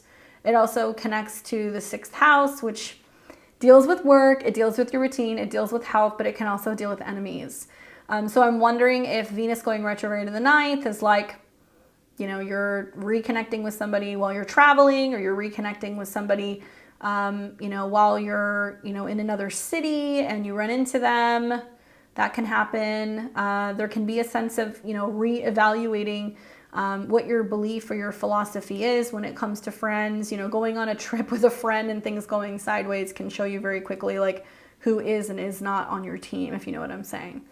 Anyway, just know that you're going to start to see the effects of Venus going retrograde in the 9th house. And it can also be bringing up this reevaluation. Do I have time for travel? Do I have time to go back to school? Do I have time to kind of also teach in some capacity, or publish, or maybe even write a book? Teachers or mentors or gurus can come back here too. The 9th house is also about your in-laws, so be mindful that there can be stuff going on with in-laws as well. Then we've got the 26th of the month, and that's going to be when Mars in Leo squares Uranus in Taurus. So Mars is in your 9th house. It is going to be squaring Uranus.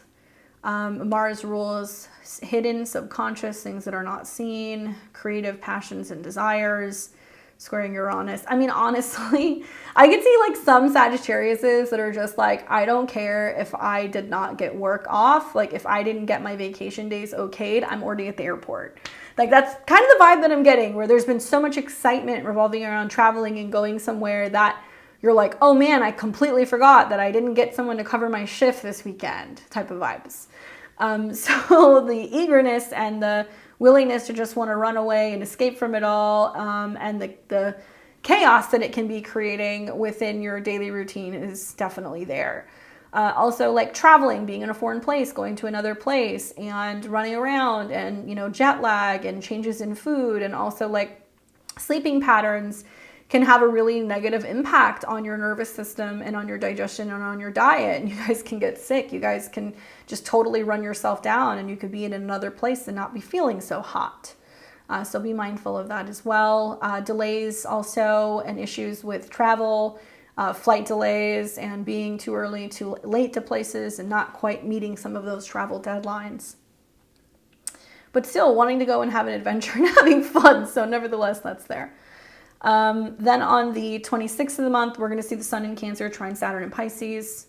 So the sun is in your 8th house, where it's shining a light on the shadow. It's anything in regards to transformation of the emotional self, the hidden self, and also the fears, right? 8th house is fears, joint resources, other people's money, and it's trining Saturn in your 4th house.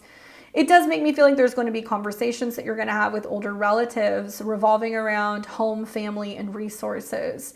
It is possible, touch wood, that when the sun is not just forming a trine to the south node, but also to Saturn, that there is some news of an inheritance or older relatives that might be kind of setting things up, and you're kind of getting information about what their insurance needs are, what their end of life needs are, you know, what they're leaving you, what their legacy is going to be, that kind of stuff. Obviously, doesn't always have to play out that way, but we do have a couple indications that are kind of coming out in the sky. So I would just be mindful of that. This is also about the emotional boundaries and connection to home and family. And so there can be a sense of like healing and moving through some kind of family or ancestral trauma, and coming to terms with that, especially if there is a mother wound.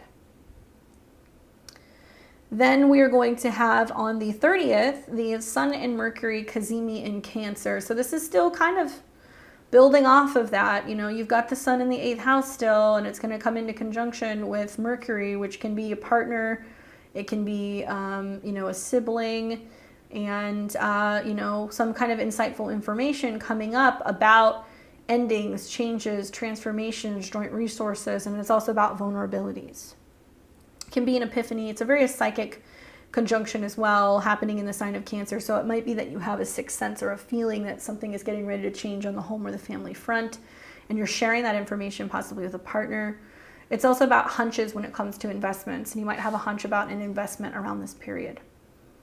On the same day, Neptune's going to go retrograde in Pisces. So we've got now 2 planets that are retrograde in your 4th house. Where Saturn has been retrograde, where we're reevaluating how much work is too much work. Neptune going retrograde is where if we've been completely lacking doing anything, if we're not doing our due diligence to be taking care of our emotional health, taking care of our mental health, feeling inspired, feeling creative, feeling dreamy, we become aware of like where not doing the housework or not doing the emotional or the home or the family work is going to provide quite a rude awakening for some of us. This will be retrograde from June 30th to December 6th, 2023. And then finally, Venus in Leo in your 9th house, around the 30th, you're going to start feeling the square to Uranus. Okay, touch wood. I get the vibe that it's almost like you're planning on going on a trip or you're doing something, and then there's some news that comes along in regards to a family member's health or situation going on at home. And there's a sense of being like, I'm going to this place, and then you kind of realize like, oh shoot, maybe I'm not. And, maybe it is going to affect my ability to kind of be there and help take care of them or, run errands for them type of vibe. So that's the other way that can kind of work out. But yeah, Venus in the 9th house coming in a square with Uranus is some kind of strife or some kind of conflict maybe that you're having in regards to a teacher, a mentor, or somebody who is supposed to be your friend and not being as understanding, that you've had a sudden change in your schedule or you're having a health issue that might inhibit you from going to work or from traveling or from, taking a vacation, and it can create some challenges. All right, let's see what these cards have to say, shall we? We need some positive news here. It is challenging, now that Saturn is in Pisces, I will say, having the sun go through Gemini and having Saturn. Also, you're going to be experiencing some squares. You'll see some similar stuff that's going to be happening in Virgo season. So it'll pass. It'll pass. Know that Jupiter in the North Node wants to help focus on your routine, being of service, and your health, right? That's what's most important. The card that I got for you is the Empress. This is mom stuff. I think of the sun in the 8th house, Saturn in the 4th house. What does mom need, right? If you have a mom or a mother figure, or it could be your grandmother, it could be your sister, it could be you as a mom. It could be how, pregnancy is affecting your body. It can be about you realizing that there are things that you need to be more focused on nurturing and kind of taking care of. Creation of life, abundance, fertility, divine feminine, beauty, sensuality, nurturing Mother Earth, or pregnancy. So some of you guys I know, right, having had eclipses in your 5th house are pregnant, right? And so now it's all the emotions and things that are going on, but it can also be changes in life that's impacting the way that you look at motherhood, your relationship with your mom, what you're giving life to, what you're making time for, or who or what you're supposed to be nurturing, okay? Good luck, Saggies. I will see you next month. We've got Capricorn and Capricorn rising. What's going on, guys? Welcome to June of 2023. I hope you're doing well. So we have got a lot going on this month. So I want to start first with some of the aspects that's going to be happening with Saturn, because Saturn rules your guys' chart. For starters, we're going to see Saturn go retrograde. So that'll be happening later in the month. So you want to be mindful of when that retrograde starts, because Saturn rules your chart. So you're going to be feeling the energy of maybe holding back and communicating a little bit, rethinking things, slowing down the mind, slowing down the process of movement or changes in relationships you might have with siblings, and maybe some issues with vehicles. And then we're also going to see some planets that are going to come into aspect with Saturn. We're going to see like a sextile to Saturn as well. So Jupiter sextile Saturn is lots of growth, and that's going to help you expand your creative zone. So the more that you're being cautious in what you're learning and how you're communicating, the more you can kind of get in touch with what the heart wants, okay? So that's probably the long and short of it. So let's go ahead and get into all of the rest of the aspects for the month ahead. So on the first of the month, we're going to see the North Node Jupiter conjunction in the sign of Taurus. Let me just tell you guys, most all of the Capricorn degrees are going to kind of get hit this month. So in a good way, you're going to get trines. So if you have anything from 0 to, let's say, like 4 or 5 degrees of Capricorn, you'll have Jupiter trines, which is positive, expansion, birth energy, pregnancy energy, falling in love, creativity, self-expression. If you have anything from about, let's say, 19 to 25 degrees, even more, let's say like 19 really to 29 because of Pluto, you're going to have more Pluto-Uranus trines that are going on. Changeable, transformative, powerful, okay? So we're going to see Jupiter North Node connection. Abundance for everybody. Jupiter is the biggest, most beneficial planet in our skies. It wants to bring us growth. It wants to bring us positive goodies, and it wants to bring us wealth. It wants to bring us travel, experiences, and joy. I love seeing Jupiter in your 5th house. I feel like this is big falling in love energy. This is big success playing lottery energy. This is big pregnancy energy, artist energy, the list goes on. So the 5th house is kind of like a Leo house. It's all about our creativity, our self-expression, and it's about joy. So there can be big things happening in your love life, big things happening in your kids' lives, big things happening in your creative life. So it really depends on you. But this is seeding and promising that there is something that if you have been asking for this thing, it's going to come. But here's the key. And I don't think I spoke on this enough, but I'll talk about this, I guess, more when I do the monthlies.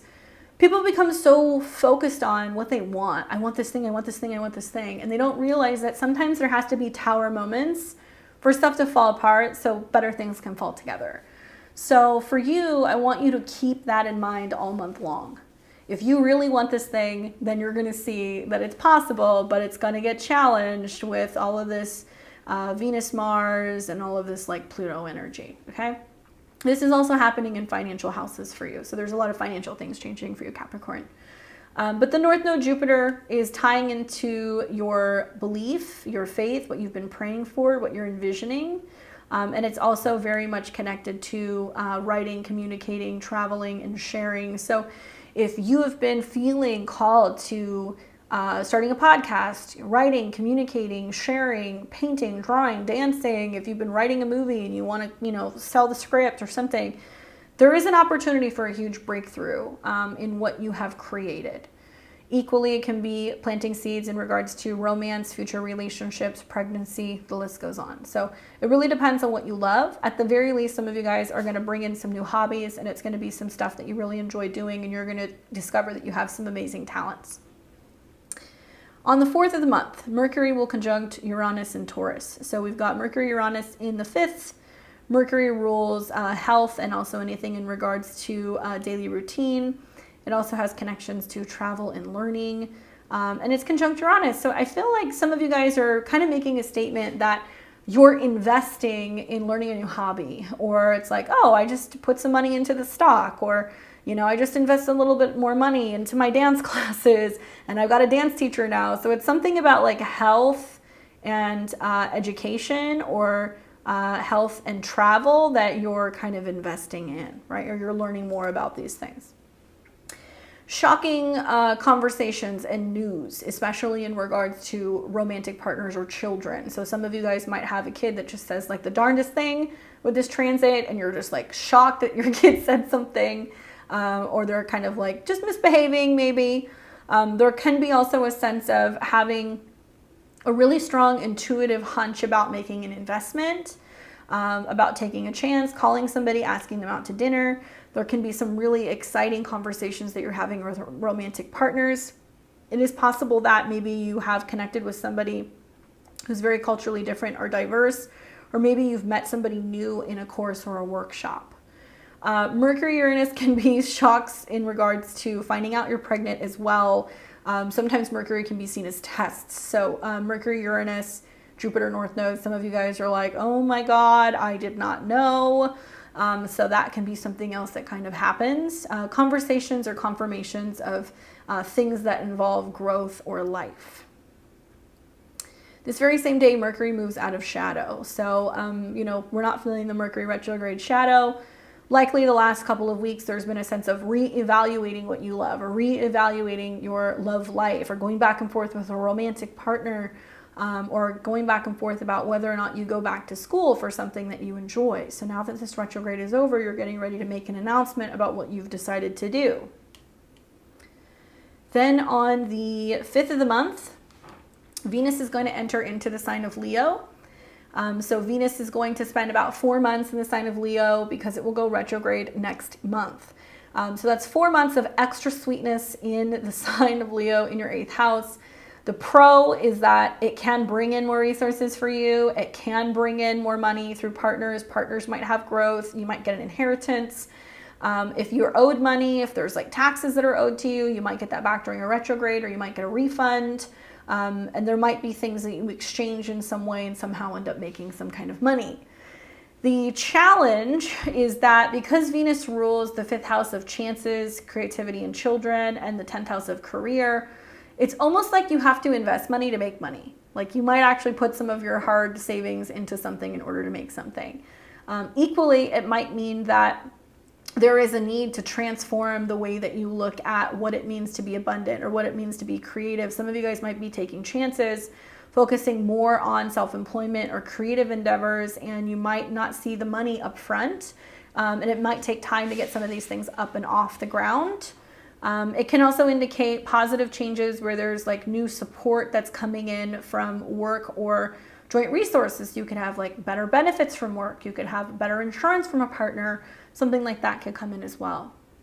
The challenge here is that right when Venus goes into Leo, she's going to come into an opposition with Pluto. So it tells me that resources are coming in through other people, but they're challenging what you can possess. Like there's like strings attached, or maybe you get something and then somebody's like, yeah, but I need my cut, or oh, and take the taxes out of it immediately. Like there's some give and take to this particular transit.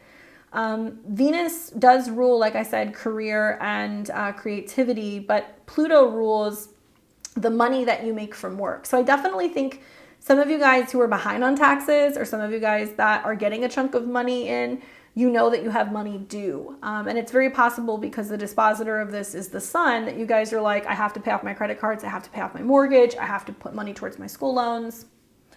Something like that is happening where money's coming in, but money's going. So you have to kind of pay the piper. Don't worry, like I said, Venus is going to be there for 4 months. So you're going to have 4 months to rework a joint resource situation, focus on savings, bringing more money in. And there's lots of change going on with Pluto also leaving your 2nd house here soon. On the 11th of the month, we're going to see Pluto return back to Capricorn. So it's almost over, guys, especially if you're, 27 to 29 degrees. You guys are going to be feeling the heat the most. Pluto retrograding back into Capricorn, and it's going to be there until the beginning of 2024. So we remember when Pluto was at 29 degrees, there was the most power struggle, the most challenges, the most breakthroughs. So now that Pluto is retrograding back to Capricorn, at least it's retrograde, so we're reevaluating our personal power when it's in our 1st house. Can we see a return of issues with the body? Can we see resistance to change? Yes, we can. But remember that Pluto is about your goals. So as Pluto goes back into your 1st house, you're reevaluating what are your goals. You're finding your inner strength. You're finding your inner power and your ability to really kind of just pick yourself up and go like, I'm just going to keep going through the motions of the Phoenix, and I will keep rising even in the midst of some difficult circumstances. This can also be about your body changing or transforming in some way. That will be retrograde until the beginning of 2024. Pay close attention also. It's going to be in July when the North Node goes into your 4th house and the South Node goes into Libra. It's going to square. I do think it's going to push some of you guys who have been wanting to have children for some time to have kids. I do think it's going to push some of you guys who have been wanting to quit your job and focus on a home business or get into real estate or, working from home in some way. You will. And it's all about the power of being able to persevere. That's really what it is with Pluto in the late degrees of Capricorn. Same day, Venus in Leo squares Jupiter in Taurus. So we've got Venus in the 8th house and it's going to square Jupiter. And I wonder if this is like some of you guys thinking about going, okay, I need to get a loan, or I need to get some money to get me by, or I need to take some money out of my savings, you know, to invest in this new business or in this new project or into the stock market. I could see that happening. Just be very cautious with some of the squares and things that are going to happen financially. And because this is happening in financial houses, stuff is going to be all over the place. So if you're somebody who is a day trader, if you're a swing trader, be very cautious, set all your levels, and be mindful, because some of you guys are going to have some harsh awakenings with some oppositions in the squares to Uranus. You might see money come and you might see money go. Same day, then we're going to see Mercury in Taurus trine Pluto. So Mercury is in the 5th house that's trining Pluto. So this is about having deep conversations with children, lovers, and also your inner child. I do think this is about you feeling like you're able to kind of pick up on market trends and you're able to kind of see things and put stuff together. There can be like a really powerful kind of creative or psychic day that's on tap for you with that trine. And then shortly after, Mercury is going to move into Gemini, into your 6th house, where it's focusing on work, health, and routine. On the 17th of the month, Saturn goes retrograde. So this is important because it's your chart ruler. When Saturn goes retrograde, it'll go retrograde in Pisces. It's in your 3rd house. So you're going to be reevaluating how you communicate, how you think, how you're getting around town. There can be changes of cars. There can be a lessening of challenges with communication, a lessening of challenges with neighbors or also with siblings. Things might get a little bit easier there. And, you know, we don't want to slack off with the Saturn retrograde. You're going to have 2 retrogrades in the 3rd house. You're going to have an opportunity this month to reevaluate, when do I speak up and when do I say nothing? How do I really think? How do I really feel? How do I express myself better? You'll have plenty of time to do all of that. But it'll be retrograde from June 17th to 2023. And because Saturn has to do with your 1st house of your body and your 2nd house of your self-esteem, I think it's about you learning like not to speak so harshly to yourself, how to speak kindly to yourself, how to start breathing better, expressing yourself better, calming yourself down. It might be a time also where I would be sticking to walking or biking or journaling as a regular kind of, you know, process of kind of clearing the mind and kind of relaxing the body. We don't want to get too off track with not doing these things, because it can have a negative effect on the body or on the mind when Saturn goes direct later in the year. On the 19th of the month, we're going to see that then Saturn and Jupiter are in a sextile. So something about the commitment to reading, learning, some kind of self-betterment, growth, speaking up is really helping you get in touch with your creative side. I've seen a lot of Capricorn risings that are like, I'm consistently, you know, posting on my social media for my business. I'm consistently, you know, doing blog posts. I'm consistently creating YouTube videos. Consistency is key. Staying in constant flow with your creative energy is the way to go. Or staying in constant flow with being able to have fun, having date nights, having time for romance, communicating and connecting with siblings or with romantic partners. That might be important. It might also, if you have children, have to do with like communicating with your kids or making changes with their education or where they're going to school. I could see that coming up as well. Same day, Venus is going to enter shadow. So you're going to start to see with Venus getting ready to go through the same degrees, which she will retrograde, some of the challenges that Venus retrograde might bring up. So like I said, 8th house is other people's money and resources. So money and resources might be good now, but when Venus goes retrograde, you might find that it's not as easy to get child support, spousal support, have access to other people's credit cards, to their loans, and have people paying for things. You might also not be dipping as much into your savings, or you might not be putting as much stuff on your credit cards. Then on the 26th of the month, Mars in Leo will square Uranus in Taurus. So we've got Mars in the 8th house, where it's just kind of blazing through, focusing on, you know, working on bringing in more money, more resources, very passionate, very sexual, and it's going to square Uranus. Let me remind you guys that the North Node and Jupiter are in your 5th house, and that you also are going to be having an eclipse there in the fall. I see this as an opportunity for like getting hot and heavy, and there being like a sudden opportunity to connect with somebody, or like a quick sexual encounter that could materialize as an unexpected pregnancy, especially if it's like a one-night stand, or if this is just like, oh, it's not a big deal, like, you know, it could have just happened. Yeah, I don't know how it happened, type of vibe, because Mars is in your 8th house, which can be about pregnancy. It's also about home and family, and it's squaring Uranus, which is about fertility, but also resources. On the other hand, a partner might be challenging how much money you're spending on having fun, on going out, on, you know, going to bars, going to shows, things like that. And there can be some conflict revolving around what you're spending and like justifying what you're spending on entertainment. Yes, there can be chance opportunities to connect and meet with people as well.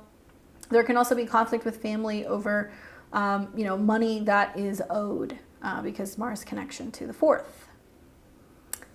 Then on the 28th of the month, we are going to see the Sun in Cancer in your 7th house, trine Saturn.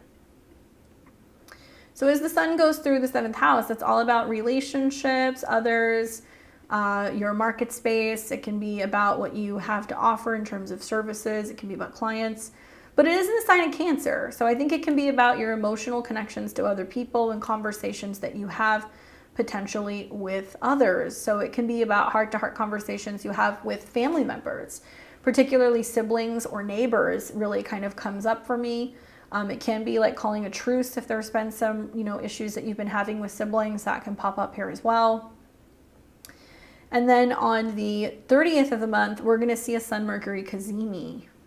So this can be an indication that there is some insight or conversation or communication coming with a partner that you didn't see coming. It can be somebody calls you out of the blue. It can be a refreshing conversation you have with a spouse or with a client. It can be a breakthrough that you have, you know, potentially with family at a distance, because it's picking up the energy of the 9th house, and also the 6th, in-laws, spouses, people like that. And it can also be just a chance connection or an encounter with a romantic partner. So watch for that around the 30th. Very same day, Neptune turns retrograde. So we've got Neptune going retrograde in your 3rd house. Now 2 planets are reworking and reevaluating what you think, how you communicate, how you get around, and how you share your ideas with other people. I feel like that's pretty significant to have a retrograde the same sign that Saturn is in. I do feel like it's like learning when to speak and learning when to listen. You know, Neptune will go retrograde from the 30th of June until the 6th of December. When Neptune goes retrograde, it's like the mask comes off. So if there's been any miscommunication, if there's been any deception with siblings, with relatives, with neighbors, anything that's been leaking or going wrong with a car suddenly becomes more visible. But where there's been miscommunication also, suddenly it can become more so clear. So there can be some harsh truths and some realities that are coming in, right? Especially looking at some of these sextiles between your 3rd house and your 5th house. It's, you know, talking to relatives about things that happened in your childhood. It's about learning how to communicate more clearly with children or with loved ones and kind of figuring out where the problems are. And then finally on the 30th, going into early July, you're going to see Venus and Leo in the 8th house coming into a square with Uranus and Taurus. Okay, so Venus in your 8th house of money and other people's resources, what you have control over, or things revolving around the work that you have and maybe the resources that you have, coming into a square with Uranus. It does make me feel like it is possible that there is a little bit of strife at work, or there is a sense of changing finances at work or budgets at work that may be in question, as to whether or not, you know, it's like, does that job bring you joy anymore? If things are already kind of feeling unstable, do you want to stay there? Do you want to go and do something more creative and work for yourself? Venus can literally be a woman, you know, so it can be that there is a woman causing some strife or creating some problems with a relationship that you have with a child or a romantic partner. Venus being in the 8th house is kind of like going to the underworld. So it is Venus kind of, you know, being in hell. So there is a sense of there being something darker or more taboo or kind of otherworldly about this transit. And I do feel like there can be things that are coming up from the past that relate to old loves, old relationships, deceased relatives, things that have happened in the past that are triggering pre-existing relationships that you're having now. So take that into consideration. Okay, so let's take a look. Let's see what the cards are saying for you, my Capricorns.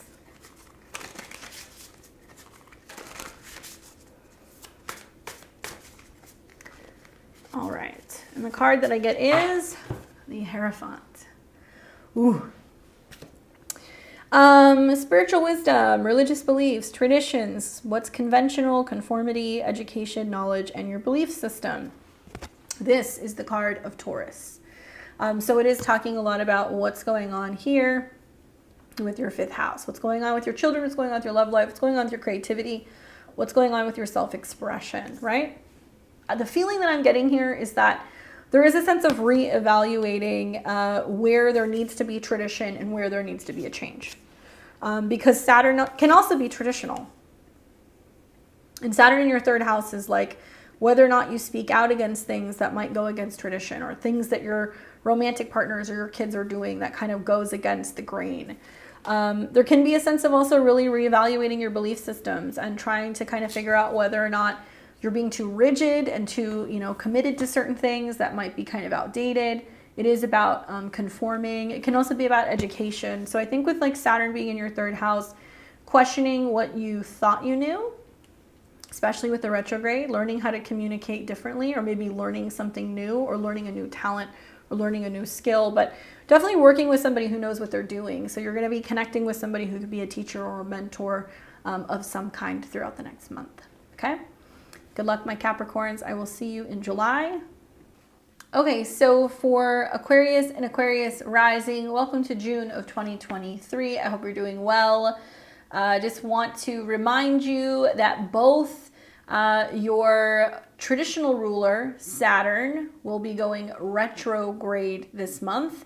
And also Uranus is going to be receiving lots of action in the skies. So there's a need to reevaluate your resources as well as your financial sense or well-being. There is also a sense of maybe reevaluating what you're spending money on and your self-esteem. And watch what's going on with your relationships all month long, because there is lots of action in Leo in your 7th house that is going to be coming into squares with Uranus, which can be bringing up lots of friction between relationships and home and family, okay?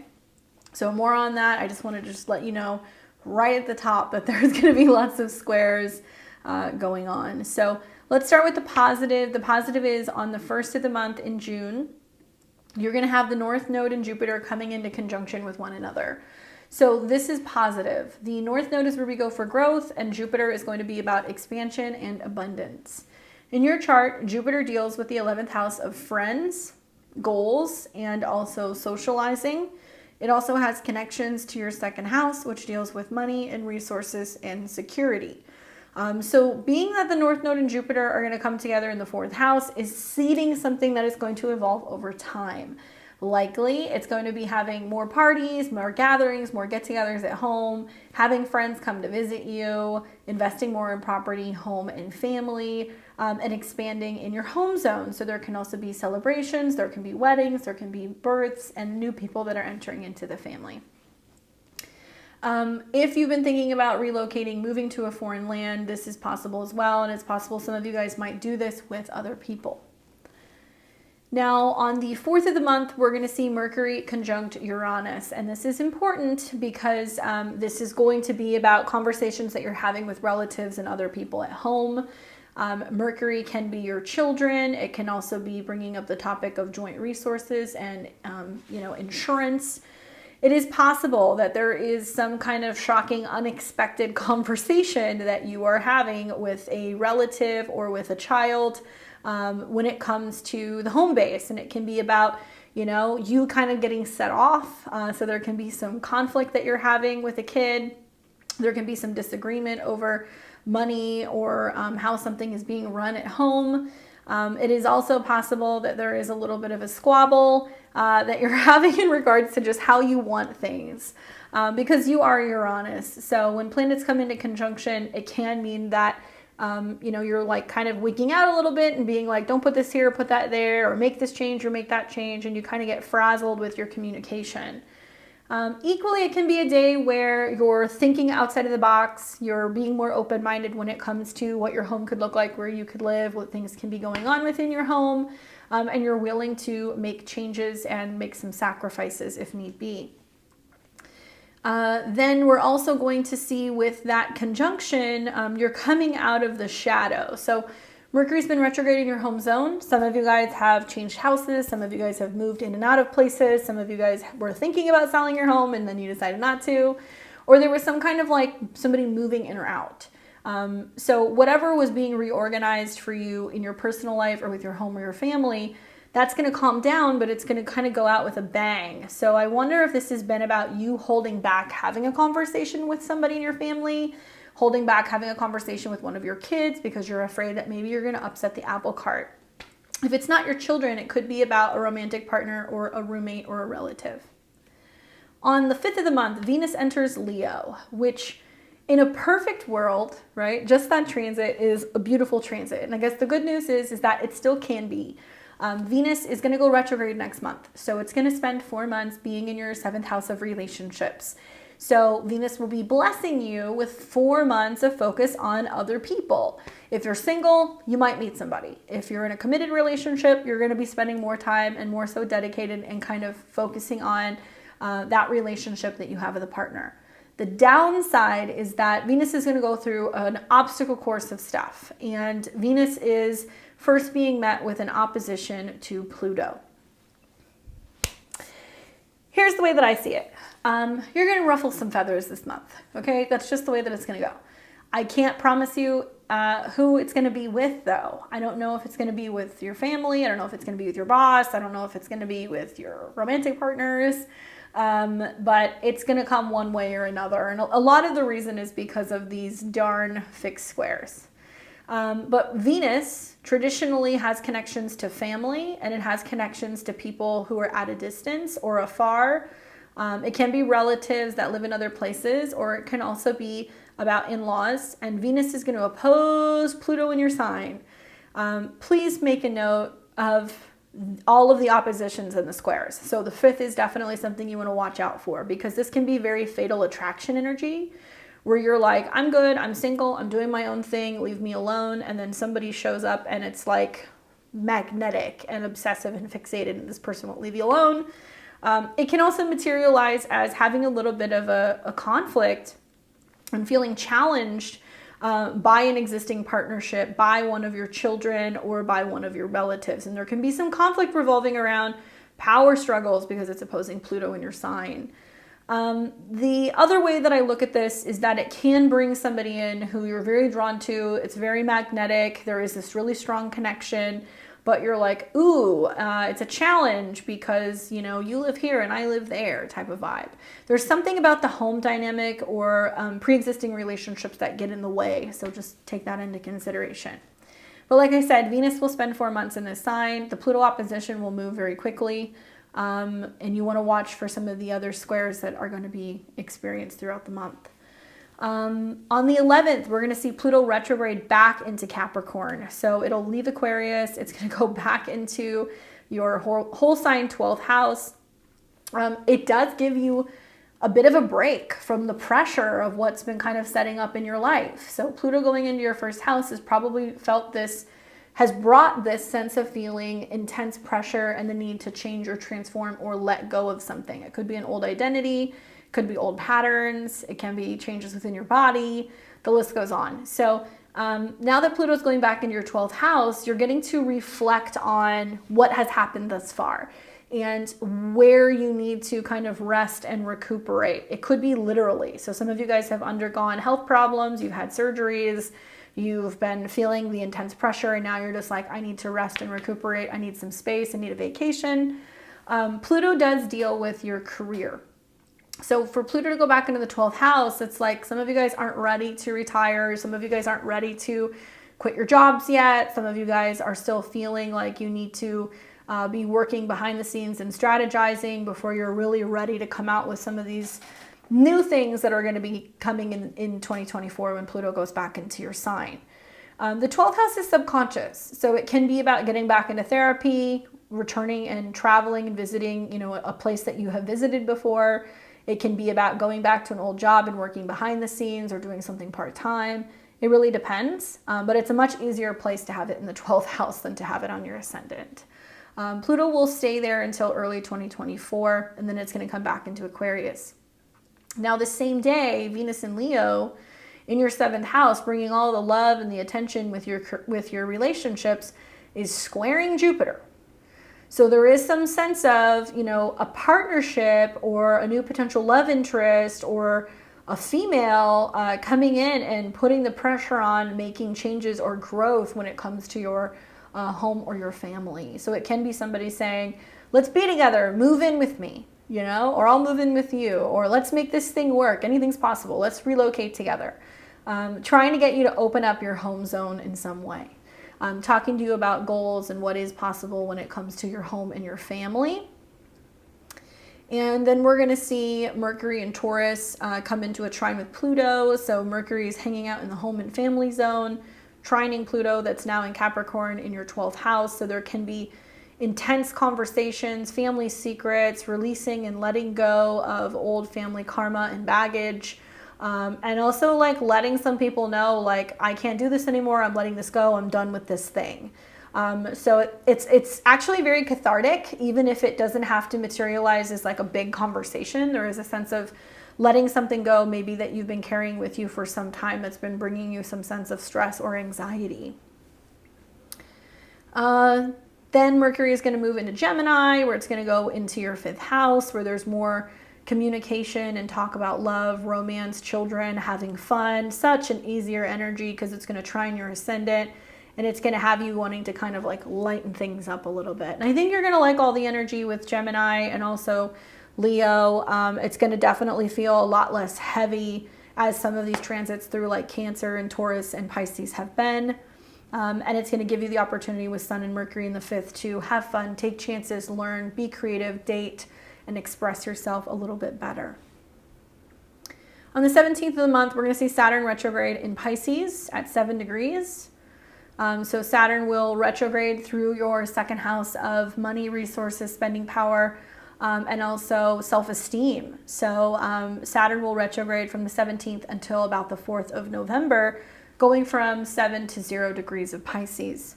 What you need to know is that maybe you've been more conservative with your spending. Maybe you've been saving money. Maybe you've been cutting back on things and you've been more cautious when it comes to taking chances in investments. I encourage you to stay with that.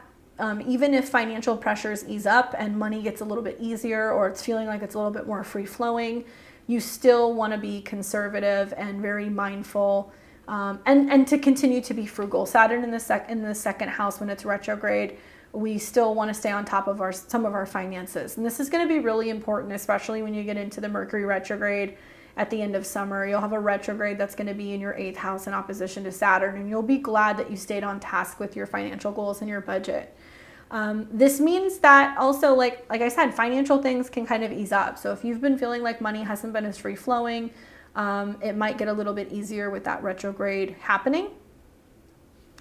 Then on the 19th, we're going to see Jupiter and Taurus start coming into a sextile with Saturn. So to me, it seems like the money situation where there's been tightness starts to kind of expand and become alleviated through some kind of family expansion. Maybe you inherit property.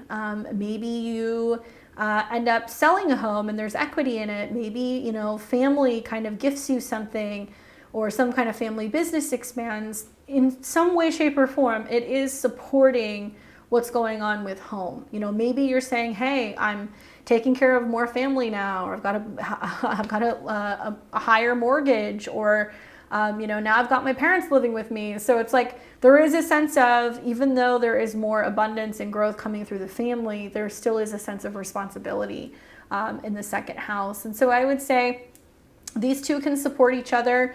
You might be interested in, like, you know, talking with family or relatives or roommates who are living together into pooling resources, contributing towards, family businesses, working together. buying land, developing land. It can also be about, I think starting family businesses can be like really, really significant here. There can be like a lot of growth. And so you might feel like you're responsible for looking over some of that stuff. So that will be supportive. And then also on the 19th, Venus enters shadow. So Venus is going to start showing you some of the things that may start happening during the Venus retrograde. So when Venus goes retrograde in your 7th house, Venus is the ruler of your 4th and also your 9th. So romantic partners from the past can come back. There can be an undoing or a reversing of certain relationships. So if you're in a relationship, if you're in a marriage that hasn't been working, when the retrograde happens, you can find that things can get better, or you guys can go your separate ways. You might reconnect also if you're single with people who used to be therapists or astrologers or your counselors because of Venus's connection to your 9th. So there can be like going back and saying, hey, I need a reading, I need a check-in. It is possible that some of you guys are re-evaluating whether or not you want to get married, right? Because of Venus's connection to the 9th. Anyway, the point is that you'll start seeing the challenges in your relationships in some capacity as soon as Venus goes into shadow. So the retrograde won't be until the end of July. I'll talk about that next month. But just be on the lookout and be mindful of some of these themes that start coming up before the retrograde. On the 26th of the month, you want to make a note of this. This is where Mars in Leo in your 7th comes into a square with Uranus. Oof!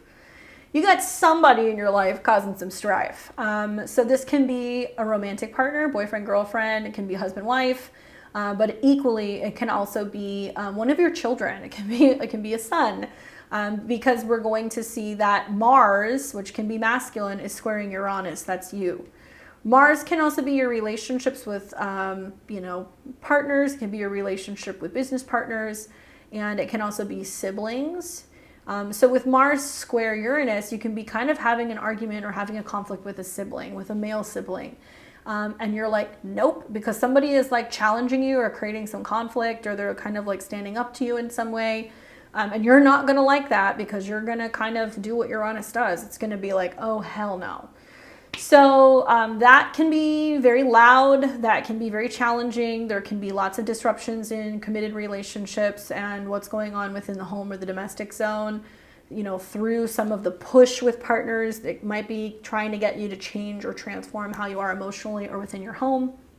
Equally, another thing that can happen is that, you can be in new phases in relationships and people can basically be like, okay, we're moving this along. So am I moving in? Are we, getting a bigger place together? Are we, building this life together? What are we doing? So there's a lot of romance and drama connected to Leo.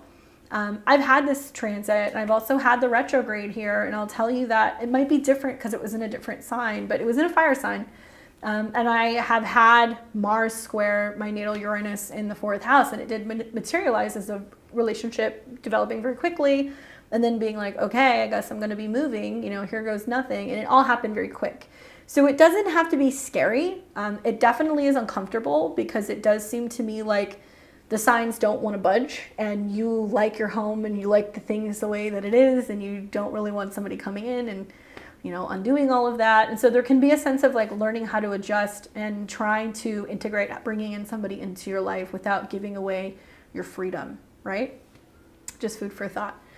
Then we've got on the 28th of the month, the Sun in Cancer in your 6th house, trining Saturn, okay? Trining Saturn in your 2nd house. So Sun in the 6th, highlighting work, service, health, right? Your to-do list, getting all these things done. It can be about emotional health. It can be about organization and things around the house. The trine to Saturn makes me feel like you need rest and recuperation. You might have a doctor, a nurse, a helpful person that's kind of like tapping in, checking in on you, making sure you're okay. It can also be, a healer. It can be a therapist. It can be family who's kind of like checking in on you, helping take care of you with Sun trine Saturn. Saturn does rule your 12th house, and it is your chart ruler. So this is about letting people help you. This is about family helping you, people nurturing you, helping take care of you, and you letting them do that. And then we've got on the 30th of the month, Sun, Mercury, Cazimi in Cancer. So Sun in the 6th house coming into conjunction with Mercury. So something coming up about some assistance, some kind of help involving children, creativity, your love life. And Mercury can also be about insights and kind of secrets connected to your 8th house. If you've been waiting on tests or results, if you are undergoing a surgical procedure, if there is some testing that you're waiting to get back in regards to your health, your digestion, your heart, or a child, there can be some kind of information that comes up that day. Test results and things like that should be taken very seriously if you're having any symptoms or if you're having any hunches, because this is a very psychic transit. Pay attention and make sure that you're tapped in. You may also intuitively just connect with the right healer or like pharmacist or, doctor who's going to help make recommendations to kind of better your health and make changes to possibly even your eating habits. Okay. Same day, Neptune goes retrograde. So now we've got Neptune and Saturn retrograde in your 2nd house. So we're totally reevaluating relationship to our things. We're reevaluating how much money we have, how much money we're spending. And now when Neptune goes retrograde from June 30th through December the 6th, you're almost like seeing like where there's been a sense of not seeing clearly with money, like where money is kind of falling between the cracks, where stuff has gone missing, where there's something kind of out of whack when it comes to your values. And there's something unveiled about a financial situation to you. Pay attention, pay attention, pay attention, because the very same day, Venus in Leo is going to come into a square with Uranus. So there might be some unexpected clashes of, what people are doing with money, how they're investing money, what money your kids want or need versus what you're willing to give up. And like you're realizing maybe that there's been too much giving to loved ones, too much giving to romantic partners, people demanding too much of you. And then you start to look at your bank account and go like, I'm tapped, man. Like I'm just giving. I can't do this anymore. And you might realize that there's something that's kind of out of sync, not even so much financially, but spiritually with like the give and take. And you start to kind of really look at realistically what you should be giving. Okay, so let's take a look at what the cards say for you for the month ahead, Aquarius.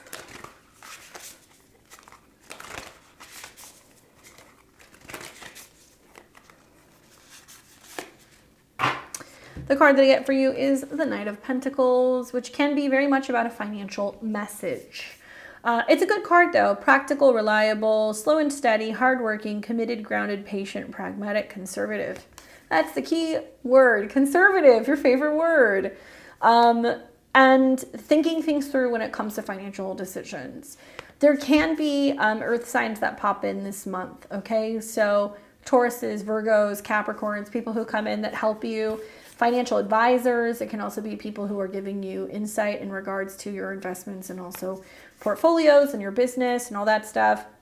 But I think that this is about taking a logical, practical approach to all decisions this month. Like I said, 5th house is more fun. 6th house is going to be more health. So it's about being cautious and really making sure that you're taking care of your health and you're not biting off more than you can chew, and really trying to stay aware of all of the changes that are still going on within your home and also your family and your relationships, okay? Good luck, Aquarius. I will see you next month. All right, so for Pisces and Pisces rising, welcome to June of 2023. I hope you're doing well. Let's get right into it. I have lots to talk to you about between both of your chart rulers. Let's start first with Jupiter. So Jupiter is your traditional ruler. We're going to be seeing Jupiter coming into a conjunction with the North Node around the beginning of the month. It is beneficial for all of the 12 signs, but it's extra sweet for you. It's bringing a little bit more of extra oomph to your communication zone. It's also really helping you express yourself better with words and ideas, opportunities for new vehicles, travel, and relationships with neighbors or siblings. And then secondly, you're going to see that both Saturn and Neptune are going to go retrograde in your 1st house later in the month. Neptune is your modern day ruler. So when that goes retrograde at the end of the month, it's time to really focus on where you are not having clarity, where you are not feeling your best self and where there is some leakage going on with your boundaries or with your psychic energies. So we'll talk about more when I get to that at this point in your reading, but I just want to let you know that there's lots of action going on with both of your chart rulers. So pay attention to your words, pay attention to your body. So kind of touching back on that North Node Jupiter conjunction, this is an unusual conjunction. So the North Node in Taurus wants to bring more abundance, more pleasure. It wants to bring more sweet communication your way. So it can mean that you're focusing more on being positive, being optimistic. Maybe you're writing, maybe you're journaling. And if you're somebody who has a podcast, a website, a YouTube channel, a blog, an online business, it's bringing you lots of growth and expansion in that area. Some of you guys will be learning new languages. Some of you guys will be getting new vehicles, or you'll just be going on a lot more short distance trips around town or possibly even close by. When that North Node Jupiter conjunction happens, it's seeding something that is going to continue to grow over the next year or so. And as a reminder, next year you're going to see Jupiter come into conjunction with Uranus. So something about your vision, something you've been working on behind the scenes is going to come to fruition. And if you're somebody who is trying to, once again, shoot, film things, if you're into tarot, astrology, esoteric subjects, perhaps you're working on this behind the scenes, or maybe you're writing something. That's the other way this can kind of play out. Now, on the 4th of the month, we're going to see Mercury coming into a conjunction with Uranus. This will also be happening in the sign of Taurus. If you remember correctly, Mercury's been retrograde in recent weeks, and there's been kind of like this feeling of being tongue-tied. Maybe you've had issues signing contracts, delays with moving, miscommunications with other people. And that's now come to an end now that Mercury is coming out of shadow on the 4th, but with a bang, because it will come into alignment with Uranus. So there is some sense of your intuition, your psychic abilities, dreams coming into play with a conjunction with Mercury. And maybe it's just that your spidey senses are super sensitive. Maybe it's that you are starting to channel, or you're writing down your dreams, or you're learning more about tarot or astrology. You're taking a course, maybe starting to really, learn to tap into your subconscious state and also your intuition. On the flip side, there can be like fritz going on with gadgets, things that are just kind of like frying, issues with electronics and with vehicles. So just be mindful of that. And unexpected conversations or genius ideas happen with a Mercury-Uranus conjunction. I'm especially curious to see what happens with this conjunction just generally, because this is the degrees where Mercury stops short of. So some thing might happen that may not surprise you, and you're like, I had a feeling this was coming. And it could be that you were having a feeling that somebody was going to reach out to you or call you or try to kind of reconnect with you as well. Okay, so at that point in time on the 4th, Mercury comes out of shadow. So you're no longer feeling the effects of Mercury retrograde. And that takes us to the 5th of the month, where Venus moves into the sign of Leo.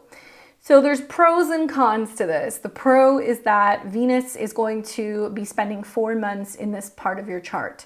So Venus is beneficial. She wants to bring sweetness. She wants to bring more balance, harmony, relationships to wherever house she goes in. So Venus moving into your 6th house wants to bring more pleasure when it comes to your daily routines. It wants you to enjoy cleaning the house. It wants you to enjoy going to work. It wants you to bring flowers into the office space. And it might even bring some relationship or some romance opportunities with coworkers. So that is possible. But it could also be in places like the gym, the doctor's office, the laundromat, these kinds of places. And it might talk about you enjoying servicing or serving other people. So Leo can be, you might enjoy playing with your kids. You might enjoy taking them to, the playground. You might enjoy cleaning and organizing your creative space or your office. So that's the pro. The challenging side of this is that Venus is not totally thrilled being in the 6th house, and it can definitely show where we have some enemies that's coming through. Problems in relationships happen with Venus in the 6th. We also see some cattiness sometimes with coworkers, especially when we see squares. So we are going to start the Venus transit off with a number of squares. So Venus rules your 3rd house of communication, gadgets, and also, travel, siblings, maybe sisters. and also has a connection to your 8th house of joint resources and other people's money. So there can be some challenges in terms of you know, traveling to visit people having changes with their schedule, issues with like health, because we're going to see that Venus is going to oppose Pluto. Now, for some people, there can be this awareness that a relationship or a dynamic with another person is like toxic or it's not good. That can definitely come up. There can be a sense of realizing like, whoa, can't talk to my sister today, or my, you know, my next door neighbor is acting a little like weird and wild and creepy. Anyway, it may show you where certain relationships are not in balance and that they're unhealthy, okay? It's particularly like obsession can kind of come up with Venus-Pluto aspects. So just be mindful, like with that transit, anything that's not healthy for you is definitely going to show itself, especially if there is like a longing for relationships that might not necessarily be realistic. And there can be a difficult time communicating with people and explaining to people like, hey, give me my space, or other people might push back if you're, you know, kind of interested. So be mindful of that. When Venus is in the 6th, we see relationship imbalance. It's just kind of what happens. But like I said, Venus will be in this part of the skies for about 4 months' time. So it's going to give you the opportunity to enhance your routine, enhance your health. It can enhance and bring you also like new like people in the service industry. So you might meet a new bartender that you like. You might find a new hairstylist that you like. You might find a place where, you know, you like to go and buy clothing at. You might make a change to the people who kind of help you with your beauty and your routines, right? New gyms might be something else that you want to consider as well. So then on the 11th, we're going to see Pluto go retrograde back into Capricorn. So Pluto has been in your 12th house of the deep subconscious. Now it's going to dip back into your 11th house of friends, goals, and networks. So when Pluto goes retrograde back into Capricorn, that ingress is felt. 29 degrees is very significant. It's intense. It is essentially saying it's time to rework or reconnect or wrap up something in regards to getting serious about your goals. Pluto does deal with your philosophy. It can also deal with education. It can deal with foreigners. So there might be a sense of reconnecting with foreigners or reconnecting with groups from foreign places. You might travel back to places. You might go back and join certain communities, right? Especially for professional networking, because it is in the sign of Capricorn. Capricorn is a friendly sign. It makes a sextile to your, you know, planets that you have in the 1st house. So I do like the fact that there is some support coming from other people that's helping you kind of focus on your goals. I've told you guys for some time that actually Pluto here is really good, and you want to surround yourself with people who are just go-getters, who are making things happen. So if you really want to make some changes in your professional life, or you feel like you need people who are movers and shakers, Pluto going back into this house can be positive. Now, on the flip side, it can also show you where there's some like toxic friendships or some people who are around you that may not be positive, because Pluto can deal with toxins. So there can be a sense of like people who work too much, or, you know, they party too much, or there's just too much that they've got going on and you're like, ooh, I don't know if I can do this. So be selective with who you spend time around. It'll definitely show you, I think, through the next couple of months, who your real friends are, who you can trust, and who your alliances are. And Pluto is going to be in the sign of Capricorn until early 2024. Now, then we're going to see the very same day, Venus and Leo will square Jupiter and Taurus. So Venus is still in the 6th house. It's going to square Jupiter. That's your chart ruler. And it makes me feel like there can be some challenging conversations that you have with people at work, or some challenges revolving around navigating changes with your health or with your schedule. You know, Venus in the 6th does make me feel like there is a need to really look at your daily habits. And it might mean that you're trying to focus on much more of a positive mindset, or maybe you're trying to focus on being more productive, and you're, you know, trying to stick to schedules and routines, and you're really optimistic about some of the changes you're hoping to achieve, or some of the changes that you're going to be having in just your health and your daily routine.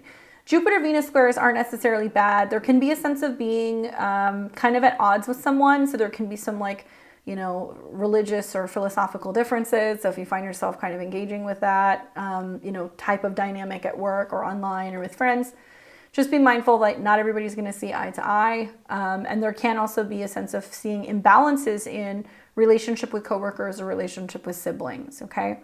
Be mindful we overdo it too with Venus-Jupiter squares. So being that Venus is in the 6th, you can go and buy all the gym memberships and all the fitness equipment and all the health food and all that stuff. And you can just be going ham on buying a bunch of like apps and other things on regarding health and productivity.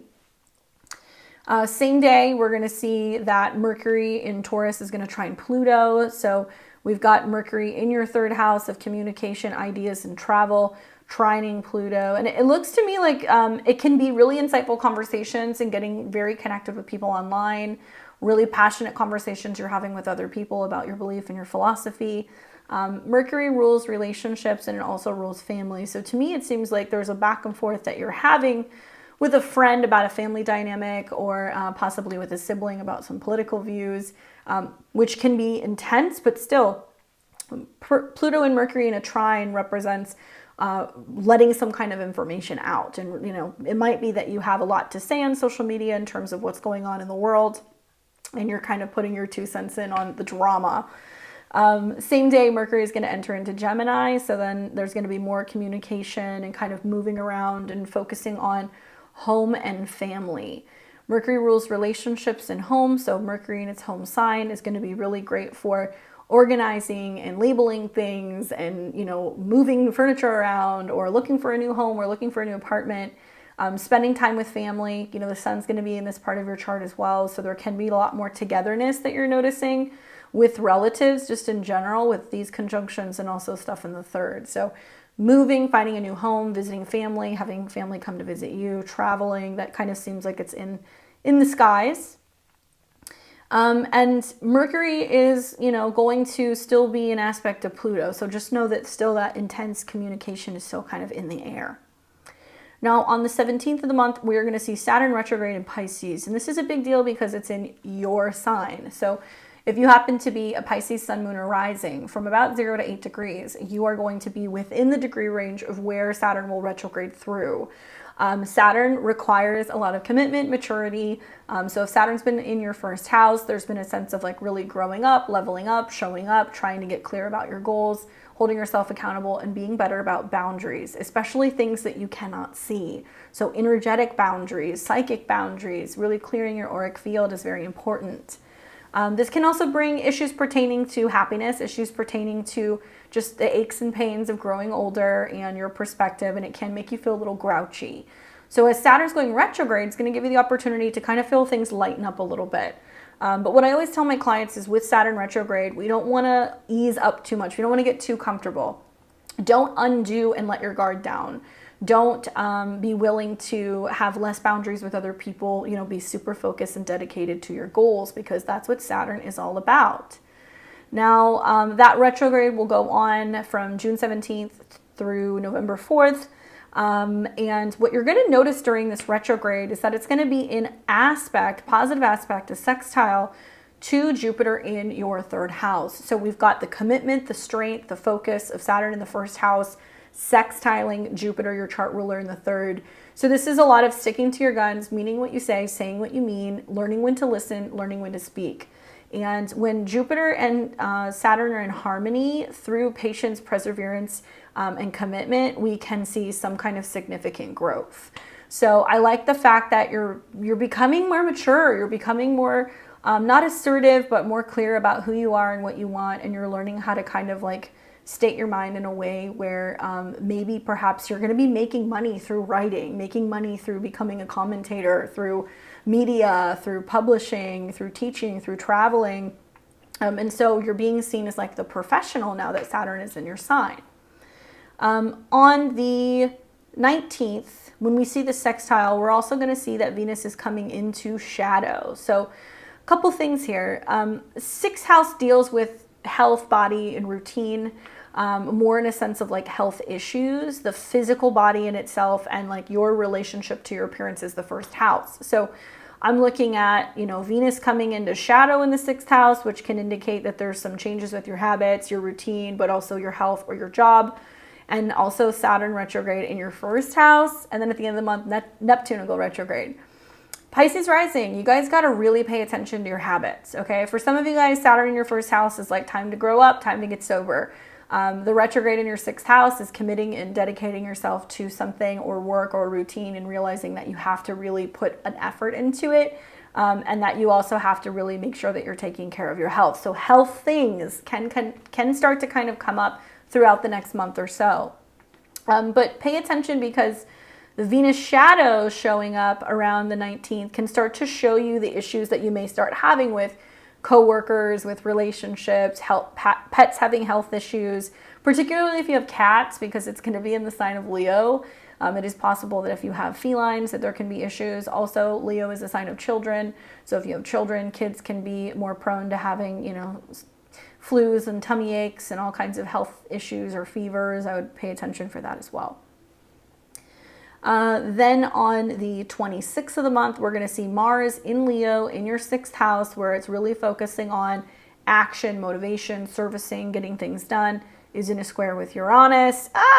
So to me, this seems like mental overload, trying to do too much at one time. Uranus in the 3rd house is the mind working very quickly. It can also be about some kind of static you have with a sibling or a neighbor, creating an issue where you've got somebody who's, potentially creating a problem. There could be an argument, there could be a fight.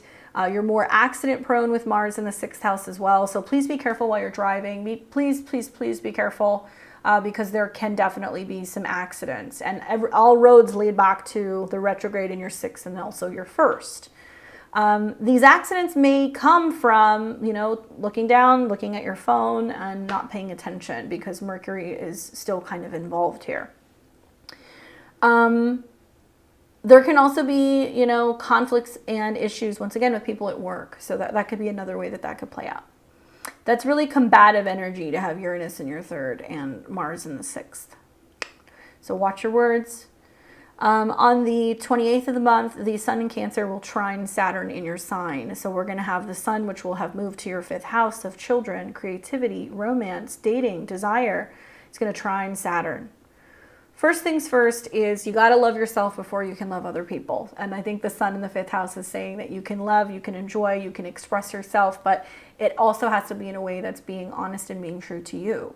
So you're going to realize very quickly this month, it's better to be alone than to be with somebody that's not giving you what you need. So if you've been reluctant to be alone, part of the Venus retrograde this summer and the Mercury retrograde that's coming in Virgo at the end of summer is going to show you where it might be better off to be by yourself. If you're going to be in relationship dynamics or working relationships with people where something is kind of off kilter and it's not a fair exchange. So be mindful that that Sun trine Saturn is a day where you're devoted, you're committed to your own happiness, you're committed to your own creative projects, your children, your love life, but only if it's honoring you in the process, right? Then on the 30th of the month, we're going to see the Sun Cazimi with Cancer, Sun Cazimi with Mercury in Cancer, hello. And that's going to be in your natal 5th house. So you've got the 7th house Lord meeting with the Sun in the 5th. And it makes me feel like, on one hand, some of you guys might meet a significant person, okay? It is possible. You might meet them somewhere at work. You might meet a younger person. You might meet them at a bar. It also means that there may be a sense of you getting some kind of cosmic download or insight where you're feeling very inspired or very romantic, or you're feeling like, I feel like I'm going to meet somebody, and then you go out and you meet them. It is possible that somebody lets you in on how they're feeling. They tell you about their feelings and they're able to kind of express that for you. Mercury is also connected to your past. So I'm wondering, are you reconnecting with a partner from the past? Are you guys making amends in some way? That could happen as well. And on the same day, Neptune is going to go retrograde. So then we're going to have a second planet in your 1st house going retrograde, and this is one of your ruling planets. So where Saturn is all about structure and routine and consistency, and the retrograde is going to give you the opportunity to kind of see how you're doing now that you've had several months of a Saturn transit, Neptune going retrograde can be where you realize, holy cow, I'm the problem. I didn't see this. I'm not paying attention. I'm not showing up. I'm not communicating well, or something regarding your health or your mental health or your energy levels, even your immune system, can start to show you that it's having some problems because Neptune is connected to the immune system with Pisces. So I'm kind of putting the pieces together going like, what's going on here? Like, you know, are you feeling under the weather? Is there a need to pay more so attention to your needs rather than other people? And are you overworking and overgiving? It's possible. The retrograde is going to go from June 30th to December 6th of 2023. So you're going to have that retrograde going on for some time. It's going to give you the opportunity to really become aware of where you can be self-sabotaging, or where there is a need to get sober, or there need to deal with health problems, or a need to not avoid certain situations. And you're going to be able to have more clarity. So actually working with the retrograde can be really helpful for you. Very introspective in a way. And then finally, on the 30th, you'll start feeling it, but it's going to happen the beginning of July. Venus, still in your 6th house, is going to come into a square with Uranus in the 3rd. So this makes me feel like there's definitely something coming out about some kind of imbalance in relationships. It is possible that you have a conversation and you tell people, you know, sorry, I can't come to work, not feeling so hot, kind of feeling under the weather, or, you know, this really bothers me, I need some time, give me some space. Because Venus-Uranus squares do bring pressure revolving around freedom in relationships and also the need to relate. And so it may not even be you. It may be that, you know, a coworker is saying, well, you know, I can't come in, and you're like, I don't care, I'm sick, I can't do this. It could mean that there is a little bit of a tiff that you have with a female relative, and you're telling them, hey, you know, I need some help, I'm not feeling so hot, can you help me? And like they give you some pushback and they tell you to do it yourself. So something can happen there in terms of relationships with people who are close to you, and feeling like you need help, but you're not necessarily getting it. There can be some mental frustration. You also want to pay attention with a Venus retrograde in the 6th. There can be issues that can come up pertaining to cardio health and blood pressure, and anything in regards to your heart, because that's connections to Leo. I also don't want to see you guys pushing too hard, okay? Because of the Mars-Uranus squares, there can be going too hard at the gym, pulling a muscle. I know some of you guys with Saturn in the 1st house, you're weightlifting, or you're going to be hiking, or you're focusing on building your muscle. And there can be pushing it too much to the point where you could potentially have an injury. So between the Mars square, Uranus, you know, the Venus coming into a square with Jupiter, slow down, take your time. You're a little bit more accident prone. There is a need for you to really think things through, and just take it easy, okay? Take it easy. The good news is Venus in the 6th can bring a smoking hot nurse, or it can bring a really great, you know, doctor, or somebody who can be really helpful in terms of helping you kind of get on the mend if you do end up having some health problems, okay? So let's see what the cards say for you, my Pisces and Pisces rising. Okay, so we've got Two of Pentacles. Two of Pentacles. Which I think is about feeling overwhelmed. You're carrying too much. There's too many choices, too many options. You're doing too many things at one time. Multitasking, choices, decisions, weighing options, multiple priorities. And so sometimes through pressure, we start to realize like, whoa, we got to get our priorities straight. We got to get something in order. I'm doing too much. I need more help, or I need to be giving, you know, less, you know, focus to you, more focus to me. Having your hands full. And feeling like you're weighing your options, and even making decisions even with money or resources, which makes sense because Mars has a connection to your 2nd house. So if you've been feeling like you're juggling 2 jobs and you're wanting to segue more into something more creative, part of the transits this summer are going to be about really jumping into that and making that possible for you to do it on a regular basis, okay? Hopefully that's helpful for you, Pisces. Let me know. And for everybody else, I'm wishing all of you guys a very happy month of June. Please let me know how it plays out for you. I love to hear your comments. I always get a good belly laugh reading the comments at the end of the month, because so many people will come back and go, oh, you said this, this, and this, and you know, it didn't make sense, and then holy cow, it happened. I don't always get a chance to respond to everybody, but I do read them, and like I said, I get a kick out of it. And if you like my content, please consider sharing it with other people. Please like and leave me a comment. It's really helpful in helping this channel grow. I am so close to hitting 20,000 subscribers, which is crazy, and it's making me feel more confident and optimistic about being able to eventually reach 50 or even 100,000, because, well, I'm here for a long time, not necessarily a good time. So you guys aren't gonna be able to get rid of me. Thank you very much. I hope it's a good month ahead, and I will see all of you guys back here for horoscopes in July. And don't forget, if you guys want to check out my monthly, I'm going to do a monthly on all of the transits generally on Sunday for this week's astro weather. And if you're watching this in the month of May, do sign up for my Venus retrograde webinar, because you guys only have a couple of days to get that $15 off. So you're going to save 15 bucks if you sign up now. Link is somewhere below. Okay, that's it for me. I'll see you guys soon. Enjoy your month. Take care.